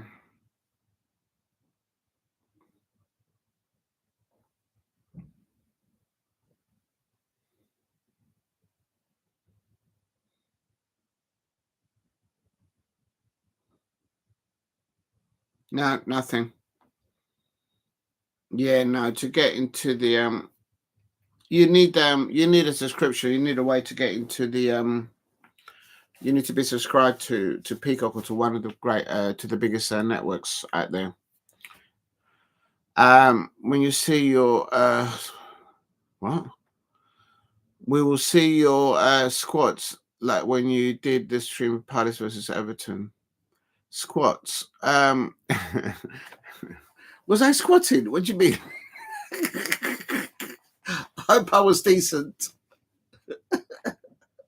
Please hit like and subscribe at Diego C. Palace if you are new. I sincerely apologize for dropping off there for about an hour and a half, but I had no choice. I had to leave home and leg it. I had to go and do something. And did you do a full literally going from place to place? Yes, I did. So a little bit knackered, but it's all good. It's all good. Now, if I was going to do a workout, I'll do it. Do you know what? I might do like a little because we've got 3 weeks. So I might do some different content. I'll see how it goes. Things are changing at this end, so we'll have to wait and see what happens. Use Eagles can move. Messi's on the bench. He's back on the bench.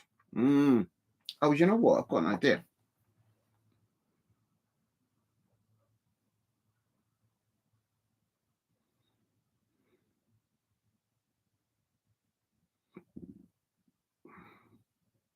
No.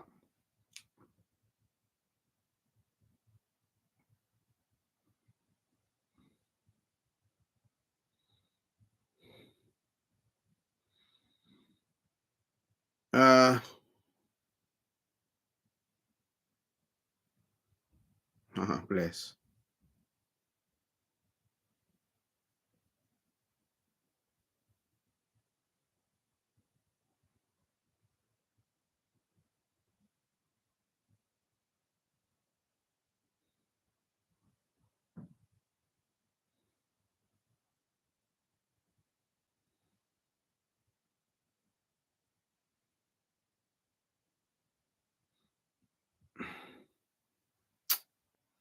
Oh,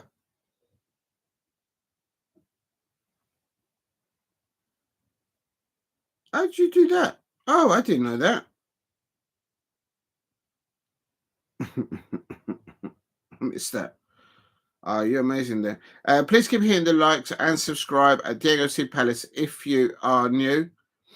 And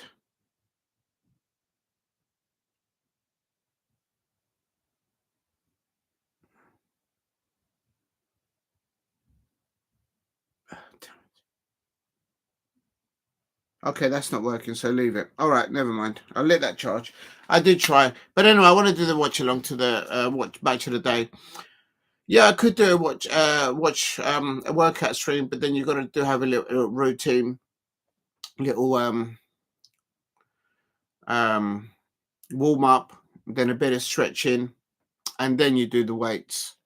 You can't just go straight into do the weights. I shouldn't really do that of just doing this straight away. I should do a little little warm up, bit of stretching, and that's how you do it. Yeah, I'm not going to say. If I say it, I have to do the weights. Nicely try.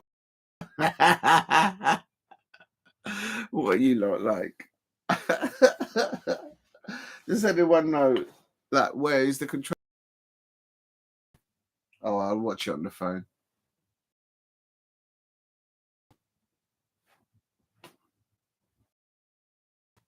Did I leave it? Why would I take the control with me then? Oh, there it is.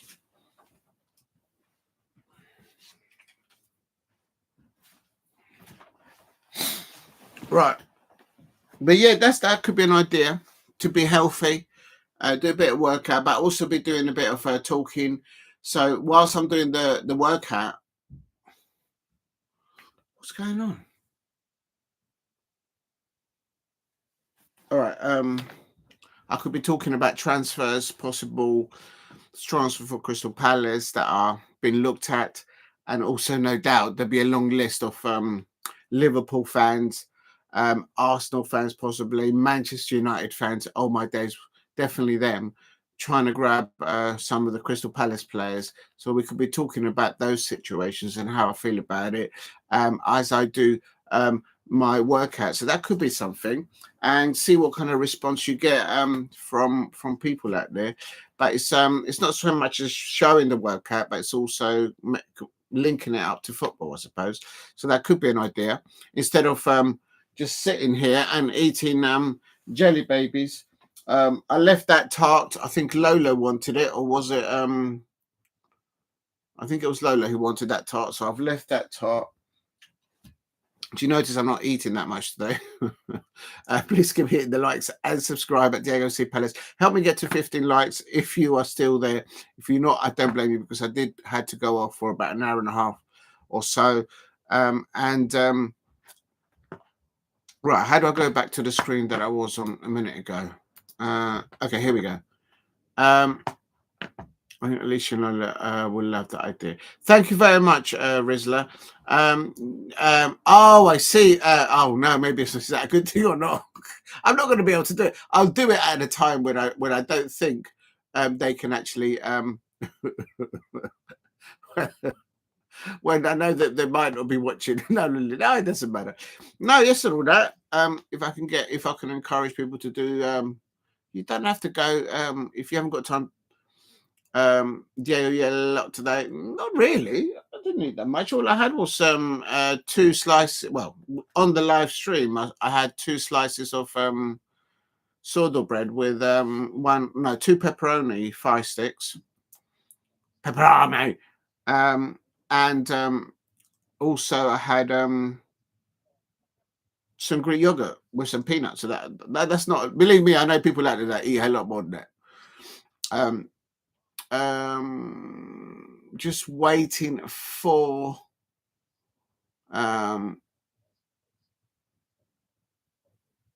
oh, I better turn that down. If I leave that on, you lot might be able to hear that. If I could hear it, you guys can as well. So hopefully not. You're not eating too much.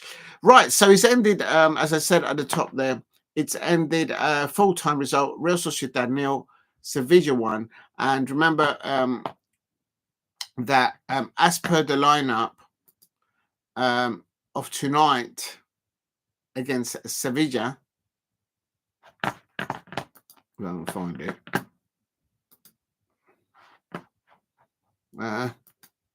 No, that's not it. There it is, the Sevilla lineup. So if I put that there, I'll be able to see both of them together, kind of. So literally, tonight, it still hasn't started. So tonight, Real Sociedad have lost to Sevilla. And if you're a Manchester United fan, you might be interested in hearing this, although I missed most of the match, if not all the match. I can confirm that their manager, Emmanuel Alguacil, started with his number 2 goalkeeper, Marrero, tonight. He was on the bench against Manchester United midweek that's gone past. He also started with the same 2 centre halves tonight against Sevilla, Zubeldia and Aguerd.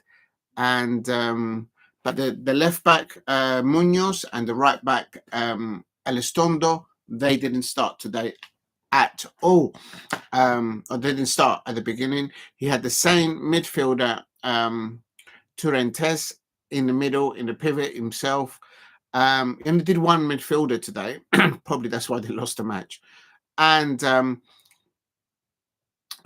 also, what did I see? And then Real Sociedad, and then everybody else in front, including the number 9 position, they did not start against Manchester United. So to me, that's 8 players that he completely changed in his lineup.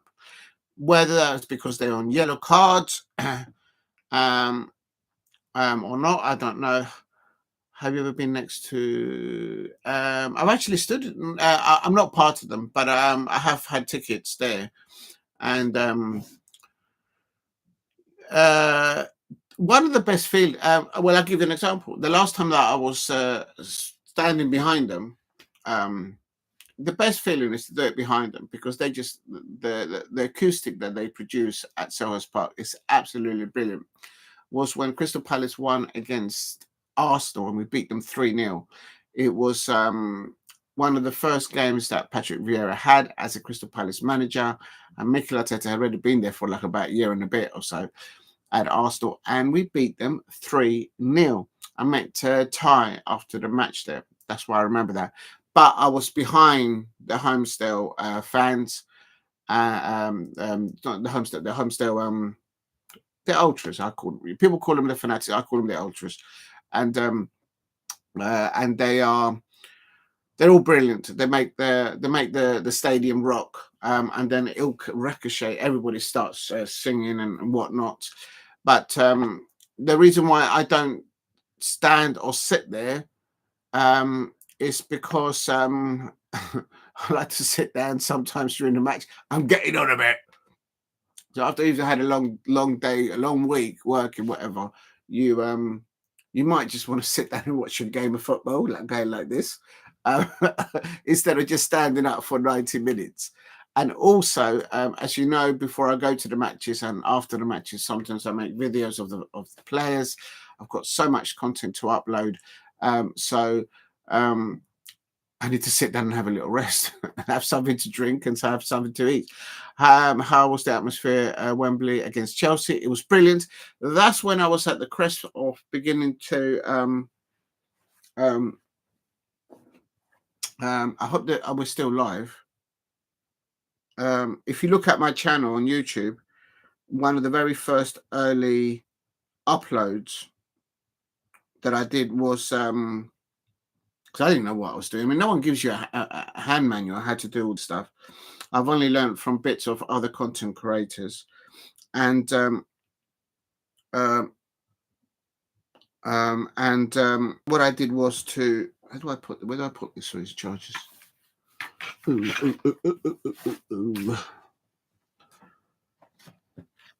And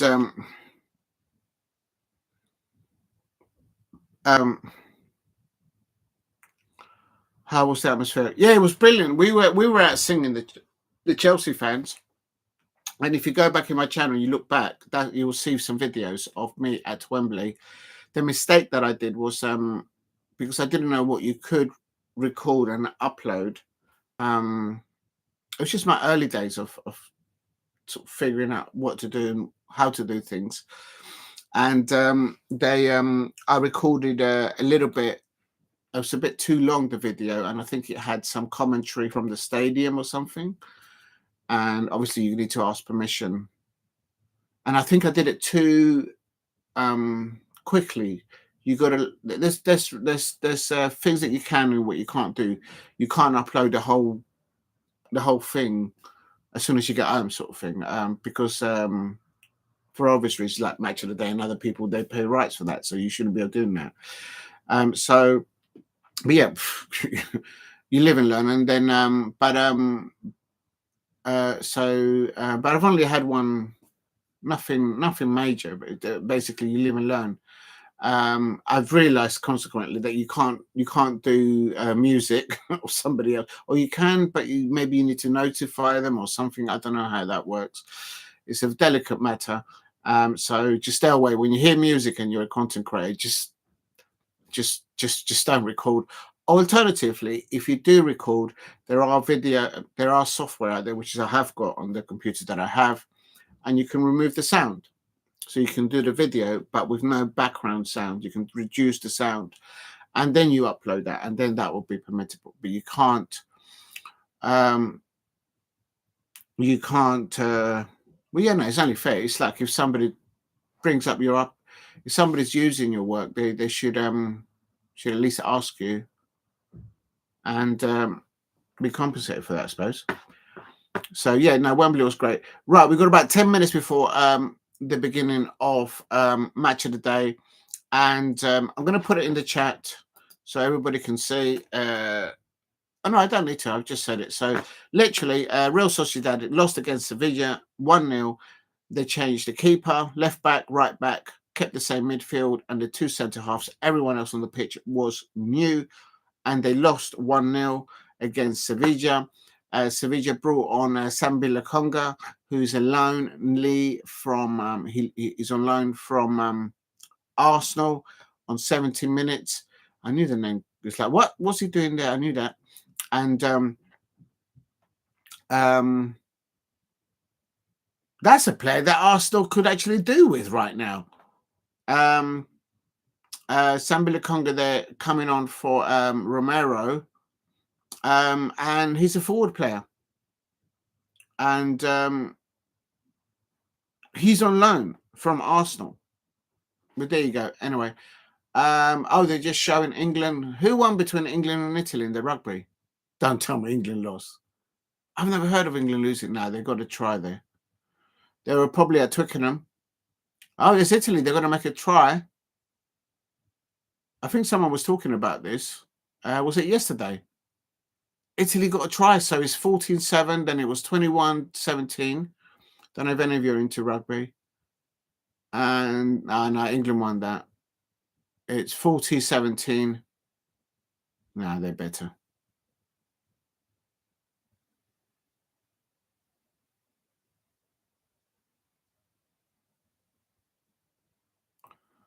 It looks like England won there against Italy in the rugby.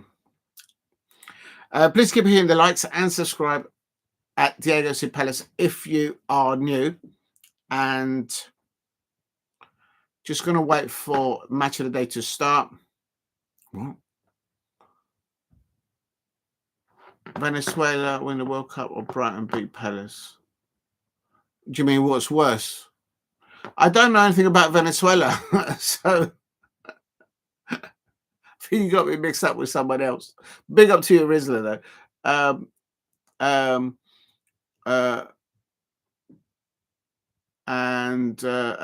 from. I was born in Colombia, not in Venezuela. It's close, but it's a big difference. Okay, but it's World Cup was worse. Brighton beat Palace.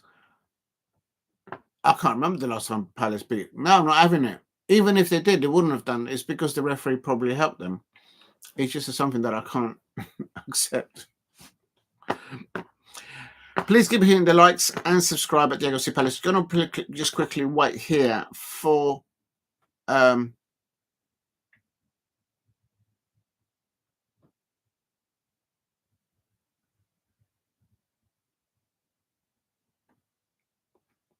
I hope that Palace can get to Wembley and get silverware. And there's an outshot of doing it, because the thing is, the players are coming back from injury. They're in good form home and away, and also they know that some of the players they may look for other challenges in their careers. And as Steve Parish said in that Sky News, Sky Sports interview, the club has a responsibility at Crystal Palace to help progress their development, the careers of the Crystal Palace players, the moment they come in, whilst they're there, and when they move on to other challenges. So getting to a cup final will certainly enhance those opportunities. The downside is, but then you've got to enjoy it. You've got to enjoy the moment, the journey. That's important. I wouldn't like Eze to be sold, but Eze is a player that should be in a Premier League side that is winning. He's got the ability to do so, to be in a Premier League side that's going to win silverware. But him being linked to Tottenham Hotspur and Manchester United, unless I'm mistaken, and I haven't checked the table just recently, but those two clubs are below my Crystal Palace. So why go to a football club that clearly they've got situations? I'm not criticising the fan bases of Tottenham or Manchester United. I'm just pointing out that why go to a football club?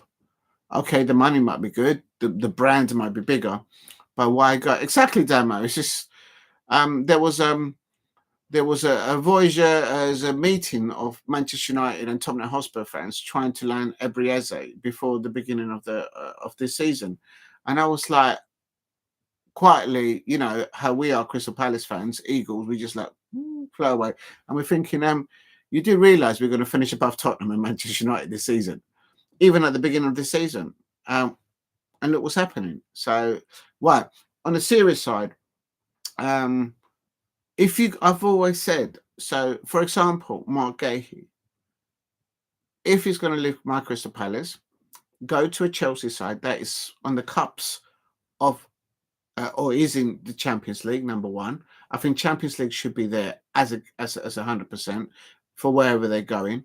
They need to be able to assert themselves and establish themselves in the starting lineup. Let's be real about it. They're not going from Barcelona to Liverpool or from Barcelona to Chelsea, and they will be guaranteed first starters. They're going to have to earn those starting points. Oh my days! Look at the weather, people. It's going to snow. It's going to snow tomorrow, Tuesday morning. The cold front is coming directly from the north. That's not bad. It's when the cold comes over from the Siberian cold. That's mad cold. That's when pipes get.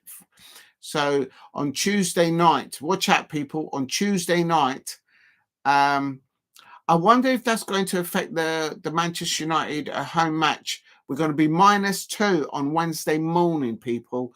So this is also the weather forecast. Weather forecast.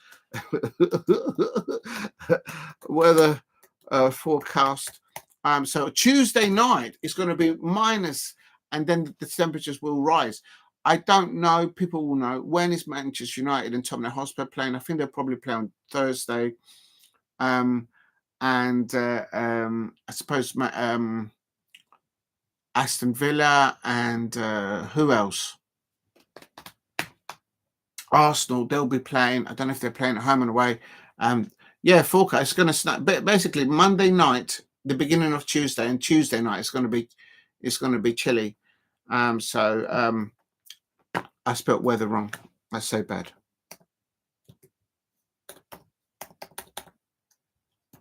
There.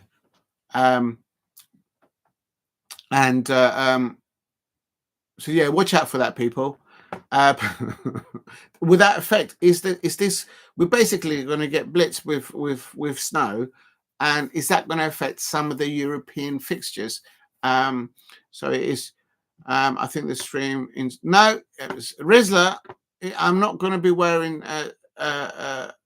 just an idea for the stream. I think a stream in speedos will be a laugh. No, Rizla. I think no. What are you guys? What are you lot? Are you here to? I appreciate you being. It's about football content. I know sometimes I go off subject where I talk about, for example, the weather, but the weather is going to get chilly, and some of you out there don't like it up 'em, as they used to say back in the day. It's going to be. Make sure you wrap up good on Tuesday and Wednesday. So when you're watching your football, make sure you eat and drink and keep warm. Should be the third warning there. Just waiting for match of the day to start. I should really change. There was the Spice Girls. I know. I was just looking out for Lola. I'm getting worried about Lola. No, you let them. They've got an early morning start, so don't give them ideas. I don't think they'll watch your playback. Right, I'm going to change the heading now because now it is time for match of the day. Ooh, spaceship. To live watch along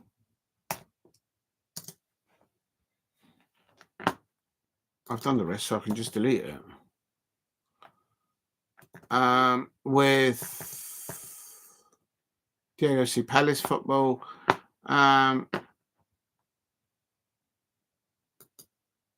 Let me just delete that one.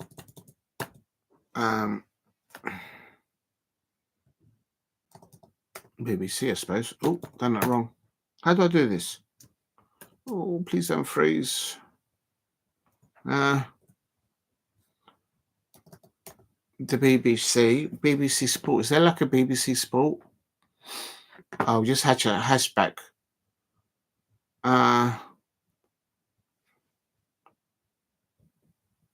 There, BBC Sports. I know, but that's only a few. I'm just going to put BBC. Okay, and then put who else played today? Of course,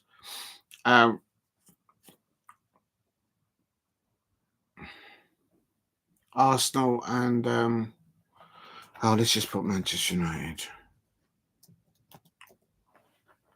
Will it fit though? No, it's not going to fit. Oh, I'm going to have to put Arsenal in. There we go. That fits. Okay, that'll do. I know what I've done wrong. CPFC. Yeah, let's not forget about Crystal Palace. BBC, Arsenal, and then Manchester United. Oh, it's too long. Help! Pardon the expression. What do I take out? Oh, sorry, the BBC. I'm going to take away. It's a bit obvious. There, that fits. I think. There you go. I've changed the heading so people know. I was just looking out for a big up to Rizla and today 00. The Spice. Yeah, let's call them the Spice Girls, Lola and Alicia. I know it's awkward, but I would be cool if we went outside to the training ground and meet the players in their cars. I don't like that. Yeah, I can understand why you're saying Rizzler, but I'm always of the opinion that there's one thing of asking or photographing that I feel the players when they're in the stadium or when they're doing selfies and greeting the players.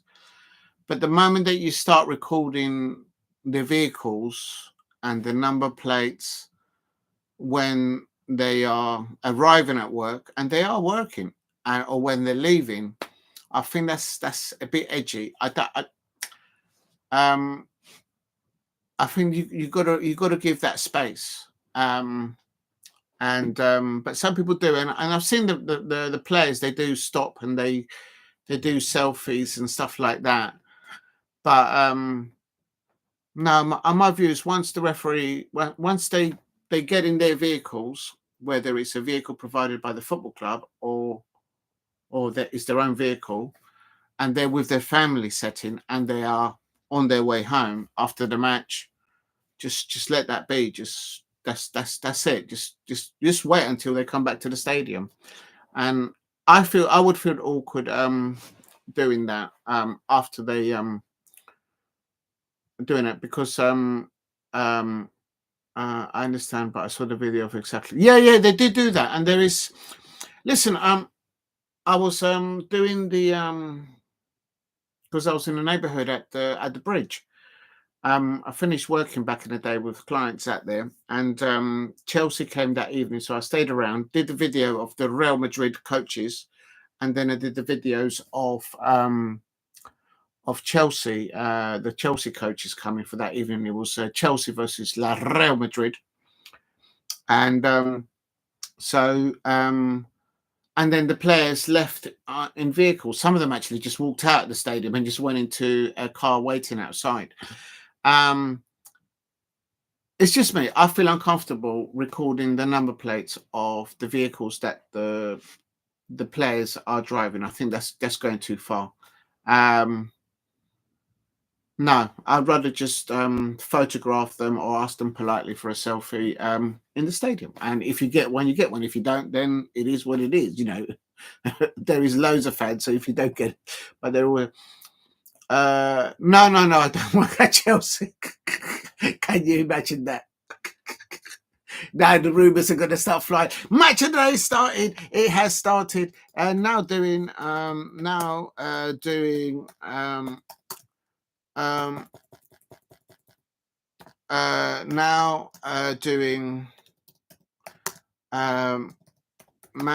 of the day and live watch along. There you go. Don't the players ask you for photos? Oh no, no, but the players do realise. I think they have to be. They're probably advised by the football clubs too. You're working here, and they have responsibility, and also they recognise a face. I think. I'm not saying that they recognise me, but I think certainly if somebody keeps on turning up and asking for a selfie and a selfie and a selfie, it's like a bit, you know what I mean? But they can't refuse it. But it's a bit, once I get it, I've had a selfie with Daniel Munoz and with Jefferson Lerma. And if I do see them doing selfies and stuff like that, from a distance, I just stand in the distance and just watch and just happy that they're doing fine. Manchester United now against Arsenal, and they're doing the lineup. So let's get into it. Please hit a like and subscribe at Diego C. Palace if you are new. Right, let's get into it. How do we do this? Where's the oh, there we go. It started now. Yeah, let's get to 15 likes. Thank you, Rizzler. Thank you for your help.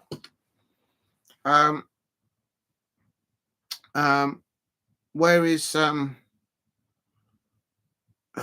where is it? Everybody's watching it now. It started Manchester United versus Arsenal, and I'm just quickly trying to get the BBC iPlayer up. I'm already logged in. BBC iPlayer. Match of the day 2, I should say, and it has started. And here we go.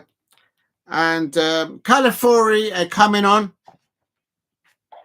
Apparently today was Mikel Arteta's 200th game in charge of the Arsenal, but they don't say that he spent over nearly $1 billion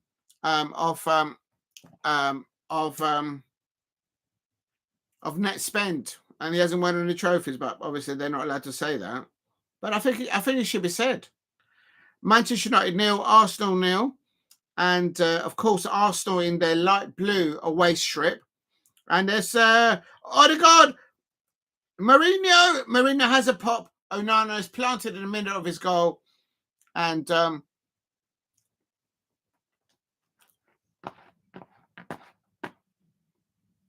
big head. No, they don't know me.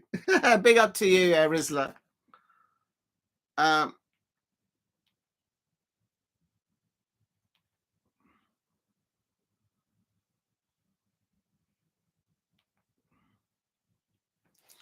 If you're new to the channel, please subscribe at Diego C. Palace.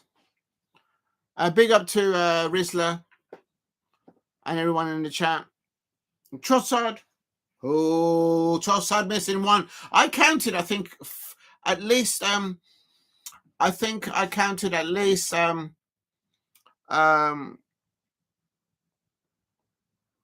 think I counted at least. Throughout the whole watch along of, oh, that's a foul, surely referee. Garnacho's chopped up and the referee is handing out the yellow cards to Trossard. But during the whole 90 minutes, Trossard had, I think, three good opportunities to score. If we get 12 likes, Diego might do a stream where I'm and Kinney. It's not happening, Riz. What are you guys like? And there is the goal by Bruno Fernandes. And he went over to the flagpole. Manchester United fans, enjoy your goal celebrations, but the flagpole celebrations belongs to Jean-Philippe Mateta. And don't try and take Jean-Philippe Mateta off us. That's a very good free kick. David Raya.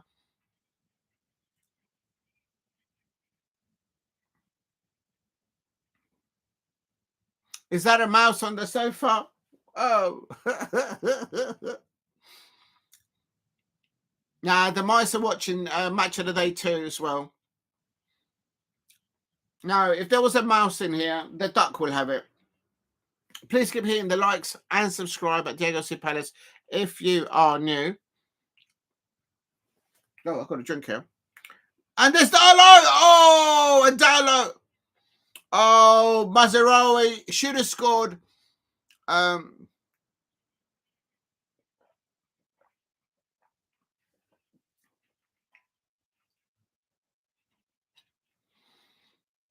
Mazarawi catching the ball in a half volley there, but it was on target for Mazarawi, and David Raya with his right leg getting the ball away. Please keep hitting the likes and subscribe at Diego C. Palace if you are new.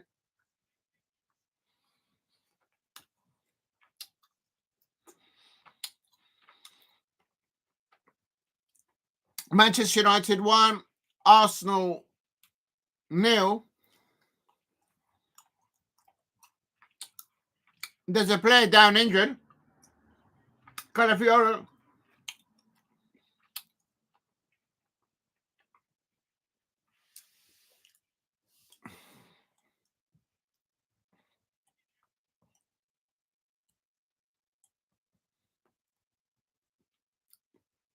Let's have a look here.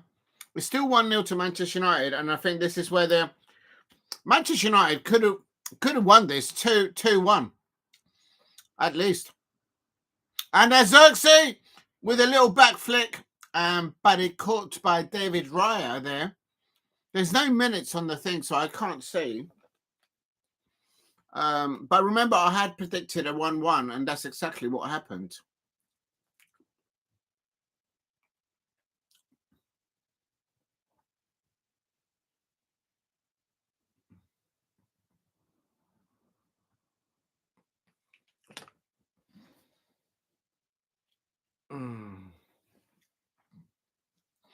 This is the free kick from Arsenal.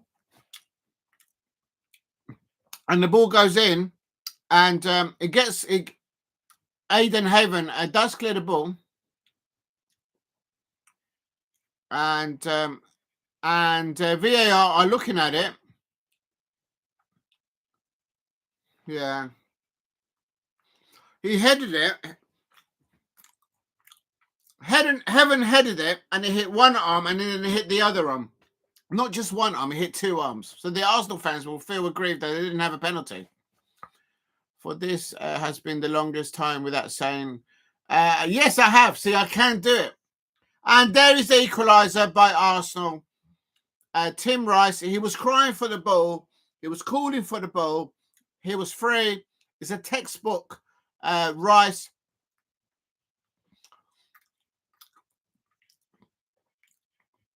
Timber, with all the work down the right-hand side, and during the live watch-along, I said that he was Lewis Skelly, so I got that wrong. And a very good goal there by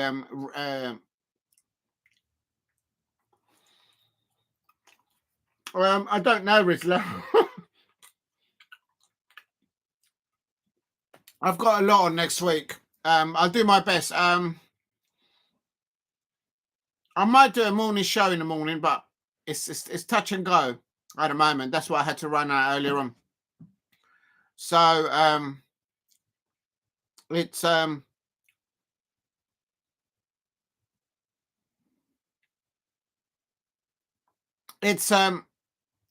don't know. Probably, definitely will be the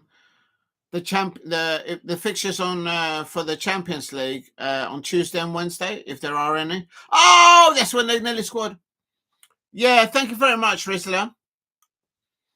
Thank you very much for dropping in. Brilliant. Thank you very much, Rizzler. Amigos, mi amigos. Thank you very much for dropping in, Rizzler.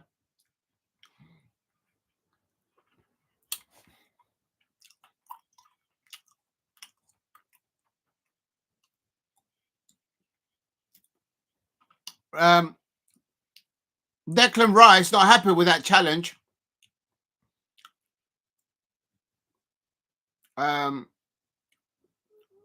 suppose for Arsenal, the player of the match will be Declan Rice, possibly Timber as well. But for Manchester United, Collier or Haaland, Rasmus Haaland. Oh, thanks for the stream and the Eagles. Yes, big up to Rizzler. Thank you very much.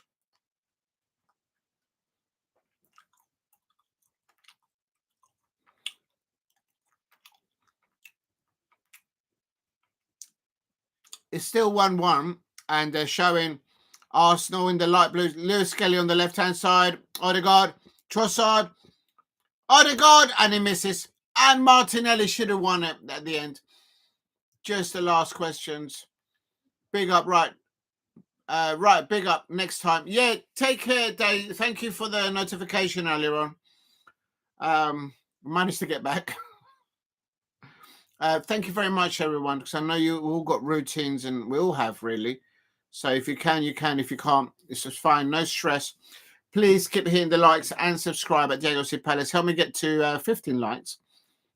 But thank you very much for all your contributions and help and input today in the chat. And if you're watching on playback, thank you for watching as well. It is Mazarawi, Bruno Fernandes. Oh,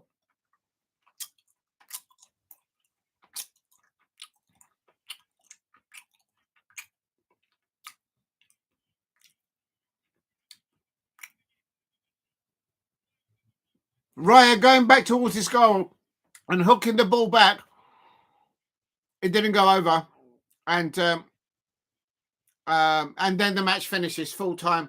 I have to say, Manchester United could have won that 2-1 or 3-1, and also Arsenal could have won that 2 or 3-1 as well. So considering that they both have fixtures in midweek, They're interviewing Mikel Arteta at the moment. Question 2, what game had the best atmosphere at Selhurst Park? Recently, I would say it would have to be that 3-0 over Arsenal. That paid back a lot of receipts because they always beat us. Another atmosphere that was really good was when we played Manchester United and Michael Olise scored that free kick recently. I don't know about Jaffa cakes and biscuits. I don't know. I'll kind of go off on it a little bit. I like the orange Jaffa cakes. Here is Mikel Armino.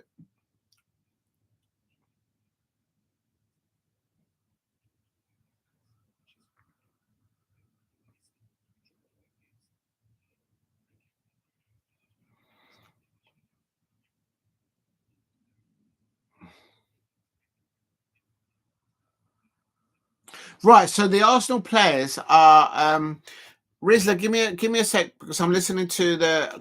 So the Arsenal players, they feel that when they were asked to do that line for that Bruno free kick, that they were asked by Anthony Taylor to go too far back. It's only supposed to be 10 yards.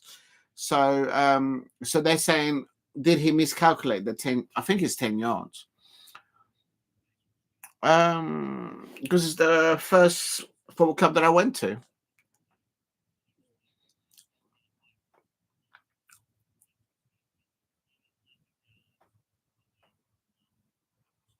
It was more than 10 yards, so it was 11 yards.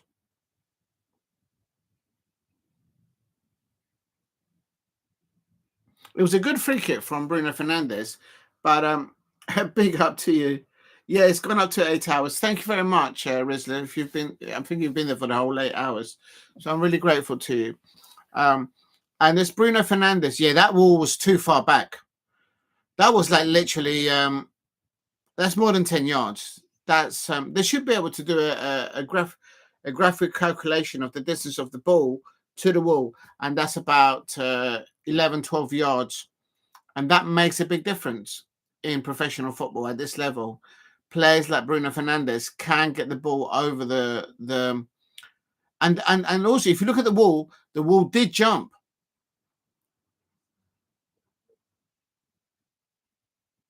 So it was nearly 12 yards away from where the free kick was taken. So I expect that the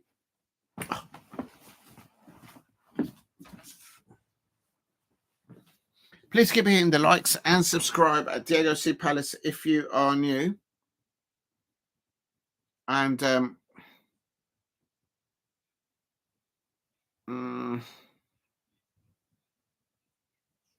is it still live? Am I still live? I don't even know. I think it is. Oh, well, you lot are amazing. You got me to 10 likes. Thank you very much. Or it could even be 11 likes. Yes, I am still live. It's just that I'm not sure what happened there. I agree. I agree with what the commentator's saying on Match of the Day that the Raya did a mistake there. He should have got at least a hand to it. But no taking away any credit of Bruno Fernandes taking the free kick. The only thing I didn't like about Bruno Fernandes is that he went over to the flagpole and started to celebrate like Jean-Philippe Mateta. And no Manchester United fans, no. I might do a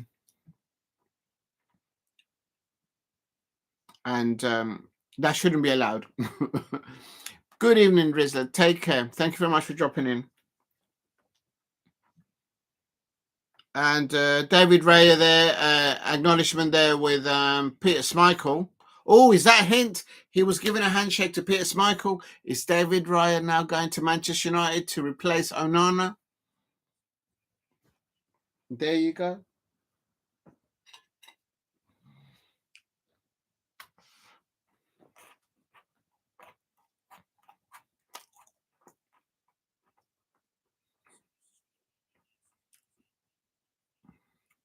Please give me the likes and subscribe at Diego C Palace. Just doing the watch along here. They're discussing Declan Rice at the moment. And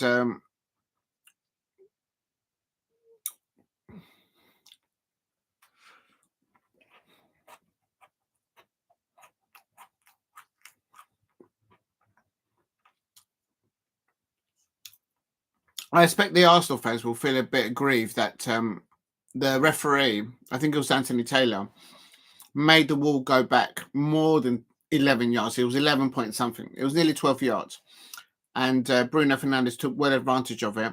But having said that, David Raya, I think he was too over the right-hand side. He needs to be just a little tucked in.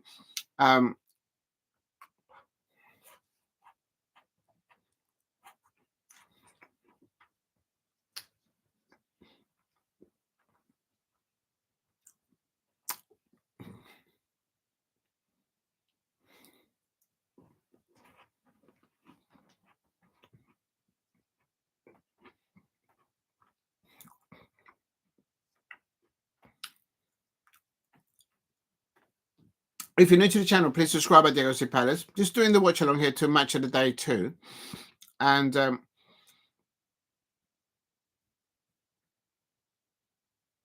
yeah, the space for Declan Rice. He holds at the edge of the box, and he was shouting for the box. He was saying, "Give me the ball, Timber, give me the ball." And he got the ball, and on with his right foot. That's a textbook Declan Rice goal. He did that for West Ham a lot. And he did some vital challenges there. Rasmus Højlund, I don't know why he wanted to take another second touch. The moment that he got one-on-one with the keeper, just shoot. Why are you taking another step? Just shoot. Because you got the likes of Declan Rice on your shoulder, and he did a tackle and took the ball away from him. That's when a striker is just not confident on the ball. I think man of the match, I think for the Arsenal fans will be Declan Rice. And I think for Manchester United, obviously, you've got to give it to Bruno Fernandes for that. A very well taken free kick. But I'm not happy with his celebrations like Jean-Philippe Mateta. So I'm giving man of the match to Declan Rice as a neutral. Because he didn't celebrate his goal by going out to the flagpole and trying to do the same what Jean-Philippe Mateta did.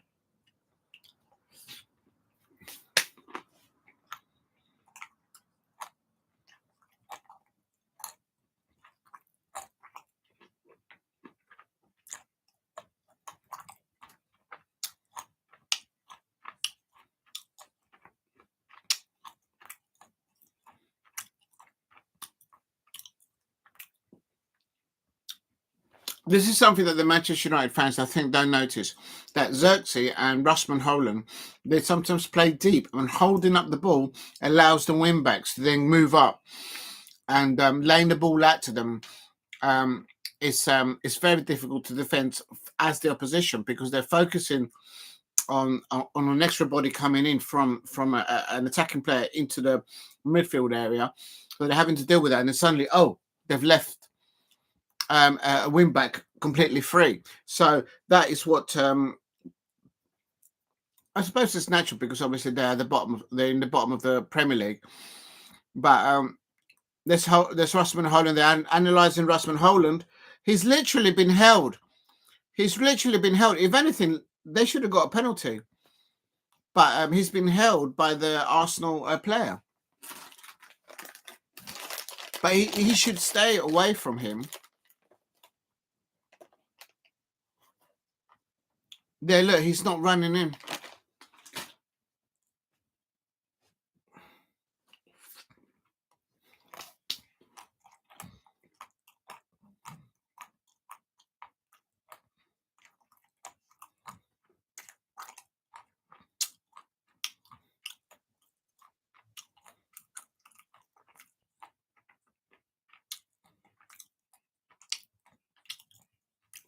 This is going to get picked up. Wayne Rooney is he's not criticising, he's pointing things that Rasmus Højlund should be doing better. He has won 5 Premier League titles with. What Wayne Rooney is saying in a nutshell is that he should be in that penalty area, in the 6-yard box area, to get himself in a position to score, because he's having to play deep. He's knackered and he can't get in there.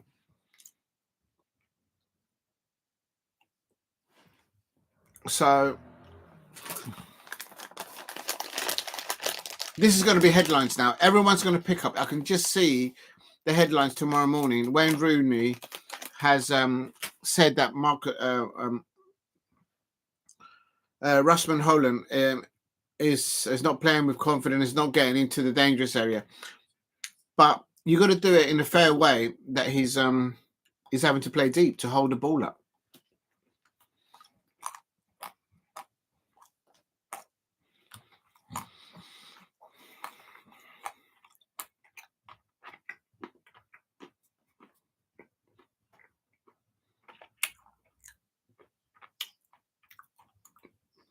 This is Tottenham Hotspur versus oh no, sorry, this is Bournemouth versus Tottenham Hotspur, I should say. Oh no, it's not. This is I've got it wrong. I'll get it right in a minute. This is Liverpool. Oh no, they're doing goal of the month. They're doing goal for the month, so I do apologise. I was like, what? I've got nibbles now. I'm not really hungry.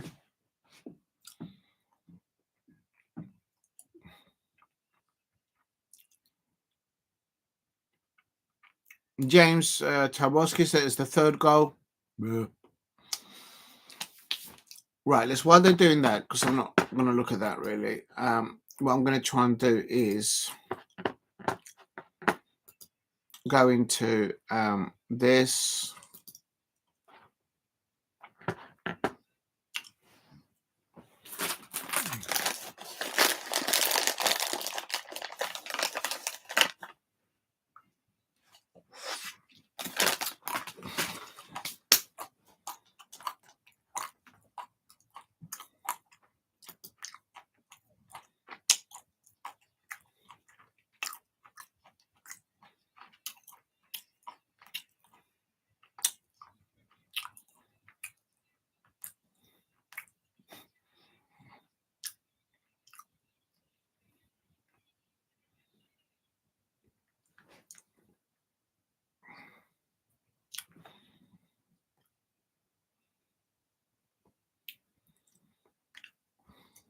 There's another bid they're coming in for. It looks like there might be a bid for Manchester City for Adam Walton. Oh my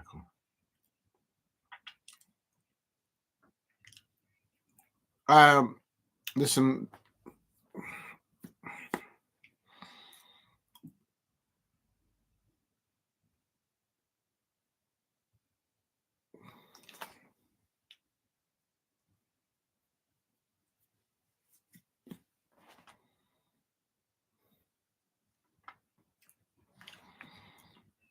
Please hit like and subscribe at Diego C Palace if you are new. They're just doing goal of the month. And there's no Crystal Palace players there.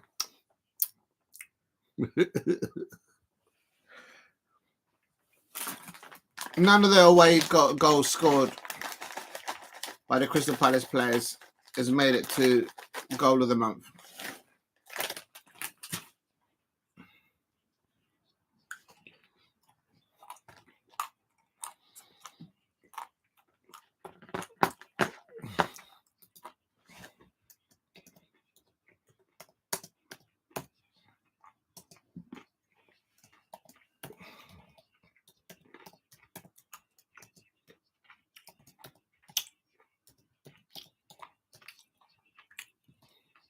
Oh, it was Tottenham Hotspur versus Bournemouth.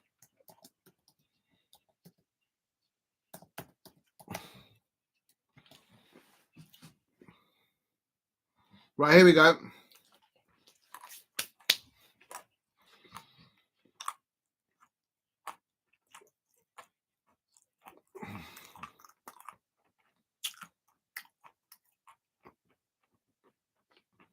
Whoa! Oh, Romero giving the ball away, and Bournemouth nearly scoring, but because of a defensive error there by Romero. Oh, that's a terrible. Oh my days.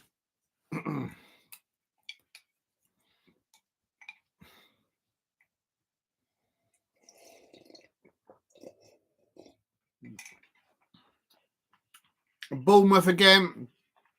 I wish they put minutes on these replays, so you know what you're doing. But it is the first half. And Bournemouth with a high press. They're very organised, pressing high. And Tottenham Hotspur having all sorts of problems at the beginning of that match. How Bournemouth didn't go in more goals at half-time. Areola there.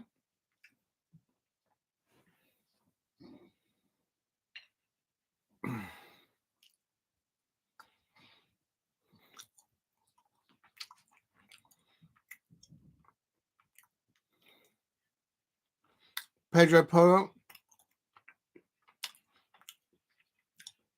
The passing from Tottenham always gets intercepted by Bournemouth players.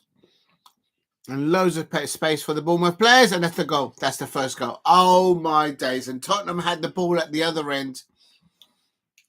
Boy, that's a hard one to take.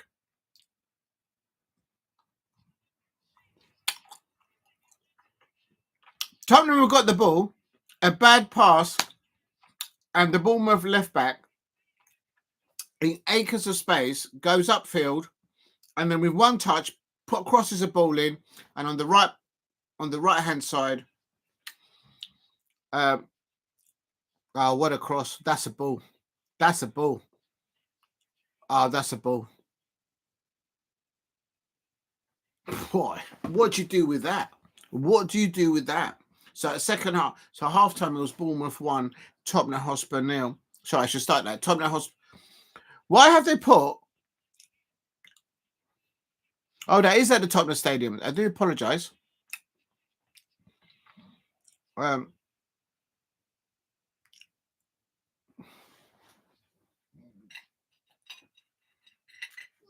Please keep hitting the likes and subscribe at Diego C. Palace if you're new.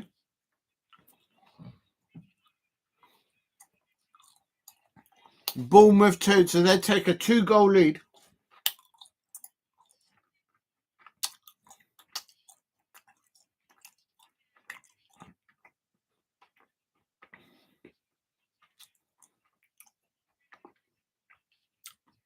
Was that offside? I looked offside, you know.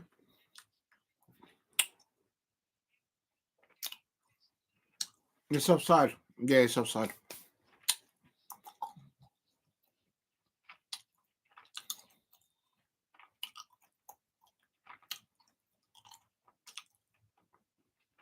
Early warning there, signs for Tottenham Hotspur. Christie on the ball. Song. Shifting the ball with his right foot. Oh, we should have scored there. Oh, Song, you should have scored there. He shifted the ball out with his right-hand side. He was being closed down. The ball was spinning and was going at an angle, but it just clipped the upright and it went out. Madison and Van der Ven. Semenyo. Oh. Nearly got it in the post there, the Bournemouth player.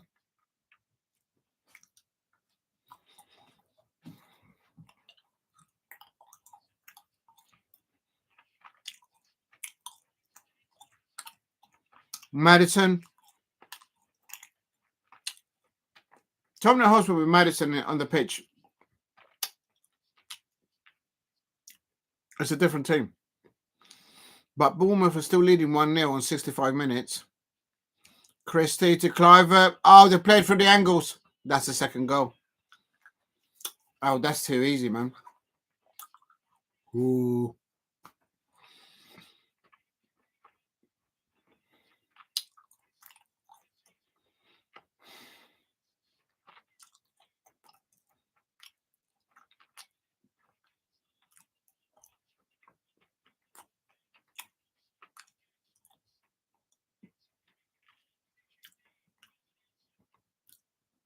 Please keep hitting the likes and subscribe at Diego C. Palace if you are new.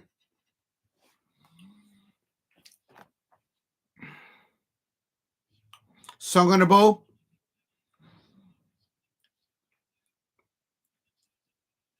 Oh, off the post. But that was a strike with a with around 60 yards outside the penalty area. Surprised that he beat the Bournemouth goalkeeper. Burvo doing an impact there since he came on for Tottenham Hotspur. Good. It looks a good prospect there, Burvo, the youngster for Tottenham Hotspur.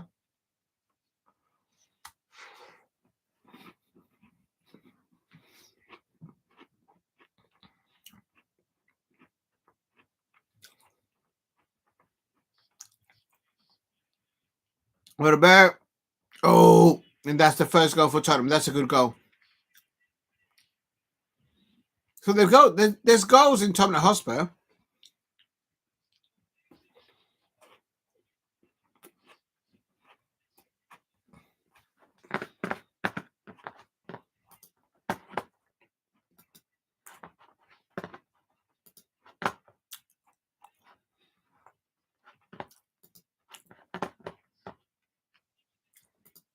And for Tottenham Hotspur, was Kepa in goal for Bournemouth? Probably. It looked like him.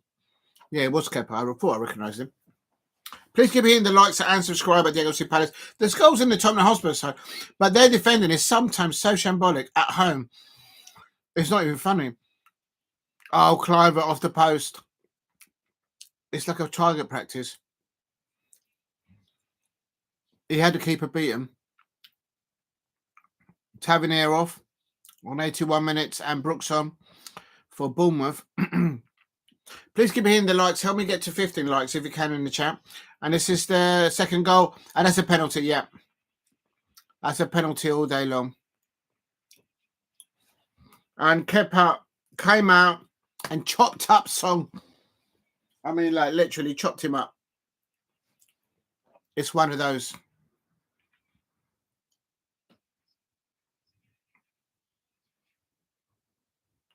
He doesn't get none of the balls, so that's why it's a penalty.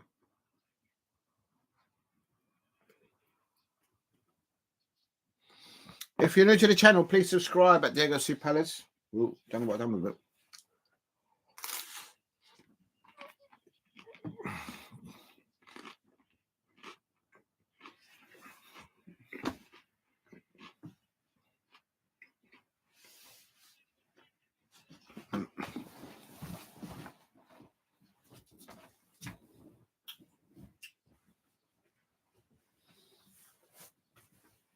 Don't know what I've done with it.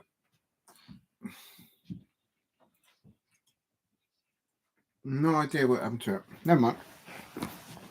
Please keep hitting the likes and subscribe at Diego C. Palace if you are new. It's 2-2 and Bournemouth and Tottenham looking for that winner, but I think that's the end of the match, I think now. That's the end of the match. So it ended 2-2. I had predicted for this one Bournemouth to win 2-0. So that I got that bit right. They scored 2 goals. And you can see that the Tottenham Hotspur players exhausted. Ange Postecoglou is saying that his team had struggles in the first half. A bit careless with the football, he says. He's very honest, Ange Postecoglou.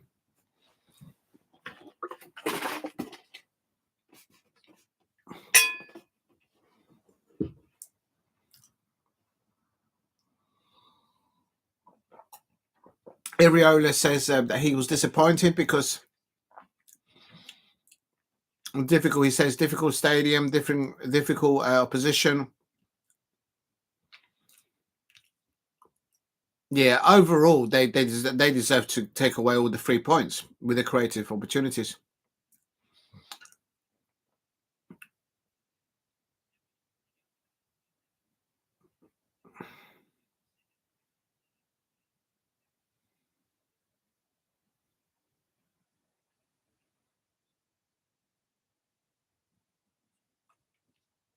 Marcus Tavernier for Bournemouth is saying that he was a bit disappointed with the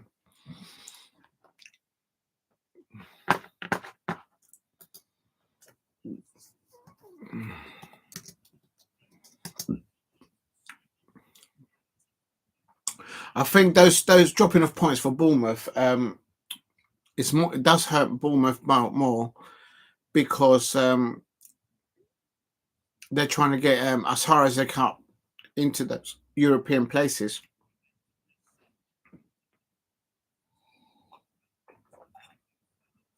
From the get-go, Bournemouth were pressing so high up. Wayne Rooney's commentating right now.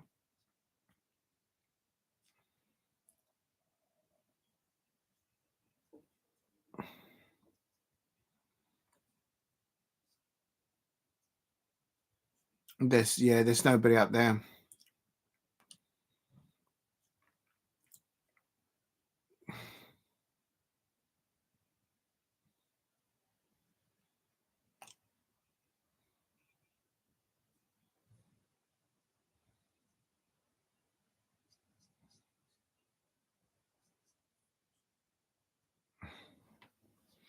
Yeah, so Wayne Rooney is pointing out that the high press by the Bournemouth front two strikers, forward players, was just putting them on the back foot, Tottenham Hotspur, from the get-go. And that's what I said about 3 minutes ago.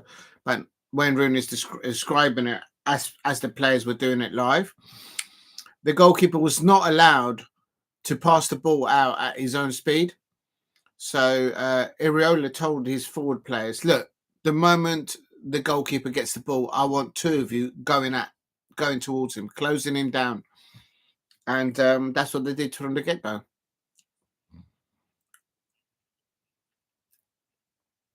But overall, in the attacking play, for me, I think Bournemouth should have won that.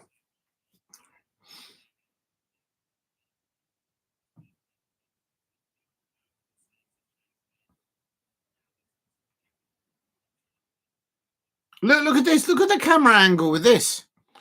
The stadium is so big in to watch football that even the camera, which is a top of the range camera at the Tottenham Hotspur Stadium, and even the commentators are having difficulty finding the players. You need like a pair of binoculars to see it. It's such a big stadium. I'm not knocking the stadium for how it's designed, but you're sitting so far away from the actual pitch that if the camera can't pick it up, can you imagine being there live? You'd be like, what's going on? If you're short-sighted, you can't be...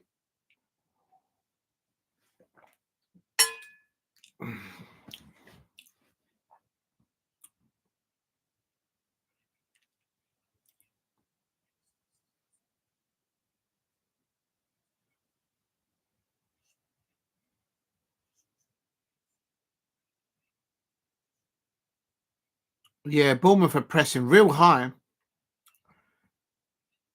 Most of the Tottenham players are in the D area. So virtually they have to play the ball out from the back. And he's already been blocked. All the angles are blocked by Bournemouth pressing high. And that's in the training ground.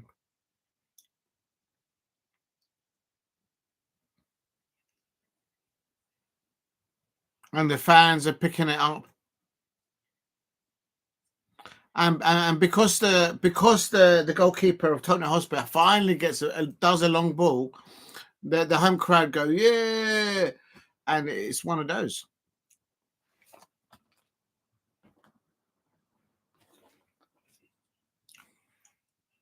If the goalkeeper is told to play it out from the back, what can you do? But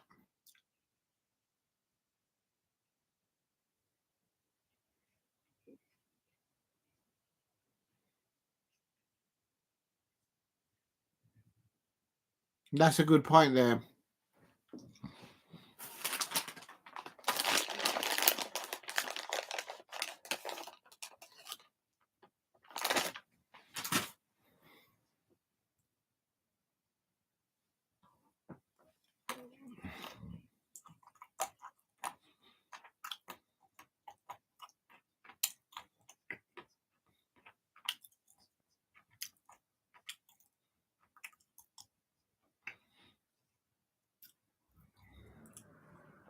What Wayne Rooney is saying there, that setting up the players to play is one way in a certain way, but you've got to give them options to play on the pitch. But what they're debating is, was the Tottenham Hotspur goalkeeper told by Ange Postecoglou to play the ball out from the back and not do a long ball? And when he did do eventually a long ball, the home crowd at the Tottenham Hotspur Stadium went, "Hey!" So that tells me that he was clearly told to play the ball out from the back.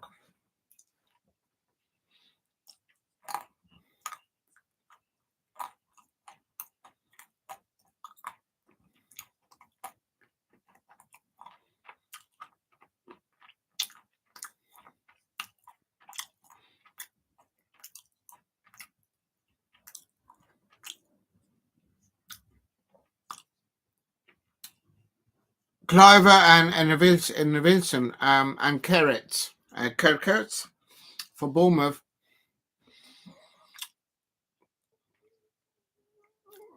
And then whips the ball across, and that's the first goal. What a ball. What a ball.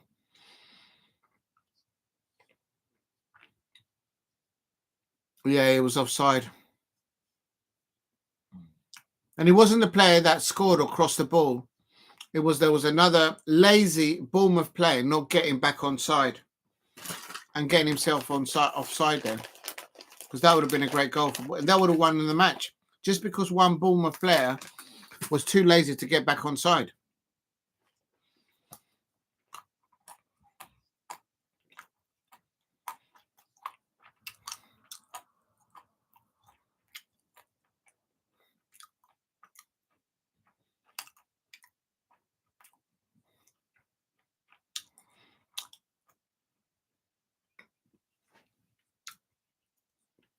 For me, the way that Areola set up his team for Bournemouth to play against Tottenham Hotspur in the London Stadium at the beginning of that match, clearly they were told, press that goalkeeper. The three attacking players for Bournemouth, let's get the names right, Anna Wilson, Evan Nilsson, Clover, and Semenyo and Tavernier. They were told just press the Vicario and the two centre halves. The moment that they start to kick the ball out from the back, because they were trying to play the ball out from the back, they were clearly told not to play long ball. And right, next up it's Chelsea.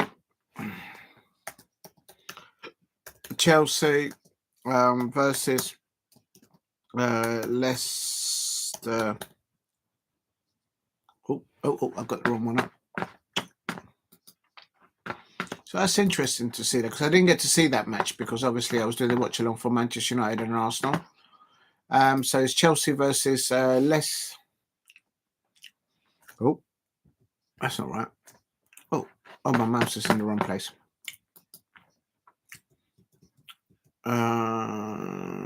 Leicester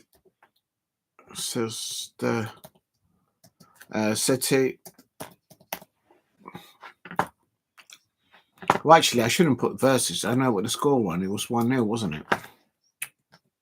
It was 1-0. Right, let's see what happened. Oh, at halftime it was 0-0.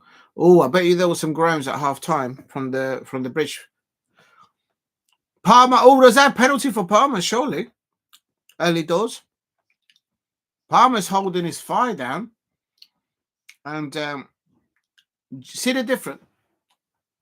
And I thought it was only the captain supposed to surround the referee, but at the bridge, the Chelsea players, they can do whatever they want, and they all surround the referee.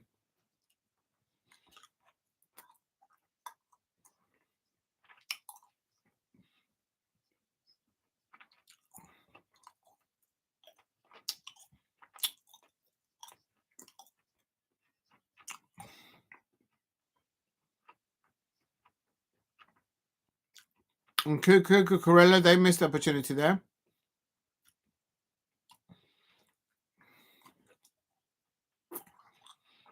Kyle Will starting for Chelsea. Palmer. Wesley Fofana.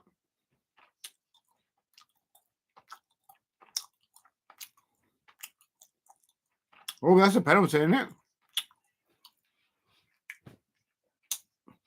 Oh, so they must have missed a penalty. Chelsea got a penalty. Jadon Sancho, yeah, he stood on his foot. Oh, so they must have missed. Don't tell me Cole Palmer missed a penalty. Oh, MG, I didn't know that. When that missed that, oh my days, the Chelsea fans must have thought, oh, here we go. Here we go again. Ball wasn't on the stop, so the referee puts it back. Cole Palmer.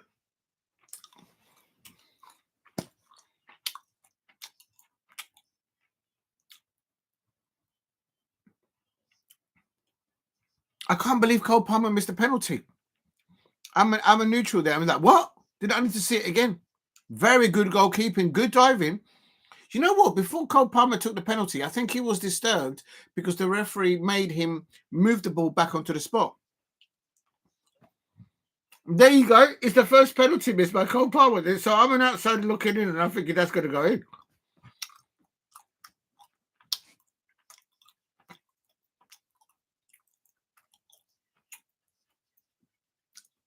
Off the bar. Oh my days. Imagine saving a penalty at the bridge as an away team. And not because the player missed it, but because the keeper saved it. And you come away with no points. And when you're at the bottom of the table, those things go against you. And there's a head injury between Cowell and one of the players, so hope they're all right. Yeah, at halftime it was 0-0.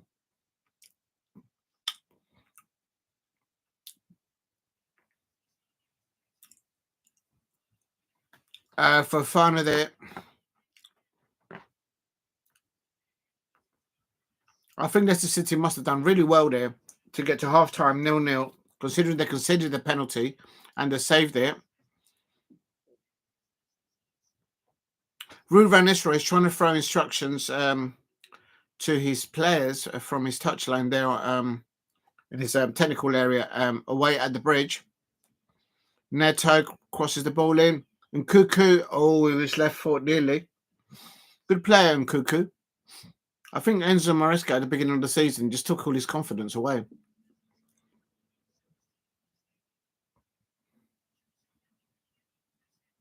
So he's got a delightful and Cuckoo. Very dangerous.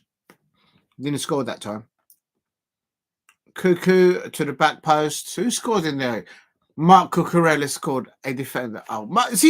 Look how Mark Cucurella just makes a nuisance of himself. That's why a lot of people, I don't like him. He's annoyed. Thomas Tuchel is back at the bridge. He's chewing on something. I've been to more football games this season than Thomas Tuchel. Apparently, he was working from home at one point. I say no more. I say no more. Vardy.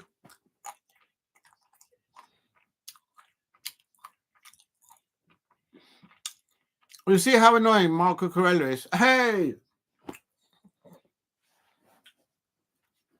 I had instructions to leave the last heart. I'm just eating the crumbs of the Pink Panther. You can allow me that. There you go, madame. Mademoiselle. That's for Alicia Sinikova. There you go. That's for you. Have a little nibble. I've left it for you. I don't know who had the rest. Maybe there is a mice problem here, just like the Manchester United fans have at their home. I don't know. But I left you the last heart.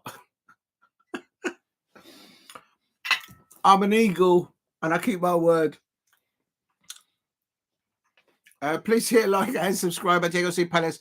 Ruud van Nistelrooy did really well with his Leicester side to get to half-time and save and get to 0-0 points. But I have to say, in the second half, Cucurella. You can't do that with Cucurella. Oh, he's so annoying. He's so annoying. Cucurella. He's such an annoying player. Enzo Fernandez. No one knew where the goal was coming from. Cucurella giving more than 10 yards.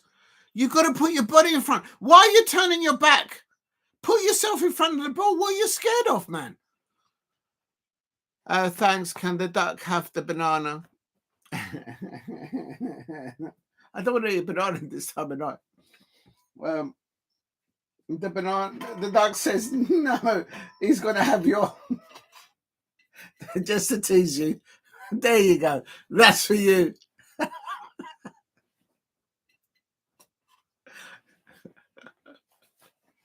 Oh my days. I don't know where this stream is coming from. I'm not going to do the weights every time that somebody scores in match of the day because I'm just like, it's too late. And Chelsea nick a 1-0 win against Leicester City. A defensive lap there. Cucurella taking the last one. The duck deserves a tart. There you go. The duck is happy.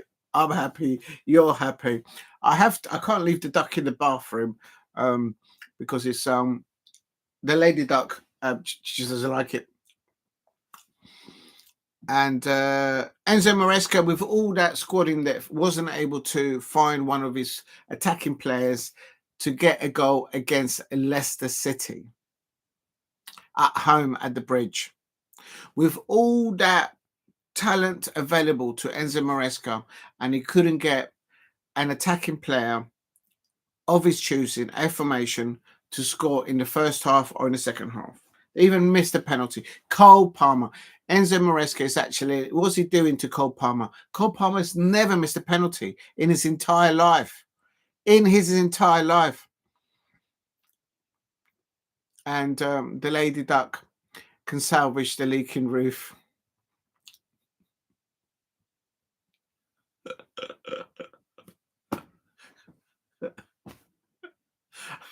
I'm not saying you're going to get me in trouble, Alicia. I don't want to get in trouble, but I know exactly what you mean by that. I think they've got more problems than just a leaking roof. They may have other regions that are leaking. If you know, you know.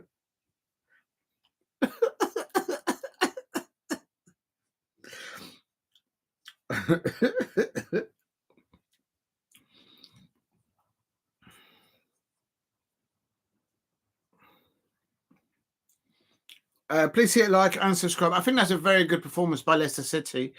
They will grab stock with that. They'll be positive with that. They prevented Chelsea throughout the whole 90 minutes of any of the wide players or central attacking players from scoring from open play. That's how good Leicester City were today. They even made them miss a penalty. But a lapse of concentration, leaving Marc Cucurella.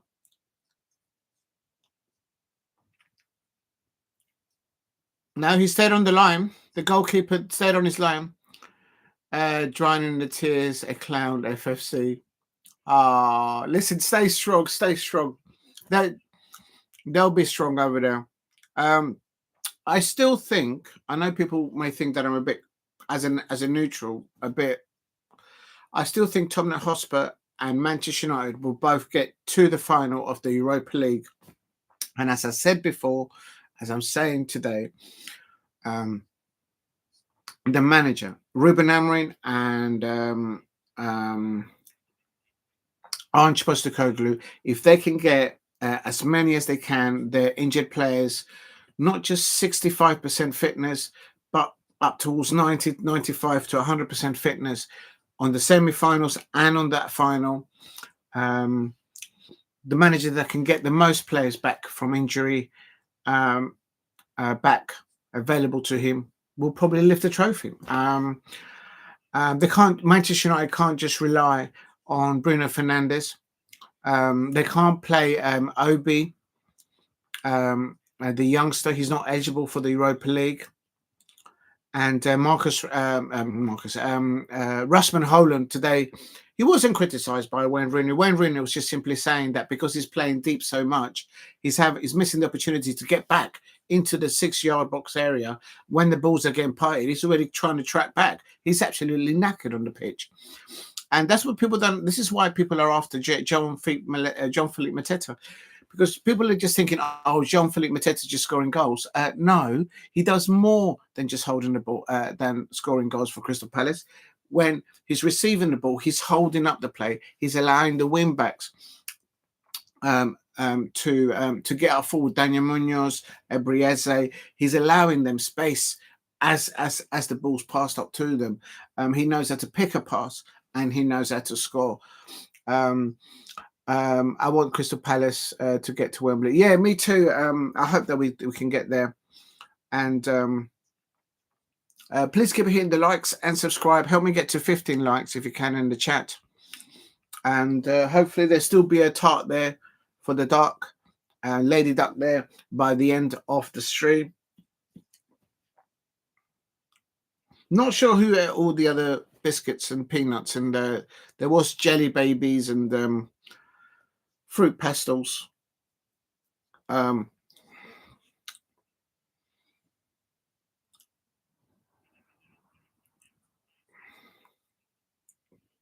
You can see that Wayne Rooney is a little bit nervous. They're talking about earlier on about Manchester United, but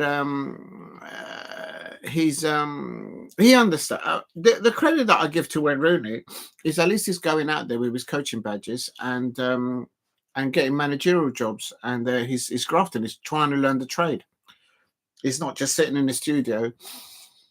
Did Lola? Yes, that's right. That's right. That's right. Next up is Liverpool, Southampton. And next up is Liverpool versus Southampton.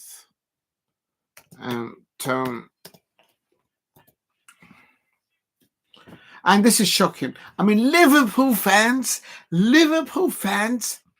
how are you going to be walking down the street, down any manner, nonchalant, and be happy that you have been gifted your Premier League title this season by two dodgy referee decisions, giving you 2 penalties against Southampton? And this is Luis Diaz there trying to score in the first half, and Ramsdale, who was chucked underneath the bus by Mikel Arteta. He threw Leno as well underneath the bus, and that is a penalty for. That is not a penalty. How is that a penalty on Darwin Núñez? And then Mo Salah, you don't take nothing away, Mo Salah. He doesn't miss. And small bone, exactly. Alicia knows the difference of a small bone and not. You know what I mean? What I'm trying to say is, look, how is Liverpool fans out there? How are Liverpool fans out there they get another dodgy referee decision? None of them were penalties, and the only way they could beat Southampton is by getting 2 dodgy penalties. I mean, come on. Oh, no. If you know, you know. And I'm talking about those Liverpool fans. Alicia, stop it. We are past the watershed, so I'll give you that. The Lady Duck is eating there, and you're talking about small bone, and if you know, you know. Come on. Let the Lady Duck finish eating the tart.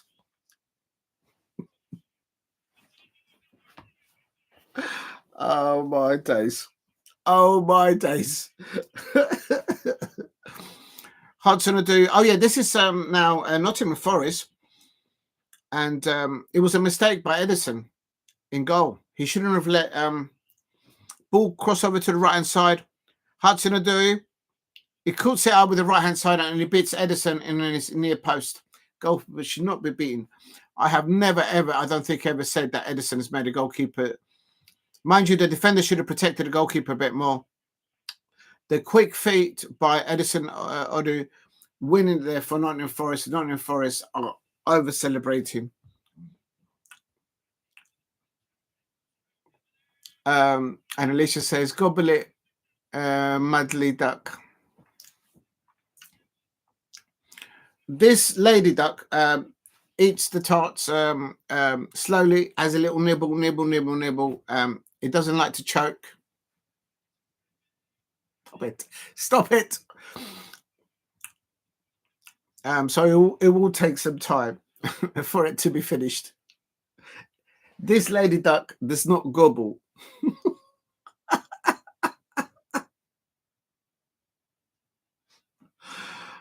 Oh dear. And Brighton get a penalty. What is going on? What is going on? Liverpool fans out there, they're getting dodgy penalties, and now Brighton players are diving all over the shop, and they get gifted penalties. Wow. Can't believe it. I mean, if my Crystal Palace finishes above Brighton, we finish in Europe. I'm telling you. I think that's 3 wins on the bounce for them. Now Brentford versus Aston Villa. Cash. Ollie Watkins. Does it float in the plug end at the bathroom? Actually, this lady duck doesn't like to be left alone in the bathtub. So it has to be removed, dried, blow hair dried. So I have to get the blow dryer and dry the duck and put it there ready for you for viewing. I'm not allowed to leave it in the water on its own at the end of the bath. Why am I telling you what happens and what not happens in the bathtub between me and the lady duck? Come on. It's a football program. It's Crystal Palace against... Come on, Palace. It's a Messar clearing the ball off the line. I saw Crystal Palace win 1-0. That's right. And then he goes over to the flagpole, and there he goes. He's going to kick the flagpole. Oh, they didn't show it. And with no Jean-Philippe Mateta there, he kicks the flagpole, add a tribute to him. And he... there you go. I told you. Issa Missar. The last time Issa Missar scored, it was on his birthday, and he scored 2 goals.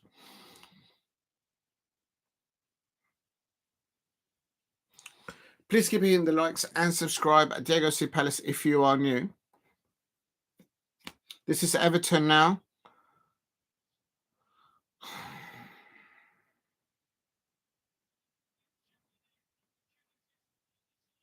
Yeah, Everton scoring first against Wolverhampton Wanderers, I think that was. Oh, we took the deflection. I didn't know I had a deflection. And yeah, that's not the goalkeeper's fault. He had a deflection. It is one of those. If you haven't subscribed, please subscribe at Diego C. Palace. And if you haven't dropped a like, please hit a like and help me get to 2,000 subscribers. Thank you very much, everyone subscribing this week. We're still in this week. As soon as this match finishes, I will have to wrap up because it's been a long day. Wolves equalised there. A very good equaliser for Wolves. Right, I think that is it. And so they're just analysing the league table, which is what I'm going to do, and then I will call it an evening. Let me just stop the BBC iPlayer there. I'll do the classified results again, and then I will wrap it up quickly because it's very late. I'm sure Alicia wants to go and rest. Where are we? Wow, you guys have got me to 10 likes. You lot are amazing out there. Thank you very much. 10 or 11 likes. Thank you very much. And oh no, Lola's in there. Good evening, I should say. Early morning, Lola. There is a battle on here. The lady duck here is having a nibble at the jam tart there, and it's not going to gobble it down like normal birds out there. She doesn't choke while she eats, so she's going to nibble it very slowly. And but yes, definitely. I think rounding it off quickly. I'm still awake. Lola's like, I'm still awake. Oh my days. Please hit a like. Lola, thank you very much. How can there be 6 people watching right now? It's coming up to midnight. What are you lot long? How's your evening been? A bit of madness. I had to quickly jump, leg it down, go do something. I missed most of the match between Real Sociedad and Sevilla. What I want to point out is, if there's any Manchester United fans out there, I did a little bit of the watch along between Real Sociedad and Sevilla, and I can confirm that Real Sociedad tonight against Sevilla, and they lost 1-0. Their manager, Emmanuel Alguacil, he played their backup goalkeeper, so he played a different goalkeeper. He played Moreno against Manchester United earlier in the week. He started with Ramiro, who's their better goalkeeper. He also, tonight against Sevilla, and they lost, he changed the left back and the right back. So Lopez and Aramburu starting tonight with Moreno. So the goalkeeper was changed, the left back was changed, the right back was changed. He played the same 2 centre halves and Torrentes, the midfielder. So he only had 3 players that played against Manchester United midweek. The other 8 players were all fringe players or substitutes. So literally, Emmanuel Alguacil started only 3 players that played against Manchester United midweek, where they got a 1-1 draw against Manchester United. Tonight they lost against Sevilla, and there's some of the players that did start against Manchester United earlier in the week. They did come on as substitutions. The Real Sociedad manager again did substitutions around the 60-61 minute mark. So just to recap it there, because I expect Manchester United fans will be interested to see how Emmanuel Alguacil is going to approach the match at Old Trafford in the Europa League. Very important match for Real Sociedad and for Manchester United fans, I expect.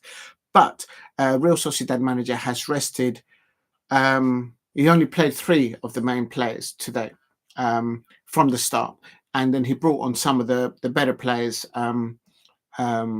The number 9, for example, that played against Manchester United was Oyer Sabal. He came on around, I can tell you actually. He came on 61 minutes. There you go. So basically on 61 minutes, he brought on today when they were losing 1-0, and they still lost 1-0. For Sevilla, they brought on the substitute, Amir Sambi Lokonga, who's on loan out from Arsenal to Sevilla, and Sevilla won 1-0. I hope there's no scouting your players before bedtime. There is. I've actually got some news, and you're never going to believe it. You're never going to believe it, and that is going to involve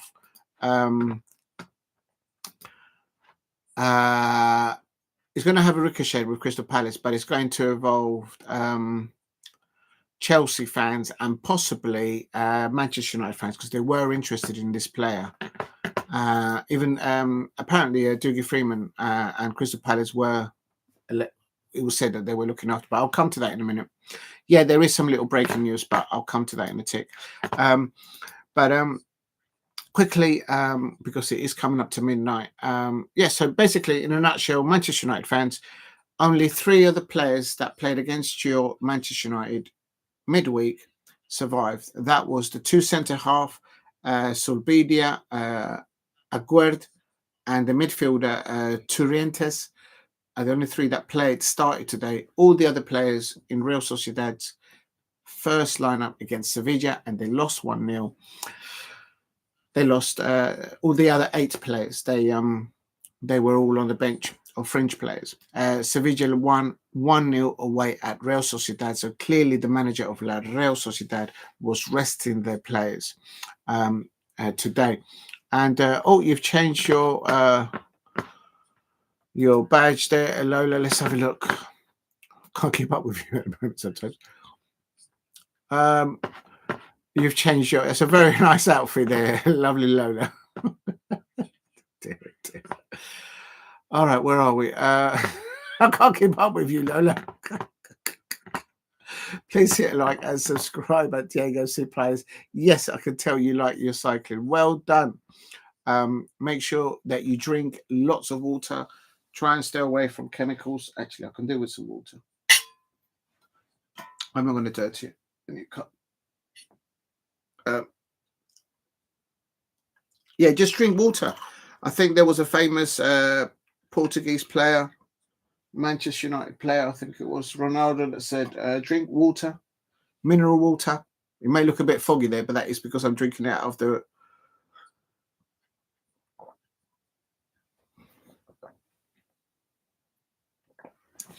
Is it Palace colours? I went past the colours. I was looking at something else. If you know, you know. God. Oh dear. Let's have a look. I'm supposed to be doing about football and not looking at your outfit. Oh yes, it is red and blue. Well done. Yes, a very nice bicycle that you've got there. Oh my God. Oh my days. But yeah, I was looking at the scenery behind the bicycle and yourself. That's what I was looking at. There's always a gap.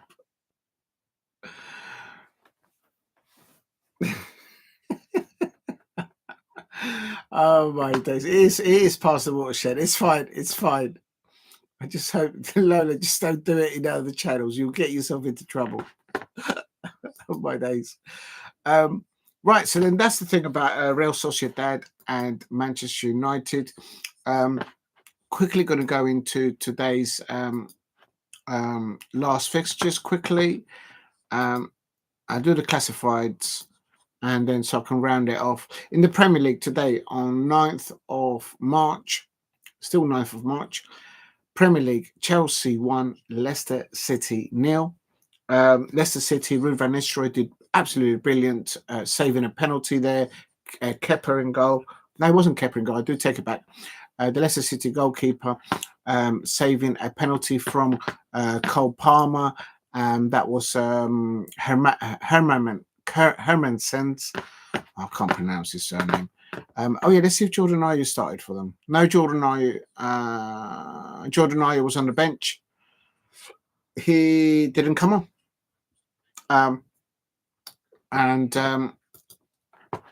It's Chelsea 1, Leicester City 0. But it was Cucurella who scored a goal in the second half. For all that work that Leicester City did by going away from home at the Bridge, preventing Enzo Maresca's so-called coach or managerial skill.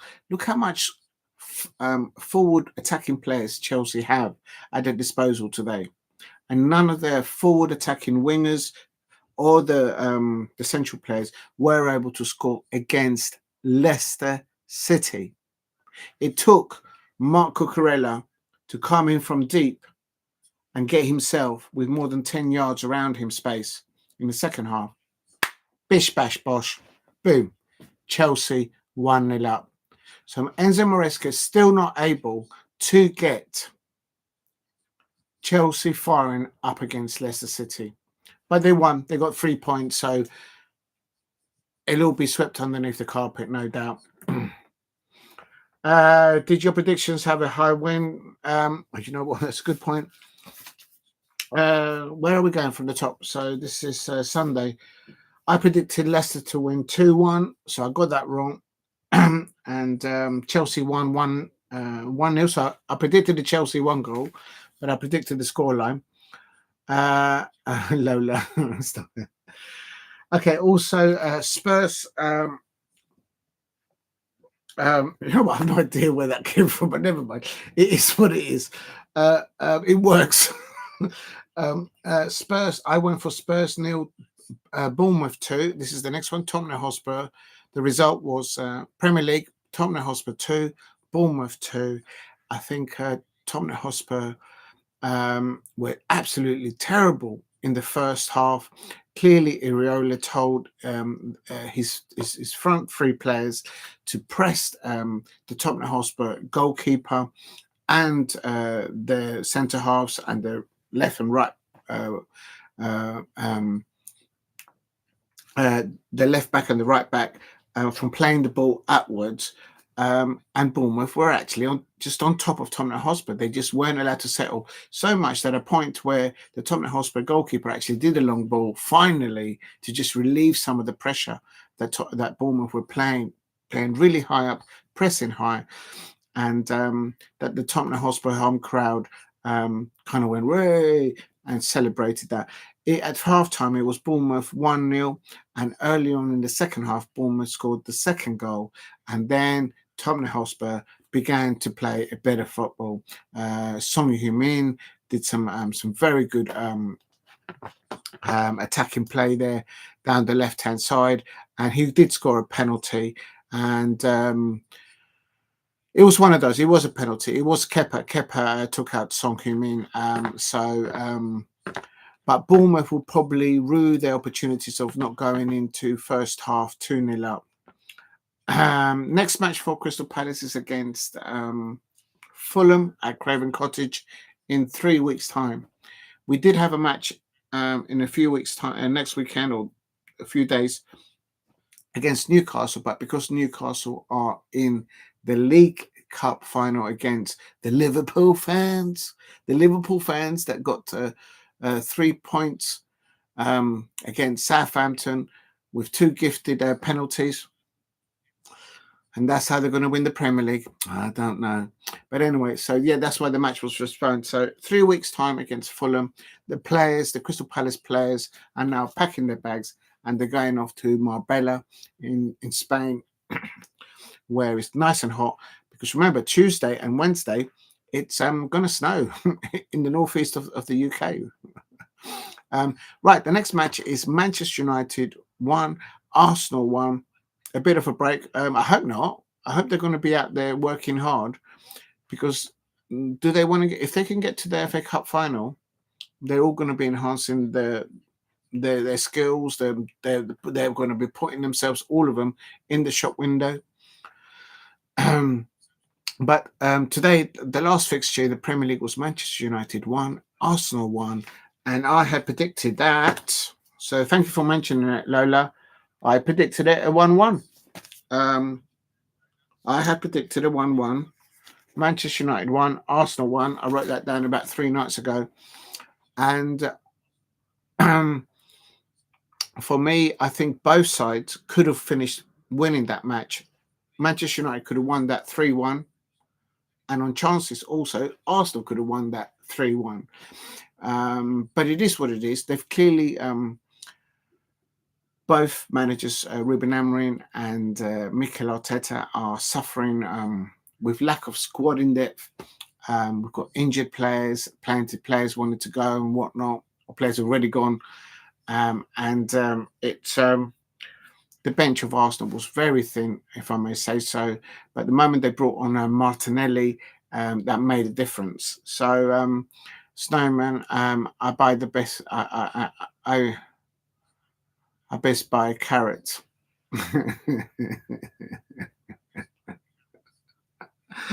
What's up, Duck? Oh, dear. Lola. I know what you're thinking, but anyway, yes. Make sure you build a nice snowman, and can the snowman borrow your? I'm not going to say it. Hat. No, this hat only stays on, and it only comes off for one reason, and I'm not telling you what that is. So there you go. I know we're past the watershed, but no, the snowman cannot have my hat. Certainly not this one, anyway. It's not coming off for your snowman. No, it's not happening. You'll have to try harder than that, Lola. I'm gonna get in trouble. Don't start. I can play that game too, you know. Anyway, Manchester United 1, Arsenal 1. People in the chat are going, huh? Manchester United won, Arsenal won. I think both of these teams were looking to see not to get further injuries and certainly suspensions unnecessary. I don't think none of the Manchester United players or Arsenal players got injured during this fixture today in the Premier League, where it ended 1-1, and they need that because they've got minimal squad depth at the moment and a bubble hat. Stonemen are never really fussy what kind of hat you give them, really. You've gone with a top hat there, like a magician's hat. And yeah, so those were the results in the Premier League. I went for a 1-1, so I've done that. What are the matches? Oh, yes, of course. I also started today's watch along. It's been such a long day. Chelsea won, Crystal Palace 0 in the Women's FA Cup, Adobe Women's FA Cup quarterfinals. You can watch the whole match on the Adobe YouTube channel. Go and check it out.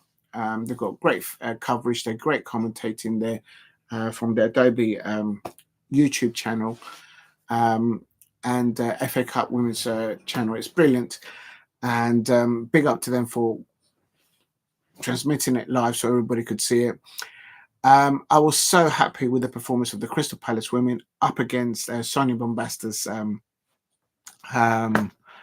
side. I was very, very pleased the way Leif Smerud put his team out. Annabel Blanchard was absolutely brilliant there. In that number 10 role, she played absolutely everywhere. We only took 1, 2, 3, 5 substitutes there, and I'm not even going to go into. I mean, it's just one of the substitutes on the bench. You can pick any of them.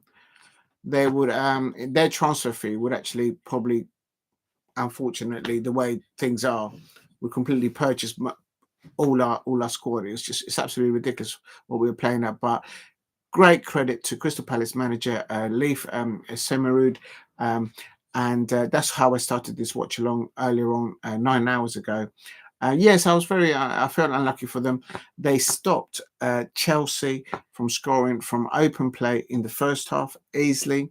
They did score, but it was clearly offside. Chelsea scored twice, but there was 2 clear offsides. Lola and who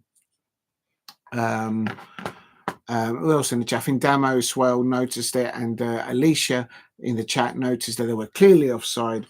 And not happy with the referee of this match. It's a lady called Amy. She gave 1, 2, 3, 4. And I think she gave 4 cards to Crystal Palace women players. She didn't give 1 yellow card to the Chelsea players. Not 1. Absolutely. It was Rizla. There you go. It was Rizla. There you go. Please keep hitting the likes and subscribe at Diego C. Palace if you're new. And so I was very proud of the performance of the Crystal Palace players. The way the team was set up, lovely, wonderful to see. Elise Hughes coming on, Izzy Atkinson coming on, Larkin coming on, and Hughesy coming on. Elisa Hughes there for Lily Woodham. So I'm sure the Crystal Palace away fans that went to King Meadow had a real good day out, and big up to the Chelsea women's football fans. I had a great journey there last year and back, and we had great conversations, a great banter. And Chelsea have got a very strong following for their women's team, and they're extremely passionate. Even when they travel out to Spain or to European fixtures, they follow them. So good bunch of Chelsea women's football fans there that I've come across over the years, and but they won today 1-0,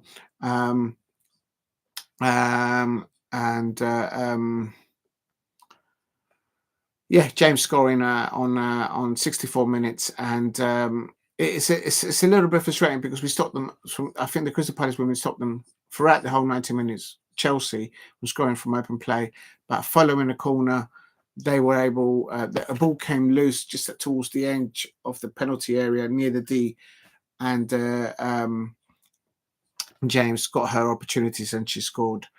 And you just can't do that. So it's a bit disappointing that from a corner it happened, but it is what it is. But really proud of the performance from the Crystal Palace women, and I hope they continue to take stock what they've achieved. They didn't get through to the next round in the FA Cup, but they can get momentum with that. To stop Chelsea from scoring against you in open play against you, it's a big feat, in my opinion. So credit to the Crystal Palace women's team there. And Allyson Swaby, the Jamaican international, she was our captain. And thank you very much, Allyson Swaby. I had a selfie with her. Actually, I'll put them up on my Insta later on today or tomorrow. No, I'll do it tomorrow. It's too late now. And also thank you to Clarissa Laris. She did a selfie with me last match. Thank you for your time. Absolute professionals out there. Right, so it ended at Chelsea 1, Crystal Palace 0. Quickly, Manchester City 2, Aston Villa Aston Villa 0, and quite frankly, Bunny Shaw there for Manchester City, playing alongside the likes of Vivian Medema. It's just she did miss a few. She missed a very good opportunity in the first half, Bunny Shaw, but she's an absolutely brilliant striker, and she took her goal in 53 minutes. And look out for that pass from Fowler up to Bunny Shaw. What a pass that made it! But then Bunny Shaw still had to do the other bit. That was the pass of the match. Manchester City 2, Aston Villa 0. Viv Medema doing the second assist, with Park scoring the second goal for Manchester City. It's very difficult to defend against those two players. Thank you, Diego and the Duck. Yes, Alicia. It's been a great little stream. Lots of love for you. Thank you very much, Alicia. Go and rest. And I'll let the Lady Duck there have your tart. That tart is yours. Don't you worry. Oh, my day. Also today, it finished Arsenal 0, Liverpool 1. The Liverpool interim manager there, Amber Whitley. I don't know if she's been appointed in the end, but they won 1-0.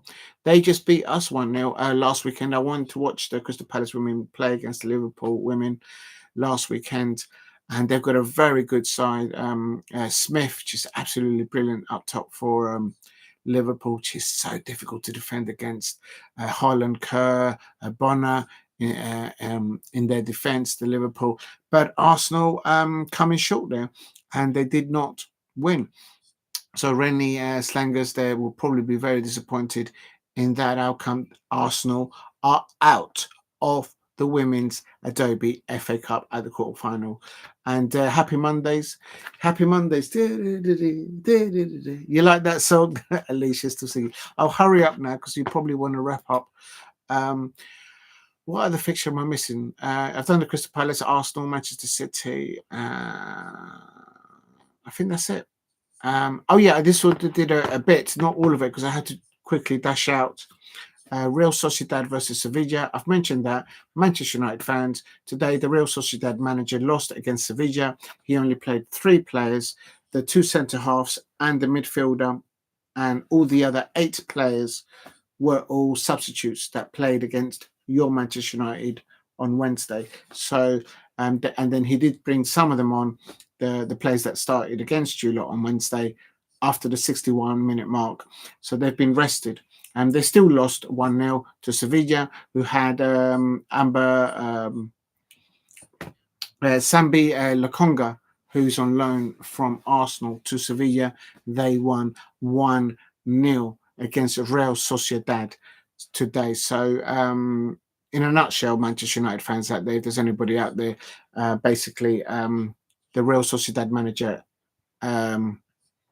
only started with 3 of his best players today, and all the other players, they weren't. So he's rested them. I don't know if any of them picked up injuries or not. So, but that's it. And the other big breaking news in Spanish La Liga is Getafe beat Atletico Madrid, and this will be the last thing. Still no starting lineup for Conor Gallagher. He came on 70 minutes replacing Griezmann.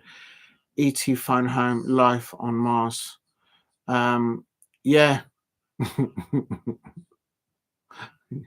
Life on Mars. It is that kind of a. Okay, hold on a minute. What's the other one? Let me quickly get into this. And Claudio Ranieri won 1-0 away in. Actually, quickly, I'm going to have a look at this. Actually, where's Rose? Atletico Madrid lost today, so that's helped Real Madrid and Barcelona. Barcelona still got, I think, a game in hand. Real Sociedad are mid-table. Yeah, they've lost now 2 on the bounce. I can see Manchester United beating Real Sociedad. I don't know if it's Wednesday or Thursday. I'm not going to do the predictions for those ones tonight. And there was another match that caught my eye. Yeah, Empoli and Roma. So let's just quickly have a look where Claudio Ranieri is. Wow, Claudio Ranieri is now won 5 on the bounce. And the one before that was a draw. So he hasn't lost for over 6 matches since coming in as an interim and taking over as a manager. He's on 46 points. He's 2 wins away from getting into Europe. If Claudio Ranieri gets Roma into Europe, is he still in the Europa League? Oh, well, anyway, if he gets some European football next season, given where and the status that how he picked up Roma at the beginning of the Serie A, I think he should be given the manager of the season over there in Italy. And I expect Leicester City fans will be thinking, why can't we have Claudio Ranieri back? I expect, and perhaps even the Chelsea fans. He's absolutely unlocked Roma, and they're unstoppable. Is he still tinkering? You know what? He actually doesn't tinker that much these days. The one who's tinkering, like with no concept of reality or logic, is Enzo Maresca at Chelsea. And the reason why he's tinkered around so much with his players, in a sense, is that he's completely, before as the season started, he completely took out the momentum from his own players.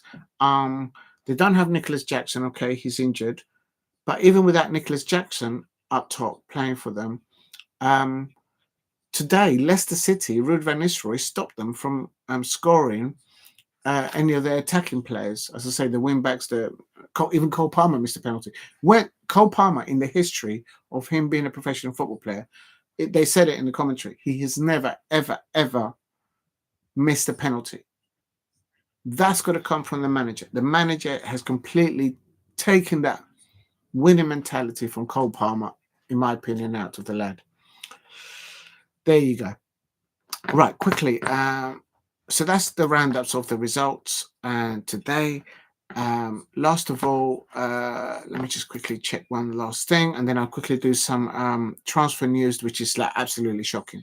Absolutely shocking. It's not going to be as shocking as yesterday because, 40 million for Jean-Philippe Mateta. Get out of here, Manchester United fans. Please, please. But there is some other. The other, let me just quickly think. What's going on tomorrow? Today, Monday now, it is West Ham versus Newcastle. I'll see if I can do a watch along for that, but I'm not certain. I'll see what I can do. And then let me just quickly have a little browse. Yes, Liverpool versus PSG on Tuesday. Bayern Leverkusen, Bayern Munich. 140 million. Yes, that's right. 140 million for JP. I mean, somebody said it on the note. Manchester United fans, if you want Jean-Philippe Mateta and you're willing to, and apparently there's £40 million, that will only pay for his toenail. It won't even pay for his toe in his foot. It will only pay for his toenail. I mean, come on. And today, the audacity of Bruno Fernandes, or yesterday I should say, now Sunday, Bruno Fernandes, after scoring that free kick against Arsenal, he went over to the flagpole and started to do a semi-celebration like Jean-Philippe Mateta. I'm not having it, Manchester United fans. Stop it. Stop it. Stop it. Stop window shopping, not only for Jean-Philippe Mateta, and now Bruno Fernandes, who's the only one scoring for you lot, he's going over to the flagpole and starting doing a little celebration on the flagpole. What's going on with the stop it? No, you're not having Jean-Philippe Mateta, Manchester United fans. No. Just, please don't break my heart. Unbelievable. Okay, so yeah, Tuesday's Champions League, and then Wednesday it's more Champions League, Aston Villa and the Arsenal, but Arsenal should be through. I might do actually Aston Villa. Oh no, I've got to do Atletico Madrid, Real Madrid. I think Arsenal are through anyway, so I'll probably do Atletico Madrid and Real Madrid that day. Coach Small. Yeah, the flip-flops that, yeah, exactly. Alicia knows her stuff, man. Yeah. If you know, you know.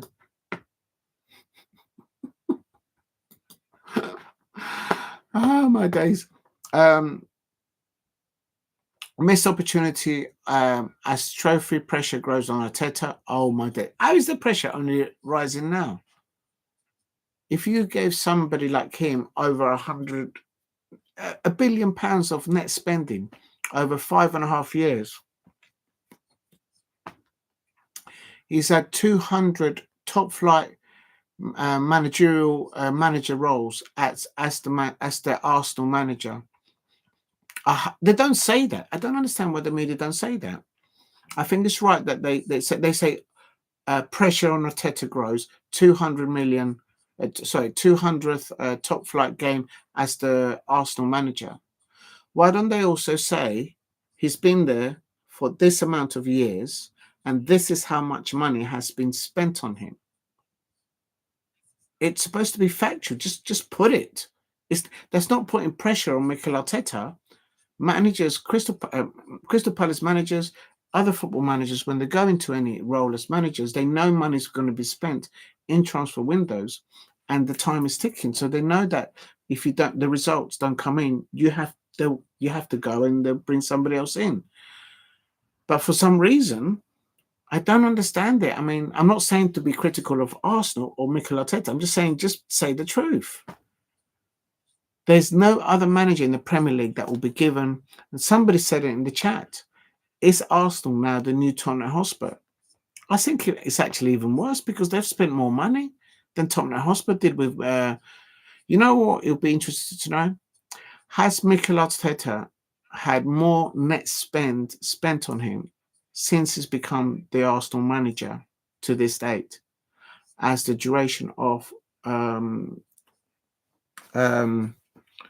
not Mourinho, the other Tottenham Hotspur manager. Oh, my head is hurting. I'm too tired. He's the manager of the USA right now. I'm gonna have to Google it now.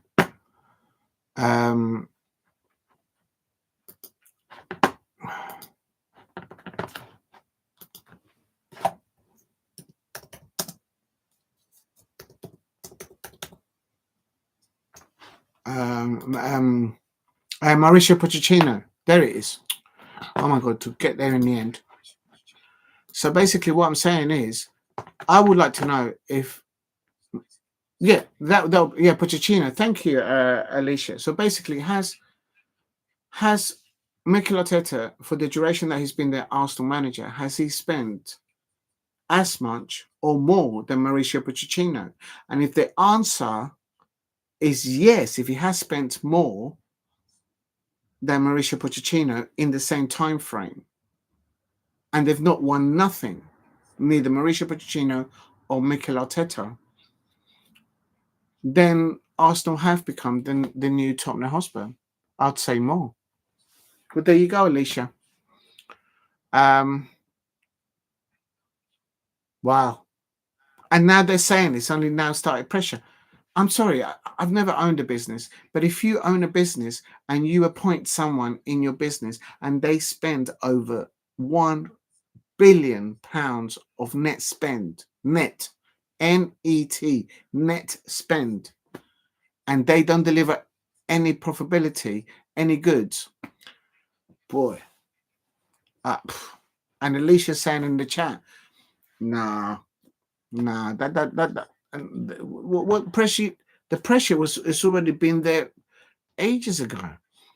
When it got to 500 million net spend, that's when the pressure should have started, or probably even before that.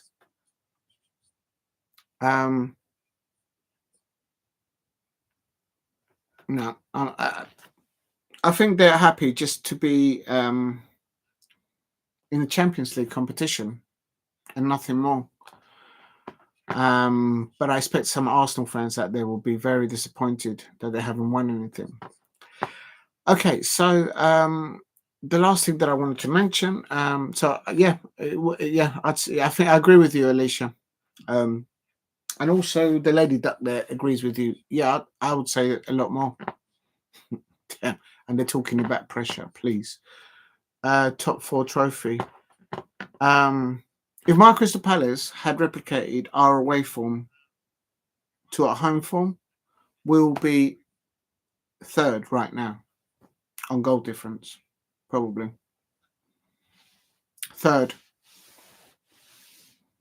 That to me is a trophy, but it's Crystal Palace. But Arsenal fans, since Mikel Arteta have been there, he had a good squad. He had good players there, and he completely dismantled it. And Alicia says the duck agrees. There, look, it's smiling like Daffy Duck. What's up, duck? I know that's Bugs Bunny that used to say that. I'm trying to do a comical expression of a plastic duck, and because it's been a long live stream, I'm failing to do it. So apologies for that, Alicia.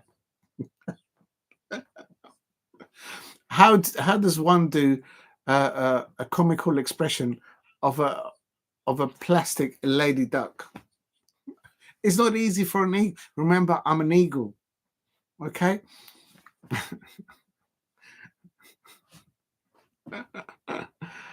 Oh my days. Do you remember the emu back in the day? That emu they used to attack people. I can't even remember the name of it. When it used to twist his peak. It's not easy for birds to do comical expressions because we have peaks.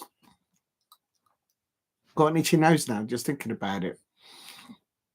Anyway, back to it. So quickly, just to end off because it's now midnight. The last breaking news is, first of all, breaking news: Bruno Fernandes scoring that free kick, going over to the flagpole and trying to do Jean-Philippe Mateta. He couldn't lift his leg up high enough, so he just hit the top of the corner flagpole with his hand. There's no JP in him. The emu. Oh yes, the emu. Yeah, remember when I remember that interview that he had with Michael Parkinson. But anyway, that was funny. There's somebody at the door. Oh, there's somebody at the door. Stop it. Okay, so breaking news number 1. Bruno Fernandes scoring a free kick for Manchester United, going over to the flagpole and pretending to be JP doing the celebrations, but he couldn't get his leg up high enough, and he used his hand to hit the flagpole in the corner. Had bit him. Yeah, he bit him. Yes, right. So that's breaking news number 1. The other breaking news is apparently Chelsea are lining up a bid for Bellingham. No, not Bellingham from Real Madrid, but his brother. Joby Bellingham. Now, he was rumoured to my Crystal Palace. He was rumoured to other Premier League clubs like Manchester United and other football clubs for some time.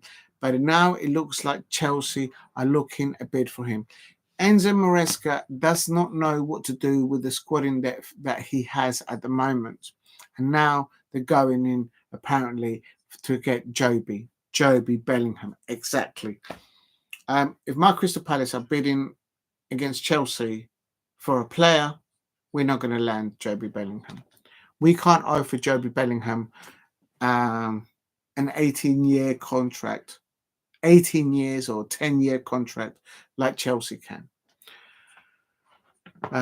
They can bring back Craig Bellingham. They can bring back, yeah, exactly. I mean, it's like they're going to bring back all of them back. Chelsea. So that's breaking news there. And there's some other interesting news here. Yet again, Manchester City now, they've seen what Manchester United are trying to do, and they're going to try and come in for Adam Walton. Be real, if Manchester City is an option for Adam Walton, and he has an option to go there or go to Manchester United, where do you think he's going to go? Especially if Pep Guardiola has another year at Manchester City, he's going to go to Manchester City all day long. And there is breaking news here. Two more quickly I want to mention. This one is from Fabrizio Romano. It's quite an interesting one. The German midfielder Joshua Kimmich. He's getting on. He's getting on in the football years. 30 years. He's that close to signing a new deal with Bayern Munich. But that's probably just talk, because obviously they're playing Bayern Leverkusen on Tuesday or Wednesday.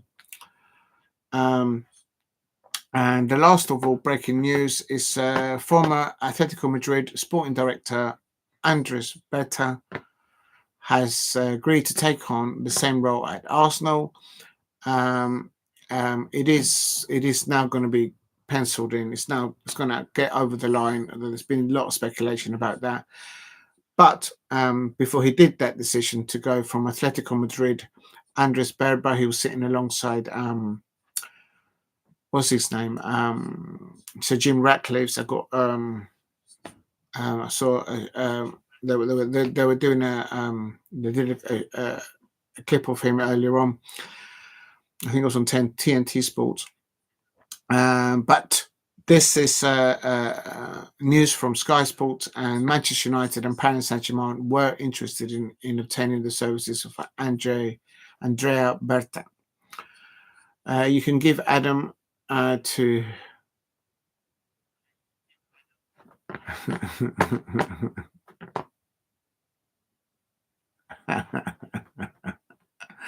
you can't give Adam to AA. He's one of. We'll get. I'm staying out of that. Do you know what? They're having such a bad season. You know what I'm talking about.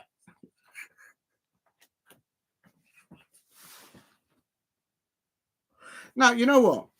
I honestly think, remember that Ruben Amorim for Manchester United and for Sporting this season has not lost a European fixture, home and away, whether it was for Sporting or for Manchester United. So Ruben Amorim has got the roll of the dice, lucky roll of the dice when it comes to European football. So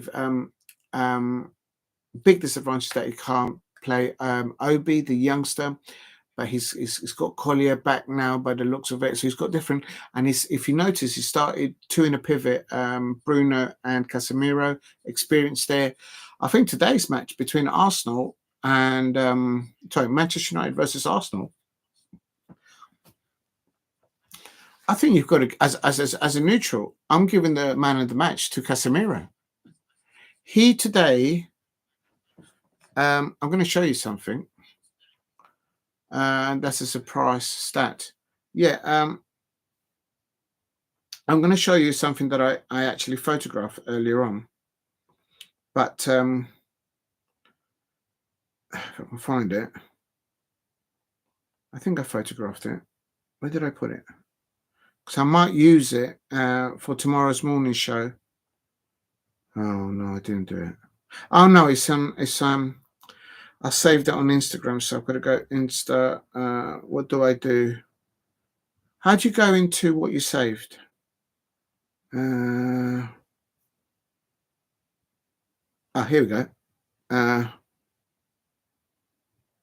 So I might use it tomorrow in the breaking news. Or maybe I didn't.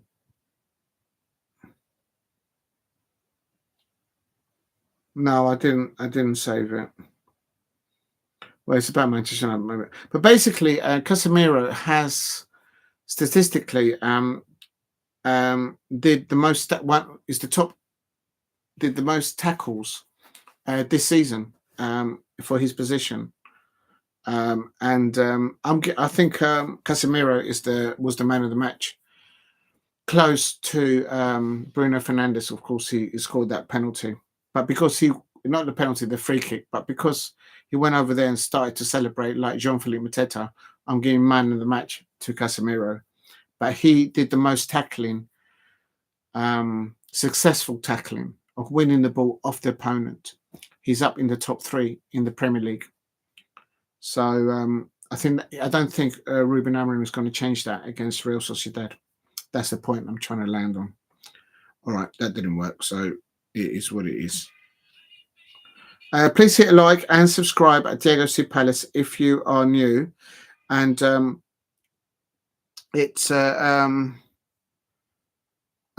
am going to try and big up to you, Alicia, for staying this late. You are absolutely wonderful. Please go and have a good rest. I'm going to end it on there.